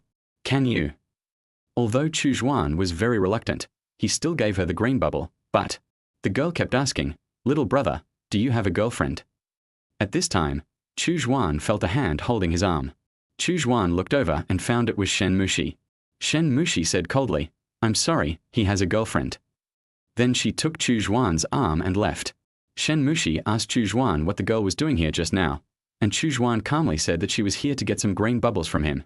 When Shen Mushi heard that she was here to ask for Chu Xuan green bubble, she asked, did you give it to her? Chu Xuan replied with a smirk, I gave it to her. Why not give it to her if she wants it? When Shen Mushi heard what Chu Xuan said, she let go of Chu Xuan's hand and said in a cold tone, okay, you have become more capable, Chu Xuan. Now you have learned to eat what is in the bowl while thinking about what is in the pot. At this moment, the phone suddenly rang, and Shen Mushi said coldly, someone added you, take a look. Then he crossed his hands on his waist. Chu Xuan smiled and said, senior sister, how can you be sure that it is not yours? When Shen Mushi heard Chu Xuan's words, she took out her cell phone while saying that it couldn't be her. The moment she took out her cell phone, Shen Mushi found that it was indeed her green bubble who had a new friend request. Shen Mushi looked at Chu Xuan with a question mark on her face, and Chu Xuan explained, I did give her the green bubble, but I didn't say it was for me. When Shen Mushi heard Chu Xuan's words, she said angrily, Humph, you just know how to tease me. Chu Xuan said, that's because Sister Mu she is so cute. Chu Xuan continued, do Do you remember that I told you about the two elderly people I met in Shenzhou? To be honest, I envy their relationship. They can love someone for their entire life. Nowadays, the world is too fast, and fast food love is not what I like. Shen Mushi looked at Chu Xuan in front of him and felt that he was inexplicably sad, so he took Chu Xuan's wrist and walked out of the door.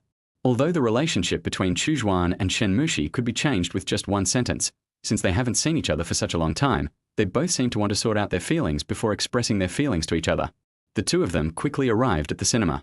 Although Chu Xuan wanted to watch a science fiction movie, after all, he was traveling with Shen Mushi this time, so he bought 2 tickets for a comedy movie. The two bought a big bucket of popcorn and 2 cups of Coke. Although the movie was very funny, Chu Xuan didn't laugh much and kept drinking Coke. Instead, Shen Mushi kept laughing. The popcorn was placed in the middle by the two of them. When Chu Xuan was about to take it, his hand happened to touch Shen Mushi's hand just like in a TV drama. You should know that usually the two of them would at most hold each other's wrists, and their hands have never touched each other. Although this time it was an accidental touch, the two of them quickly withdrew their hands and pretended nothing happened. After watching the movie, Chu Xuan and Shen Mushi went shopping in the mall again, but this time they were like strangers and didn't say anything. After a while, the two walked into a small decoration store. Shen Mushi was choosing in front, and Chu Xuan followed behind. After a while, Shen Mushi had selected some things and a small rubber band. Shen Mushi blushed and asked Chu Xuan to give her his hand. As she spoke, she put the rubber band she had just bought on Chu Xuan's wrist and said shyly, "Don't take this little rubber band off without my permission in the future." Although Chu Xuan had never been in a relationship, he had seen it in TV dramas and understood what it meant. After Shen Mushi finished speaking, she shyly took Chu Xuan's hand and said, only this time, the rest will only happen after you confess to me." Chu Jian's face turned red after hearing this. The two hands were interlocked and held tightly together. Chu Xuan felt that Shen Mushi's hand was very small and soft, so Chu Xuan gently pinched it a few times, but Shen Mushi did not refuse. The two of them walked hand in hand in the mall for a long time. Although they had been here together last time, this time left the deepest impression on Chu Xuan. Chapter 37, the first group photo. Since it was Chu Xuan's first time holding a girl's hand, he seemed very unnatural. But Chu Xuan was not the only one who felt unnatural. Shen Mushi and Chu Xuan had almost similar reactions. However, the two did not choose to let go of each other's hands, but held each other more tightly. Chu Xuan opened his mouth and said to Shen Mushi, "Senior sister, your hands are so soft." When Shen Mushi heard Chu Xuan's words, her already rosy face became even redder, and she took Chu Xuan's hand and strode forward. Soon the two were attracted by a store, which was an indoor amusement park with various kinds of game machines. There were many adults bringing their children to play in it. Although Chu Xuan and Shen Mushi are already adults, love to play seems to be the nature of every adult. Shen Mushi secretly glanced at Chu Xuan beside him, and after confirming that Chu Xuan also wanted to go in and play, he pretended to be deep and said, "What's wrong, Chu Xuan? Do you want to go in and play?" Chu Xuan didn't say anything, but just looked at Shen Mushi with his own eyes, and his whole face seemed to have a big word "want" written on it. Shen Mushi shook her head and said, "Okay, then I'll go play with you for a while." Although Shen Mushi said this, the moment Chu Xuan said he wanted to, Shen Mushi was extremely happy. Chu Xuan and the other person came to the front desk, bought some game coins from the front desk, and started playing inside. As a boy, Chu Xuan really likes the various racing games in it, but he can't leave his senior sister aside and play here by himself. Chu Xuan saw two people surrounded not far away. Chu Xuan walked over and found that the two were competing. Soon the game was over, and the two people on the machine left. Seeing this, Chu Xuan said to Shen Mushi, "Senior, let's have a game." Shen Mushi smiled and said after hearing Chu Xuan's words, "Okay, then what is the punishment for losing?" Chu Xuan replied, "How about whoever loses treats the other person to a meal?" Shen Mushi smiled and sat on one machine, and motioned Chu Xuan to sit on another one. Since this machine has its own VR, it makes the two feel very real. Chu Xuan was thinking whether he should give Shen Mushi some slack, but when the game started, Chu Xuan felt that he was wrong and that the senior should give way to him. At first, Chu Xuan was running in front of Shen Mushi, but somehow he suddenly ran behind her, and in the end he couldn't even see the taillights of his senior sister. As expected, Chu Xuan lost. Chu Xuan was a little unconvinced and planned to run a few more rounds, but in the end Chu Xuan didn't win a single game. Chu Xuan didn't know that Shen Mushi actually often played racing games with Che Xiaoxiao, and over time he developed the skills. Seeing that Chu Xuan was not in a good mood, Shen Mushi asked Chu Xuan to go catch dolls with her. However, Chu Xuan has never been very good at catching dolls since he was a child, so he naturally became the one watching from aside. Shen Mushi took a fancy to a pink bear, but failed to catch it after trying for a long time. Shen Mushi gave the last coin to Chu Xuan. Chu Xuan originally wanted to refuse, but looking at Shen Mushi's eyes, he really couldn't refuse. Chu Xuan shook the remote control lightly, then quickly pressed the button, and the pink bear was caught in the side of the two people. Chu Xuan felt it was incredible. After all, he rarely caught dolls when he was in Tang City. Shen Mushi happily hugged the teddy bear like a little girl. Chu Xuan saw the shadows of their childhood in Shen Mushi, and it seemed that nothing had changed. The two left the amusement park and prepared to go upstairs to eat barbecue. As soon as they got upstairs, Shen Mushi saw a sign in a store that said free photography. Shen Mushi thought that she and Chu Xuan had never taken a photo together, so she took Chu Xuan's hand and walked up quickly. The photographer took a camera and quickly took a photo of the two of them. He also added Chu Xuan's green bubble and sent an electronic version of the photo to Chu Xuan. Chu Xuan and Shen Mushi looked at the photos in their hands and felt very satisfied. After all, this was their first photo together.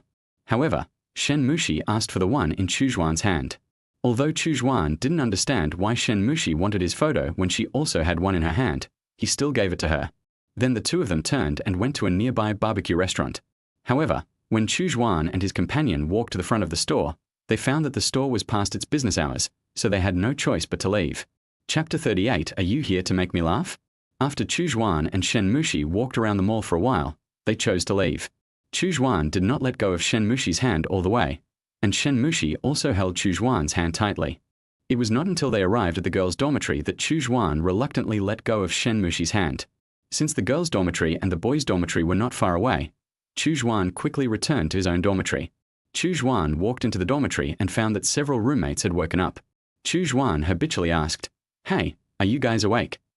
After hearing Chu Xuan's answer, several people said angrily, "How dare you say that, kid?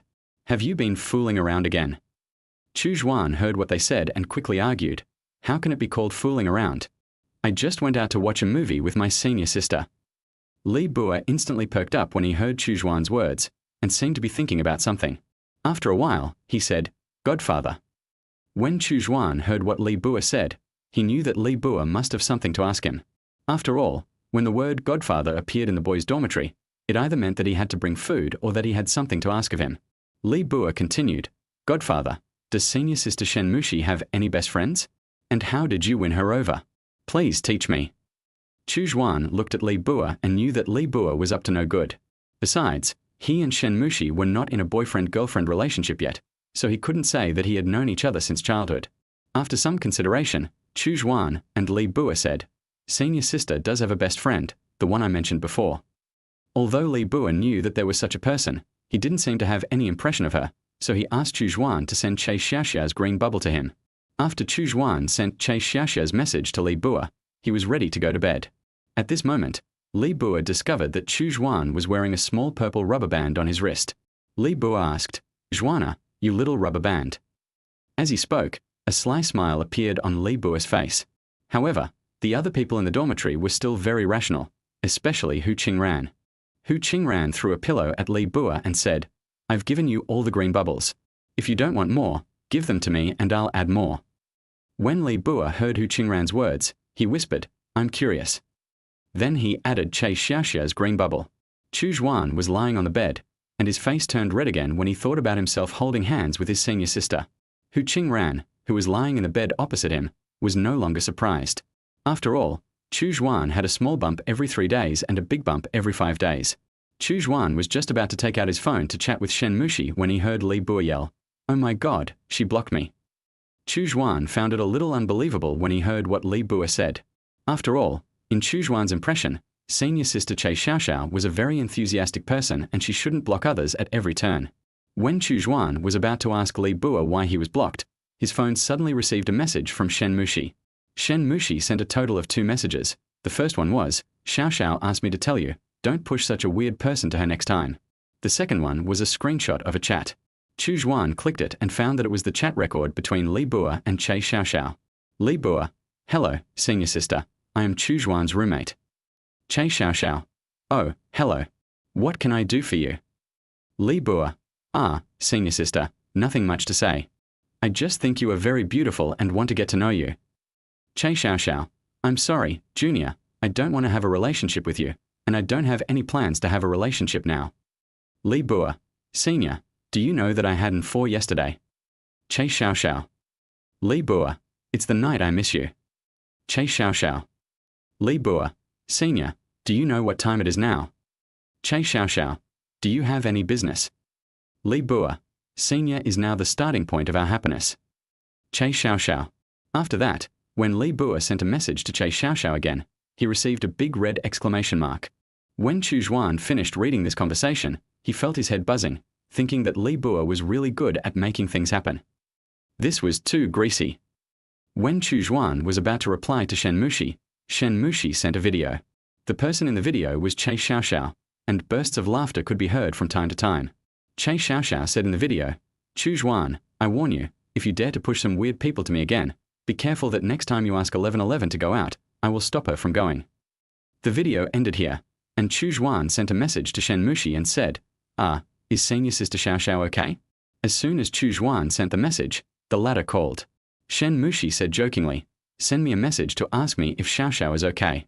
Chu Xuan quickly replied, no, after all, it was me who gave Sister Xiao Xiao's green bubble to my roommate. I'm sorry after reading the chat history. Although Chu Xuan had deliberately lowered his voice, Li Bua still heard it, and Li Bua said, Brother Xuan, I'm heartbroken, and you're still on the phone with your date. Chu Xuan felt speechless after hearing this, thinking to himself that Li Bua was just heartbroken, when it was obvious that he had never been in love before, and what he said was really too greasy. Since Shen Mushi and Chu Xuan's phone was on the line, Che Xiao Xiao naturally heard what Li Bua said. Chu Xuan only heard Che Xiao Xiao's voice getting closer, and then a familiar voice came out. Chu Xuan, let me tell you, if you dare to give my green bubble to a strange person again, you're done. Chu Xuan clearly heard the murderous intent in Che Xiao Xiao's last 3 words, and quickly agreed to the other party. Just then, Chu Xuan received a friend request on his mobile phone. Chu Xuan was a little puzzled as to who would add him a green bubble at this time. Chu Xuan, I'm Teacher Wang. Chu Xuan was a little flustered when he saw the message, and quickly agreed to Teacher Wang's friend request. Chu Xuan replied politely, hello, Teacher Wang. Then he told Shen Mushi about this on the phone. Shen Mushi smiled and said, maybe there will be a surprise. I'll hang up first. You can talk to Teacher Wang first. Although Chu Xuan was reluctant, he still hung up the call from his senior. After a while, Teacher Wang sent a message, Chu Xuan, based on your previous entrance exam, I have assigned you to this position. Please come to piano room 26 in the art building at 8 o'clock tomorrow. Chu Xuan was very happy when he saw this, thinking that he could take classes with his senior. So he replied to Teacher Wang excitedly. At this time, Qingran and others asked Chu Xuan if he had seen the message sent in the group. Chu Xuan then saw that the students of each teacher had been divided, not only vocal music, but also instrumental music and piano. Chu Xuan looked at the vocal music class schedule and found that there were 2 other students besides himself, but he didn't know them. As for the violin lesson, he took it with Xu Chen and a few other people at the time. However, Chu Xuan was shocked when he saw the time, as it was already 8 a.m. on Friday. Later, when Chu Xuan saw the piano class schedule, he felt like his heart was about to die, as it was right next to the vocal music class. Fortunately, Hu Qingran was with him. Chapter 39, the first professional course. The next morning, Chu Xuan's biological clock seemed to be messed up and he got up at 6 in the morning. Chu Xuan yawned loudly and opened the musical note on his phone as if he was checking in. However, Chu Xuan did not brush for long. After about half an hour, he got up and washed. After all, today was Chu Xuan's first vocal lesson, and he wanted to leave a good impression on the teacher. Chu Xuan walked out of the dormitory quietly, but when he came back, he found that everyone in the dormitory had woken up. Chu Xuan said somewhat embarrassedly, "Did I wake you up?" Hu Qingran said, "No, I have a professional class today, so I got up early and cleaned up." After listening to Hu Qingran's words, Chu Xuan realized that everyone had professional classes today. Thinking of this, he climbed onto the bed and put the small rubber band next to his pillow back on his hand. Several people sighed silently when they saw this scene. Li Bua's reaction was even more explosive. "Help! Help! There are people here who don't care about the lives of single people." When Fan Yang heard what Li Bua said, he covered Li Bua's mouth with his hand, while Xu Chen pinched Li Bua's butt and said, "What the hell are you doing?" For some reason, ever since they came back from Chenzhou, they have gotten used to calling Li Bua Exa, and Chu Xuan naturally cannot escape the title of XDA. Chu Xuan sat on Xu Chen's bed and glanced at the time. It was already 7:30. After talking to Xu Chen and the others for a few words, he went out to look for Shen Mushi. Chu Xuan had already discussed with Shen Mushi last night that he would go to class with her today, and Shen Mushi naturally did not refuse, but agreed excitedly. It was already 7:40 when Chu Xuan arrived downstairs of the girls' dormitory, and Chu Xuan saw that Shen Mushi had already been standing downstairs. Chu Xuan ran over quickly and said, "I'm sorry, senior sister, you've been waiting for a long time." Shen Mushi looked at Chu Xuan in front of him and said, "Well, it hasn't been long. In fact, I just came down." As they spoke, the two of them walked towards the art building. Along the way, Chu Xuan turned into a curious baby, constantly asking Shen Mushi everything, but Shen Mushi did not feel disgusted, but patiently answered Chu Xuan's questions. After a while, the two arrived at the art building, and Chu Xuan felt that this road seemed too short. The two came to piano room number 26 on the 3rd floor, and saw two other girls standing in front of the door. Chu Xuan had some impression of them and knew that they were classmates in the same class as him. Shen Mushi walked into the piano room, while Chu Xuan, like the two girls, stood blankly at the door of the piano room. Teacher Wang saw several people standing in a row and said with a smile, "You guys are all done, come in." Chu Xuan walked into the piano room and felt that it was very different from what he had imagined. In addition to the piano, there were many small appliances for daily use, such as coffee machines, and even a few green plants by the wall. Teacher Wang asked the students to relax and not be too restrained. Since it was the first class, the teacher did not teach them. Instead, he tested the three people's vocal range and left a song for them. Then he talked to them about the requirements of the vocal class. Our school's professional courses like vocal music only last for 2 semesters, and in the 2nd year, there will be a professional exam. Only those who are in the top 20 in the class can continue to study. As he said that, Teacher Wang pointed to Shen Mushi beside him and said, "Your senior sister has always been the 1st or 2nd in your performance during this time. I hope you can be like her by then." Hearing what Teacher Wang said, Chu Xuan looked at Shen Mushi with admiration, and when Shen Mushi saw Chu Xuan's eyes, she shyly turned her head away. Teacher Wang continued, "Your entrance exam at that time was divided into teachers and class types. Each teacher taught 1-on-1, and then several 1-on-2 or 1-on-3. This should have been posted in your class group, and you can see it." After Teacher Wang finished speaking, he asked the other two people except Chu Xuan to leave. Chu Xuan was a little confused about the situation, and Teacher Wang seemed to see Chu Xuan's confusion and said, "Haha, don't be nervous. I asked you to stay just to chat with you. There's nothing else I meant. Mushi is here too, so I want you to see how Mushi is in class. I saw you singing with Mushi before. As far as I know, Mushi has never been so close to that boy." Teacher Wang said and clapped Chu Xuan's hands. When Chu Xuan and the other student heard what Teacher Wang said, they turned their heads to the back at the same time. Teacher Wang saw this, smiled and began to prepare for class. "I have to say that Shen Mushi is worthy of being the school belle. She is so beautiful when singing, even though she is just singing continuously, which also deeply attracted Chu Xuan." At this time, Teacher Wang asked Chu Xuan a question, which caught Chu Xuan off guard. "What do you think of Mushi singing?" Chu Xuan was stunned when he heard Teacher Wang's question. After all, he was more attracted by the people and naturally didn't hear much of the singing. Of course, Teacher Wang also saw all this, and Shen Mushi gently tapped Chu Xuan on the head with her hand and said, "Don't be distracted again." Although Chu Xuan agreed very well, he really couldn't help it.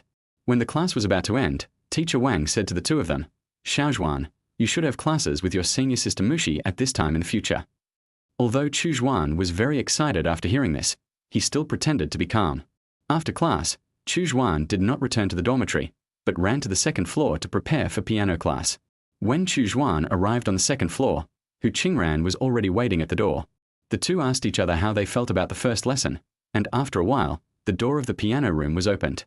Chu Xuan was a little nervous.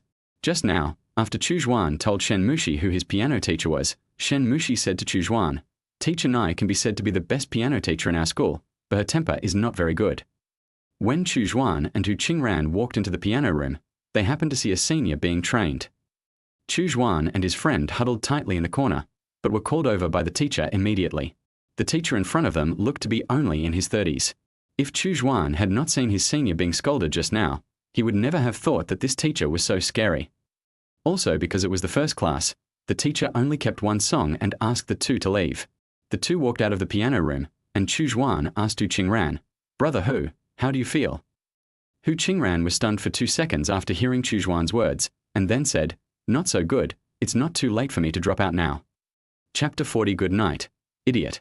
Chu Xuan and Hu Qingran returned to the dormitory, and what they saw was Fan Yang complaining about something with Zhong Yi. When Fan Yang saw the two of them, he rushed towards them, lying in Hu Qingran's arms, and said, "Brother Hu, you don't know, there is no bamboo flute teacher in our school. There is only a senior who teaches the class. Now I am the eldest senior brother." Chu Xuan burst out laughing when he heard Fan Yang's words.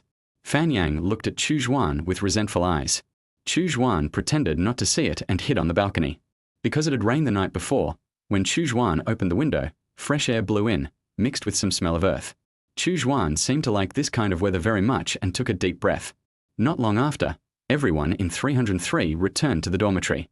Everyone was talking and laughing, as if they were discussing what happened today. Chu Xuan was just sitting alone on the balcony, watching them from afar with a smile, as if he had something on his mind. Chu Xuan sent a message to Shen Mushi, but this time Chu Xuan didn't receive a reply from the other party for a long time. Chu Xuan stood up silently, gently patted the dust off his butt, and walked out of the balcony. Li Bua and the others seemed to notice that Chu Xuan was in a bad mood, and asked, "Brother Xuan, why do I feel like you're not in a good mood today? It feels like you're worried about something." Chu Xuan heard the questions from several people, and forced a smile on his face and said, "Nothing, I'm just too tired recently." After saying that, he lowered his head and climbed onto his bed to catch up on his sleep. When Chu Xuan woke up again, he found that it was already afternoon. The scenery outside the balcony has also changed dramatically. The orange and red clouds outside the window look like an ice cream. Chu Xuan glanced at his phone and found that he had slept for 5 hours, but the senior sister did not reply to his message during these 5 hours. Chu Xuan silently put down his phone and slapped his face a few times, trying to wake himself up. The orange-red sunlight sprinkled on Chu Xuan's face, making it unclear whether it was the sunlight or the slapping too hard that made Chu Xuan's face turn slightly red. There were only Zhong Yi and Hu Qingran in the dormitory, but Zhong Yi really took the sleep anywhere approach to the extreme. There are 24 hours in a day, and Zhong Yi spent 18 hours sleeping. Hu Qingran saw Chu Xuan got up and asked with a smile, "Xuana, what's wrong with you? I wonder if you were scared by the piano lesson today." Chu Xuan shook his head, got out of bed, drank some water and said, "How is that possible? I also feel weird today. Maybe it's because of the weather." After saying that, Chu Xuan picked up his coat and walked out the door, telling Hu Qingran that he wanted to go for a walk outside by himself. Chu Xuan walked out of the school and walked aimlessly on the street, thinking that since he had no destination, he might as well do some city work. Chu Xuan seemed to like taking photos very much. He took a lot of photos along the way, including flowers and plants of various colors, children playing and fighting, elderly people walking freely, and colorful city scenery. However, it must be said that Chu Xuan does have some talent for taking photos. Everyone who has been photographed by him says that he takes good photos. After walking for an unknown amount of time, Chu Xuan received a voice invitation from his sister. Chu Xuan answered the phone reluctantly and said, "Sister, why did you think of calling me today?" Chu Xuan was not angry when he heard what his brother said, but said calmly, "No, this Saturday is your birthday. How do you plan to celebrate it?" Of course, Chu Xuan remembered that this Saturday was his birthday, but he had no intention of telling anyone else. The reason why Chu Xuan was in an abnormal mood was largely because this was his first time celebrating his birthday away from home. To put it bluntly, he just missed home. Chu Xuan paused and said calmly, "I don't know, maybe not." Chu Yang heard Chu Xuan's answer and seemed to understand what Chu Xuan was thinking.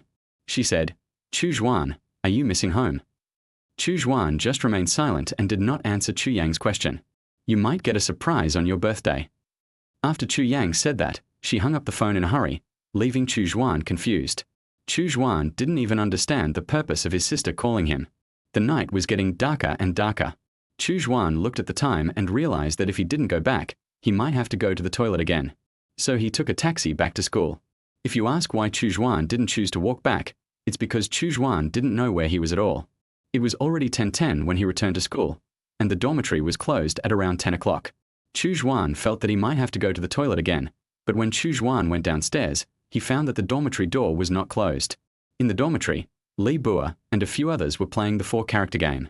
When they saw Chu Xuan coming back, they put down their phones and asked, "Brother Xuan, where have you been? It was already past 10 o'clock when you came back. We were planning to go out and look for you just now." Chu Xuan could tell from their words that they were very anxious. He apologized to them first and then said to them, I'm sorry everyone. I was just wandering around outside the school and didn't pay attention to the time. I'm sorry to have made you worried." After doing all this, Chu Xuan returned to his bed, And at this time, Chu Xuan also found that his senior sister, who had been missing for a long time, finally replied to his message. Shen Mushi, I'm sorry. I'm really busy today and haven't looked at my phone. Chu Xuan replied, It's okay, senior sister. It's not your fault that there are too many things going on. Shen Mushi, Chu Xuan, are you angry? I didn't mean to not reply to your message. Chu Xuan did not continue sending messages, but made a voice call. Chu Xuan said patiently, No, senior sister, I am not angry with you. Although I was a little unhappy at the beginning, but after all, senior sister is also a human being and has her own things to do, so I am in a good mood a long time ago. Shen Mushi replied, Really? You are not allowed to lie to me. If you are unhappy, remember to tell me. After hearing this, Chu Xuan smiled and said, Are you stupid? When have I ever lied to you since you were a child? Shen Mushi muttered softly, Humph, we haven't seen each other for so many years. Who knows if you have learned bad things from others? Chu Xuan said softly, Don't worry, I promise I won't lie to you. Shen Mushi snorted softly and said, I'm sleepy. Can you tell me a story to coax me to sleep? Although Chu Xuan was embarrassed, he still agreed. Chu Xuan told Shen Mushi a story somewhat awkwardly. After a while, Shen Mushi's even breathing sound came through the phone, and Chu Xuan understood that Shen Mushi had fallen asleep. Chu Xuan stopped telling the story and said softly, Good night, idiot. Chapter 41 Chorus Lesson. In the early morning, accompanied by bursts of chirping sounds, Chu Xuan woke up from his sleep. The first thing Chu Xuan did after getting up was to take off the earphones on his ears. After wearing the earphones for a whole night, Chu Xuan's ears felt a little sore. This time, Chu Xuan did not open the musical notes like he was checking in, but quietly listened to the even breathing sounds on the other end of the phone. The other party would occasionally make soft snoring sounds, which made Chu Xuan feel that girls sleeping was a bit cute. But because it was a bit noisy on his side, Chu Xuan continued to wear his headphones. I don't know how long I listened before Shen Mushi got up lazily, but before getting up, he first let out a dragon roar. Chu Xuan couldn't help laughing after hearing this. He tentatively said, Senior, good morning. Shen Mushi was a little dazed when she heard Chu Xuan's voice, and didn't pay any attention to her still-connected voice call. Chu Xuan asked in a nasty tone, Senior, was that the roar of a dragon? Hearing this, Shen Mushi's brain seemed to have restarted, and he said to the phone embarrassedly, Did you hear everything? Chu Xuan said, I heard it, it's very cute. When Shen Mushi heard Chu Xuan's answer, she said shyly, Since you know my secret, I can't keep you here. When Chu Xuan heard Shen Mushi's words, he felt that they had no lethality, but rather that they were somewhat cute. Chu Xuan said, It's okay, senior sister, I'm wearing headphones, no one can hear it, this is our little secret. After hearing this, Shen Mushi hummed softly, and asked Chu Xuan to pack up and get ready for class. Chu Xuan then remembered that he still had to go to the choir today. This time Chu Xuan did not go to the classroom with Shen Mushi. Before freshmen join the choir, they have to hold a group meeting in the next classroom to introduce themselves to things they don't understand. Chu Xuan was the first to arrive in the classroom and naturally sat in the corner of the first row. After a while, people started walking into the classroom one after another. As an I person, Chu Xuan felt very uncomfortable when he saw many unfamiliar people around him. Now Chu Xuan just wanted to finish this meeting quickly. Chu Xuan seemed a little out of place with everything around him. The people around him were chatting enthusiastically, while Chu Xuan was sitting quietly in the corner. A boy seemed to notice Chu Xuan walking in the corner, walked slowly towards Chu Xuan, and sat down in the seat next to Chu Xuan. This immediately made Chu Xuan feel even more uncomfortable. Fortunately, after a while, a middle-aged male teacher with a bag in his left hand walked in, which made Chu Xuan feel as if he had grabbed a life-saving straw. The teacher told the freshmen what they should pay attention to in the choir and told everyone where to sit when they entered the classroom. After that, he took Chu Xuan and the others to the classroom. The classroom was divided into 4 areas by vocal part, soprano, alto, bass, and Chu Xuan and his friends sat at the back of their part. As soon as Chu Xuan sat down, he felt that the eyes of the seniors beside him were full of hostility. Some of them had mocking eyes, some were full of amusement, and some were even full of hatred. This made Chu Xuan feel very uncomfortable, but Chu Xuan ignored them, thinking in his heart that these seniors should be the ones who were rejected by Shen Mushi before, and he had sung with the senior sister in front of so many people before, so it was normal for the seniors to look at him like this. Although Chu Xuan thought so in his heart, how could he not feel uncomfortable with so many eyes looking at him? At this moment, the boy who had sat next to him before sat next to him again. He smiled and said, Hello, my name is Liang Sanjin. You sang very well at the party that night. When Chu Xuan heard the other party say this, he said a little embarrassedly, "Thank you, my name is Chu Xuan." After hearing this, the other party smiled and said, "Yeah, I know your name is Chu Xuan. Let me ask you secretly, is the school belle your girlfriend?" Liang Sanjin deliberately lowered his voice when he said the last sentence, as if he was afraid that his question would bring unnecessary trouble to the two of them. After hearing this, Chu Xuan did not hide it, but said calmly, "Senior sister Shen Mushi is not my girlfriend, but she will be in the future." After he finished speaking, he looked in the direction of Shen Mushi, but Chu Xuan didn't seem to know that what he had just said had been heard by everyone in the classroom, and this sentence made the already quiet classroom even quieter. Everyone's eyes followed the voice and looked towards Chu Xuan, including Shen Mushi. When Chu Xuan came to his senses, he found that he and Shen Mushi's eyes met, and there was no blame in Shen Mushi's eyes, but full of doting. Shen Mushi opened his mouth slightly as if he wanted to say something, and his gaze fell into the other person's pair of black and white eyes. A faint light was reflected in his eyes, and the two smiled at each other, as if they were the only two people here. At this time the teacher said, "Everyone has his or her own life. No matter what kind of life they choose, no one can tell them except themselves. These are their own choices." After hearing the teacher's words, everyone turned around. Liang Sanjin said to Chu Xuan with admiration, "Brother, you are so brave. If it were me, I would probably refuse immediately." Chu Xuan just smiled, as if he didn't know how to respond to the boy in front of him. 2 hours later, the rehearsal was finally over. Since Chu Xuan and his classmates were freshmen, the sophomores and juniors would perform the singing in this class, while the freshmen would be responsible for listening. This also made Chu Xuan feel that the choir didn't seem that tiring. Chu Xuan walked to the door and found Shen Mushi waiting for him at the door, so he walked up quickly. Shen Mushi said, let's go eat." Then he took Chu Xuan's wrist and left here in the eyes of everyone. However, there was only one person who was really injured here. Che Xiaoxiao was originally waiting for Chu Xuan with Shen Mushi, but who knew that as soon as Chu Xuan came out, Shen Mushi directly left her here and pulled Chu Xuan away. Che Xiaoxiao listened to the wailing of the boys around her and said with some annoyance, "Don't be sad, it's normal for 1111 to like Chu Yang. You don't know what happened between 1111 and Chu Xuan," and then left without looking back. Arriving at the cafeteria, Che Xiaoxiao found the two of them eating and talking and laughing. Seeing this, Che Xiaoxiao walked up to them angrily and said, "Have you two forgotten something?" When Shen Mushi saw Che Xiaoxiao, he realized that he had forgotten Che Xiaoxiao again. Chapter 42, Surprise in Preparation. Che Xiaoxiao said angrily, "You two, am I part of your play? You left me behind once last time, and you left me there again this time." Seeing this, Shen Mushi quickly moved inside, let Che Xiaoxiao sit next to him, and said comfortingly, "Xiaoxiao, don't be angry, I didn't mean to forget you there." As he said that, he put a piece of food into Che Xiaoxiao's mouth.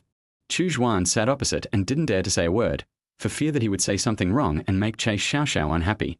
Che Xiaoxiao seemed to see through Chu Xuan's thoughts and said, "Chu Xuan, don't be so nervous. Just say whatever you want to say." Chu Xuan nodded vigorously and continued to eat lunch. At this time, Chu Xuan looked in the direction of Shen Mushi.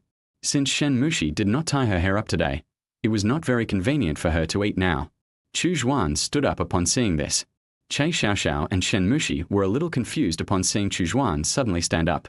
Chu Xuan quickly walked behind Shen Mushi, smoothed Shen Mushi's hair with his hand, and then used the small rubber band on his wrist to tie Shen Mushi's hair into a bun. After doing all this, Chu Xuan returned to his seat. Chu Xuan didn't dare to look at Shen Mushi. Although he had seen hair tying tutorials on short videos, this was his first time actually doing it, and he was afraid that his hair would not look good. Seeing that Chu Xuan had been lowering his head, Shen Mushi said slightly, "Chu Xuan, I don't have a mirror with me. Can you help me see if this hairstyle looks good?" Chu Xuan was about to refuse, but he saw a pair of hands holding up his face, and Shen Mushi continued to say, "Does it look good, Chu Xuan?" Chu Xuan looked at Shen Mushi, who was smiling in front of him, and felt that Shen Mushi was now radiating light all over his body, and hairstyle and other things seemed to be unimportant. Chu Xuan blushed and said, "It looks good." Shen Mushi smiled even more beautifully after hearing this. Her lips slightly opened, and she said, "Chu Xuan, why are you so timid now? You were not like this when you were a child." Before Chu Xuan could answer, Che Xiaoxiao on the side said speechlessly, "No. Hey, I'm still here. Can you guys get away from people? Single people's lives are also lives." When the two heard Che Xiaoxiao's words, they stopped what they were doing. Che Xiaoxiao pretended to be aggrieved and said, "It's too crowded with 3 people. Why don't I leave?" Then she stood up and pretended to be ready to leave. However, Chase Xiaoxiao would look back every time she took a step, as if she hoped that the two people would call her quickly. But the two of them were now looking at Chase Xiaoxiao with their chins in their hands. After all, they knew that even if they didn't call Chase Xiaoxiao, she would stay. The fact was just as the two thought. Seeing that neither of them planned to call her, Chase Xiaoxiao sat back in her seat silently. Seeing Chase Xiaoxiao coming back again, Shen Mushi smiled and said, "Not leaving?" Chase Xiaoxiao replied, "I just remembered that I haven't finished my meal yet, so I will go back to the dormitory after I finish my meal." After lunch, Shen Mushi took off the small leather cover on his head and continued to wear it on Chu Xuan's wrist. Then, after saying a few words to Chu Xuan, he left with Chase Xiaoxiao. Chu Xuan was walking on the way back to the dormitory, thinking that Shen Mushi was already a junior and was still so busy. He was only a freshman and was almost dizzy with work. Would he be busy and crazy when he was a junior? On the other side, after Shen Mushi left with Chase Xiaoxiao, he did not return to the dormitory, but left the school and took the bus to a residential area. The two of them were familiar with the place, and it seemed that this was not their first time in this neighborhood. Soon they arrived at the 10th floor of a building. Shen Mushi took out a key from his pocket, turned the door lock gently, and opened the door. The two sat on the sofa as if they were back home. Chase Xiaoxiao asked Shen Mushi, 1111, aren't you going to tell Chu Xuan about this house? Shen Mushi said, "Guess why I brought you here when I had no classes recently?" Chase Xiaoxiao shook her head like a rattle and said, "I don't know why." Shen Mushi opened her mouth and replied, "This Saturday is Chu Xuan's birthday, and I want to give him a surprise, but I really can't decorate Chu Xuan's room by myself, so I called you." After saying that, Shen Mushi also playfully stuck out her tongue. Chase Xiaoxiao heard Shen Mushi's answer and said, Okay, it's my blessing to have you." Chase Xiaoxiao originally thought that this house had 2 rooms in total, one for herself and one for Shen Mushi, but who knew that the reality was that Chu Xuan had 1 room and Shen Mushi had 1 room, while she was just an innocent worker who didn't even get paid. However, Chase Xiaoxiao did not say anything to Shen Mushi. After all, they were a young couple and she would ruin the atmosphere between them. Although Chase Xiaoxiao thought so, she was still a little angry. After all, before Chu Xuan came, she was the first in Shen Mushi's heart, but now she has become the second in Shen Mushi's heart. On the other side, before Chu Xuan arrived at the dormitory, Li Bua asked in the dormitory group, "Brother Xuan, are you back?" "Right away, I'll be downstairs soon." When Chu Xuan finished replying to the message, he saw the screen full of mobile phone numbers and thanks to Godfather appearing in the dormitory group. Chu Xuan did not refuse but agreed to several people. Soon Chu Xuan appeared in the dormitory group with takeout for his 7 adopted sons, and Chu Xuan's current scene made several people laugh out loud. Hu Qingran looked at Chu Xuan and said, "Xuana, do you know what you look like now?" Chu Xuan curiously replied, "Like what?" "I don't know either." Hu Qingran's answer made Chu Xuan feel speechless, wondering what kind of bad friends he had. After lunch, they got up and prepared to go to the afternoon class. The afternoon class was very boring. Since it was a course arranged by the school, the whole class listened attentively. Chu Xuan and a few others sat in the back row, playing a 4-character game. But for some reason, Chu Xuan didn't seem to like playing the 4-character game very much recently. He thought that maybe he was getting old. After playing a game, he started watching short videos. It has to be said that time always passes the fastest in this type of course. Chu Xuan only felt that he had not been studying for long before the class was over. However, when several people were walking out, the counselor came in and said, "Everyone is here today, so let's take this opportunity to elect class leaders today." It can only be said that the competition for each position was very fierce. At the end of the voting, some people actually voted for Li Bua for the position of class monitor. You should know that Li Bua was not running for the position of class monitor, but looking at the expression, it can be seen that these votes seem to be cast by Hu Qingran and others. After this, after a busy day, the tired Master Chu could finally lie peacefully in bed. Chapter 43 I Like You.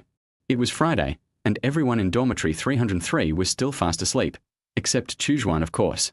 For some reason, Chu Xuan's class was always at 8 in the morning. There are 6 days of classes in a week, and 5 of them are scheduled in the morning. You should know that there are 16 weeks of classes in each semester in college. It seems that Chu Xuan will have to go through 15 weeks of early morning classes. Thinking of this, Chu Xuan felt his head getting bigger. Chu Xuan glanced at his phone and found that it was already 7:30, so he quickly got out of bed. As soon as Chu Xuan got out of bed, he saw Xu Chen, who was half asleep, sitting on the bed and restarting his brain. Chu Xuan called him twice and told him to go wash up quickly. After all, this brother had the same class as him. When Chu Xuan came back after washing up, Xu Chen had already put on his clothes. He thought to himself that he clearly didn't see the other party washing up, so how could he be faster than him? Seeing this, Chu Xuan quickly put on his clothes and went out with Shu Chen. Although the weather in Jiqing is very dry in the early morning, it has to be said that the air is really fresh. However, Chu Xuan doesn't think so. After all, he has been breathing it for 5 consecutive days. Now he just wants to lie in bed and have a comfortable sleep. Do you want to eat? Shu Chen asked Chu Xuan.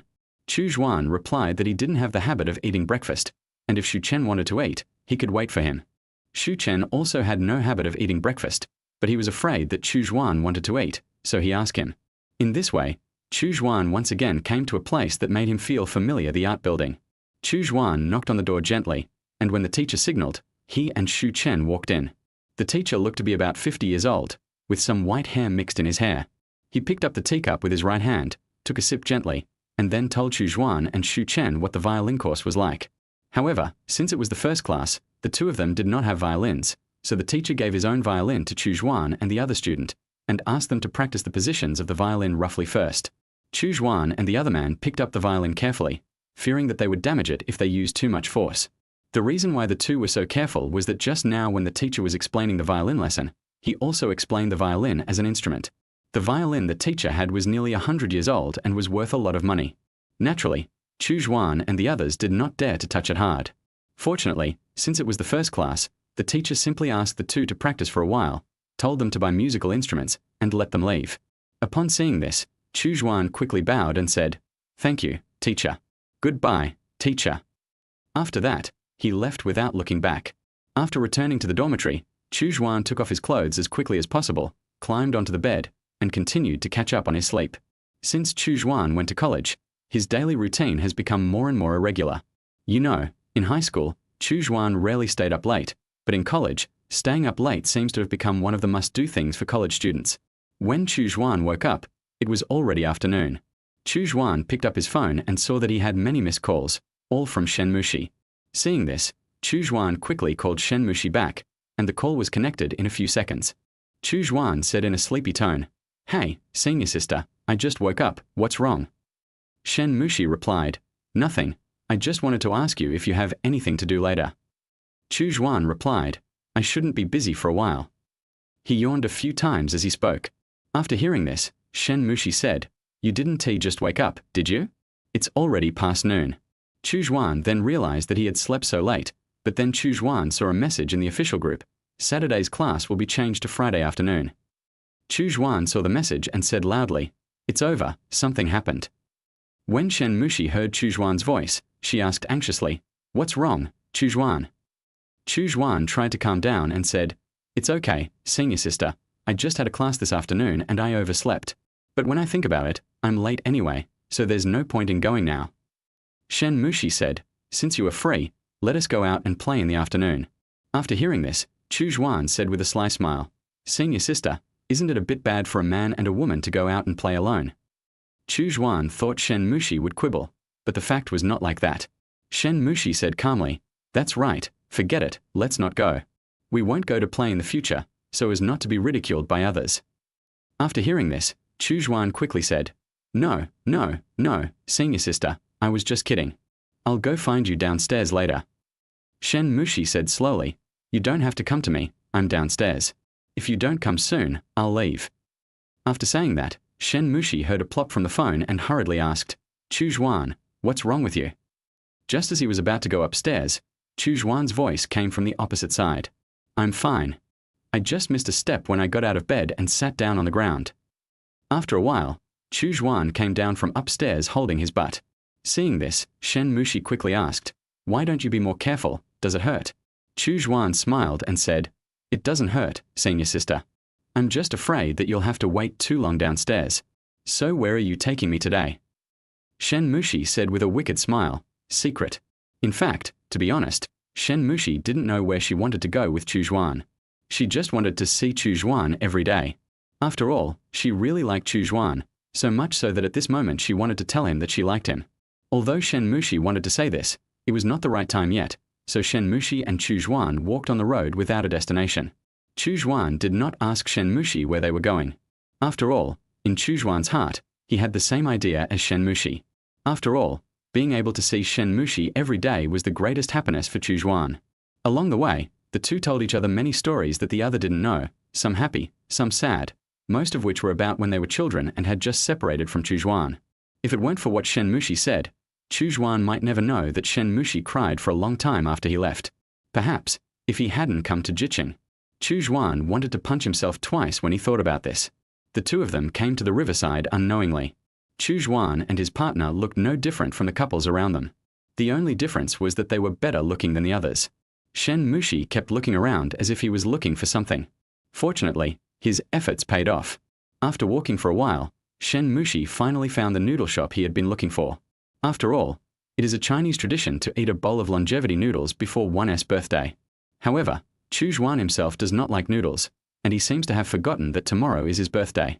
Chu Xuan thought that the senior wanted to eat it, so he followed her in.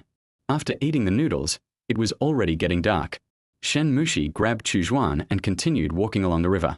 Like Shenzhou, the high-rise buildings along the river in Jiqing also had colorful neon lights, which were very beautiful. Shen Mushi pulled Chu Xuan to the fence and looked at the scenery. Chu Xuan discovered that there were sightseeing boats and speedboats with neon lights on the river. Just as Chu Xuan was watching intently, Shen Mushi gently touched Chu Xuan's shoulder, opened her mouth slightly, and seemed to be saying something. Because trucks passed by from time to time on the roadside, Chu Xuan did not hear what Shen Mushi said, but Chu Xuan understood Shen Mushi's lip language. But Chu Xuan still pretended not to hear and said, "Senior sister, what did you say just now? The truck just passed by, I didn't hear it." Seeing this, Shen Mushi was about to say it again, but Chu Xuan smiled and put his index finger on Shen Mushi's lips, and slowly said, "This kind of thing should be said by boys. I like you." Chapter 44, Apprentice Couple. When Shen Mushi heard Chu Xuan's words, she looked at Chu Xuan with joy in her eyes, and said shyly, How can I confess to you like this? It's not formal at all." Although Shen Mushi said this, she still threw herself into Chu Xuan's arms. After all, Shen Mushi had been waiting for these words for a long time. That beam of light that illuminated her like the sun finally belonged to her alone at this moment. When Shen Mushi threw herself into his arms and hugged him tightly, Chu Xuan felt a little unnatural at first, not knowing where to put his hands, but in the end, like the other party, he put his hands behind his back and hugged her tightly. Chu Xuan kept Shen Mushi's words in mind, planning to make a formal confession later, but no one knew when to choose. Chu Xuan asked Shen Mushi gently, "Senior sister, are we now considered a boyfriend and girlfriend relationship?" Shen Mushi raised her head from Chu Xuan's arms and looked at him, saying shyly, Forget it. Although your confession is not formal at all, I will still agree reluctantly." As she spoke, she turned her head to the side proudly. Shen Mushi continued, "However, you and I are just trainee lovers now. I can only make you a regular couple after you officially confess your love." Chu Xuan was not unhappy when he heard Shen Mushi's words. He thought to himself that it was just an apprenticeship. At least it was much better than being an ordinary friend. The two of them hugged each other for a long time beside the fence, and most of the people passing by looked at them with envy or blessings. Shen Mushi gently pushed Chu Xuan away, put her left hand on Chu Xuan's right hand and said, Let us go shopping for a while and then go back." Chu Xuan understood what Shen Mushi meant, held the other's hand tightly in his own, and swore in his heart, "This time I promise not to let go of these hands again." This time, the two were not as nervous as they were when they first held hands. Instead, the nervousness was replaced by more excitement and joy. Although he had only been in school for over a month, so many things had happened that Chu Xuan always felt like he was living in a dream. The night was getting darker and darker, and the two returned to the school. Even though there were still many people on the road to the school, they still did not let go of each other's hands. Even though many people recognized Shen Mushi, so what? The two of them walked quietly on the way back to the dormitory, and from time to time they would smile and look into each other's dark eyes. They said nothing, yet it seemed as if they had said everything. Soon they arrived at the bottom of the girls' dormitory. They reluctantly let go of each other's hands. After watching the senior sister go upstairs, Chu Xuan walked towards his own dormitory. When Chu Xuan returned to the dormitory, several people in 303 were a little surprised. It was not even 9 o'clock yet, but Chu Xuan always came back on time before. Li Bua asked Chu Xuan, "Xuan, why did you come back so early today? Usually you come back on time." Chu Xuan smiled and said, "Oh, I was so tired after walking around for so long today that I came back a little early." Fan Yang went on to say, "Xuana, Li Bua has helped you a lot today." As they spoke, several people looked at Li Bua with a smirk on their faces, while Chu Xuan was a little confused. Li Bua said, "You slept too soundly in class this afternoon, so we couldn't wake you up, so we planned to call the roll for you." but the teacher was so strict that we had to raise our hands when we answered. I answered your question first, and when it was my turn, I deliberately pinched my throat and raised my other hand. Then the teacher asked me to stand up and asked me what my name was. Chu Xuan smiled and asked, "What's your name?" Li Bua continued, "I don't know how I ended up saying my name was Chu Bua, and then the teacher asked me to write a 500-word self-criticism." When Chu Xuan heard Li Bua say that his name was Chu Bua, he burst out laughing and said, "It's okay, just 500 words, but thank you anyway." After that, he went out to use the toilet. Hu Qingran said after Chu Xuan left, "Do you think Chu Xuan has become a different person today?" Fan Yang said, "Indeed, Chu Xuan looks very happy." Li Bua said, "Why don't we ask him?" The others agreed after hearing what Li Bua said, but Hu Qingran said, "This is someone else's private matter and it's not appropriate for us to ask about it." After saying that, Chu Xuan walked in from outside. Chu Xuan quickly changed into his pajamas, took the wash basin and went out to wash up. After doing all this, Chu Xuan quickly returned to his bed.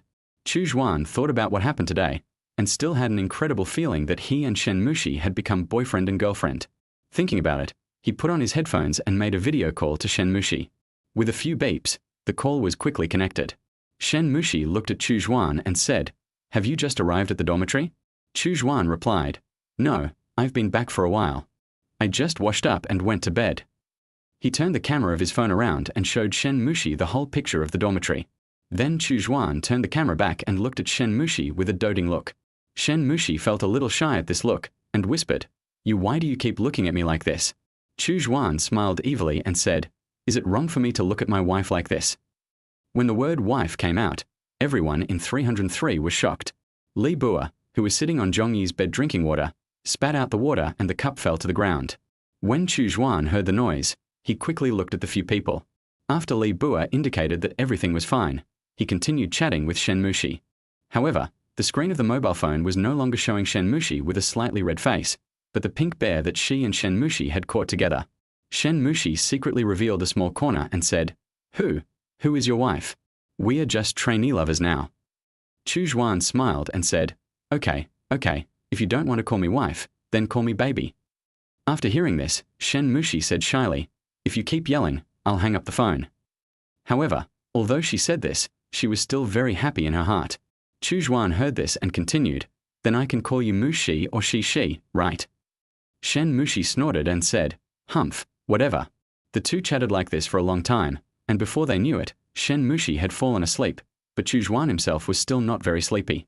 Chu Xuan looked at Shen Mushi's sleeping face and whispered, "Good night, wife."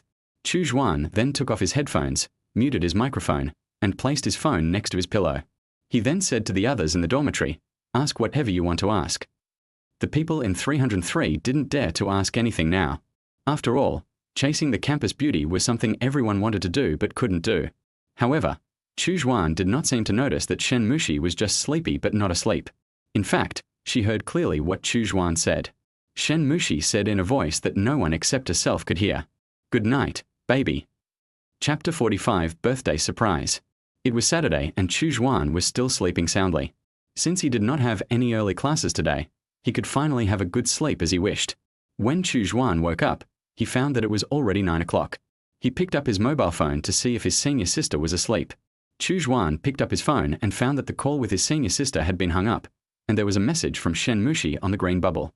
"Seeing you were sleeping soundly, I didn't have the heart to wake you up. I need to go out for a while, so I hung up first." Chu Xuan immediately dialed the phone, but this time Shen Mushi did not answer it immediately, but answered it when Chu Xuan was about to hang up. Shen Mushi said, "Whose little pig is waking up?" Chu Xuan smiled and said, "Of course it's your house. Senior sister, why is it so noisy around you? Are you busy now?" Shen Mushi said, "Well, it is indeed a bit busy." After hearing this, Chu Xuan said a little embarrassedly, "Since you are so busy, I won't bother you for now. I will call you later." Hearing Chu Xuan's words, Shen Mushi stopped him and said, "It's okay, I still have time to talk to you." Hearing Shen Mushi's words, Chu Xuan felt that his girlfriend was really a good person, and then he said, "Do you want to have lunch together at noon?" Chu Xuan did not tell his senior that today was his birthday. He was afraid that if his senior knew that today was his birthday, it would make the already busy day even busier.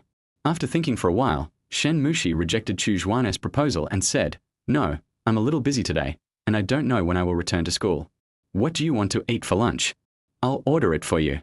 Hearing Shen Mushi's words, Chu Xuan inevitably felt a little disappointed, but he still pretended to be indifferent and said, "It's okay, senior sister, since you are very busy, let's wait until tomorrow to have dinner together." Shen Mushi felt distressed when she heard Chu Xuan's tone, but she still hung up the phone after saying a few words. After hanging up the phone, Chu Xuan pretended to be indifferent and went to play games with his roommates. He thought that since the senior sister was too busy, he would have lunch with his roommates at noon. Chu Xuan said, "Brothers, let's go out for dinner. I'll treat you." Li Bua said, "Brother Xuan, have you made a fortune?"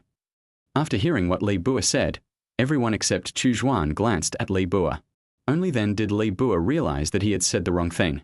In fact, Hu Qingran and others knew that today was Chu Xuan's birthday a long time ago. After all, when they first entered university, the class would collect some information, including everyone's date of birth. Several people had prepared birthday gifts for Chu Xuan a long time ago, but they were deliberately hiding it from Chu Xuan.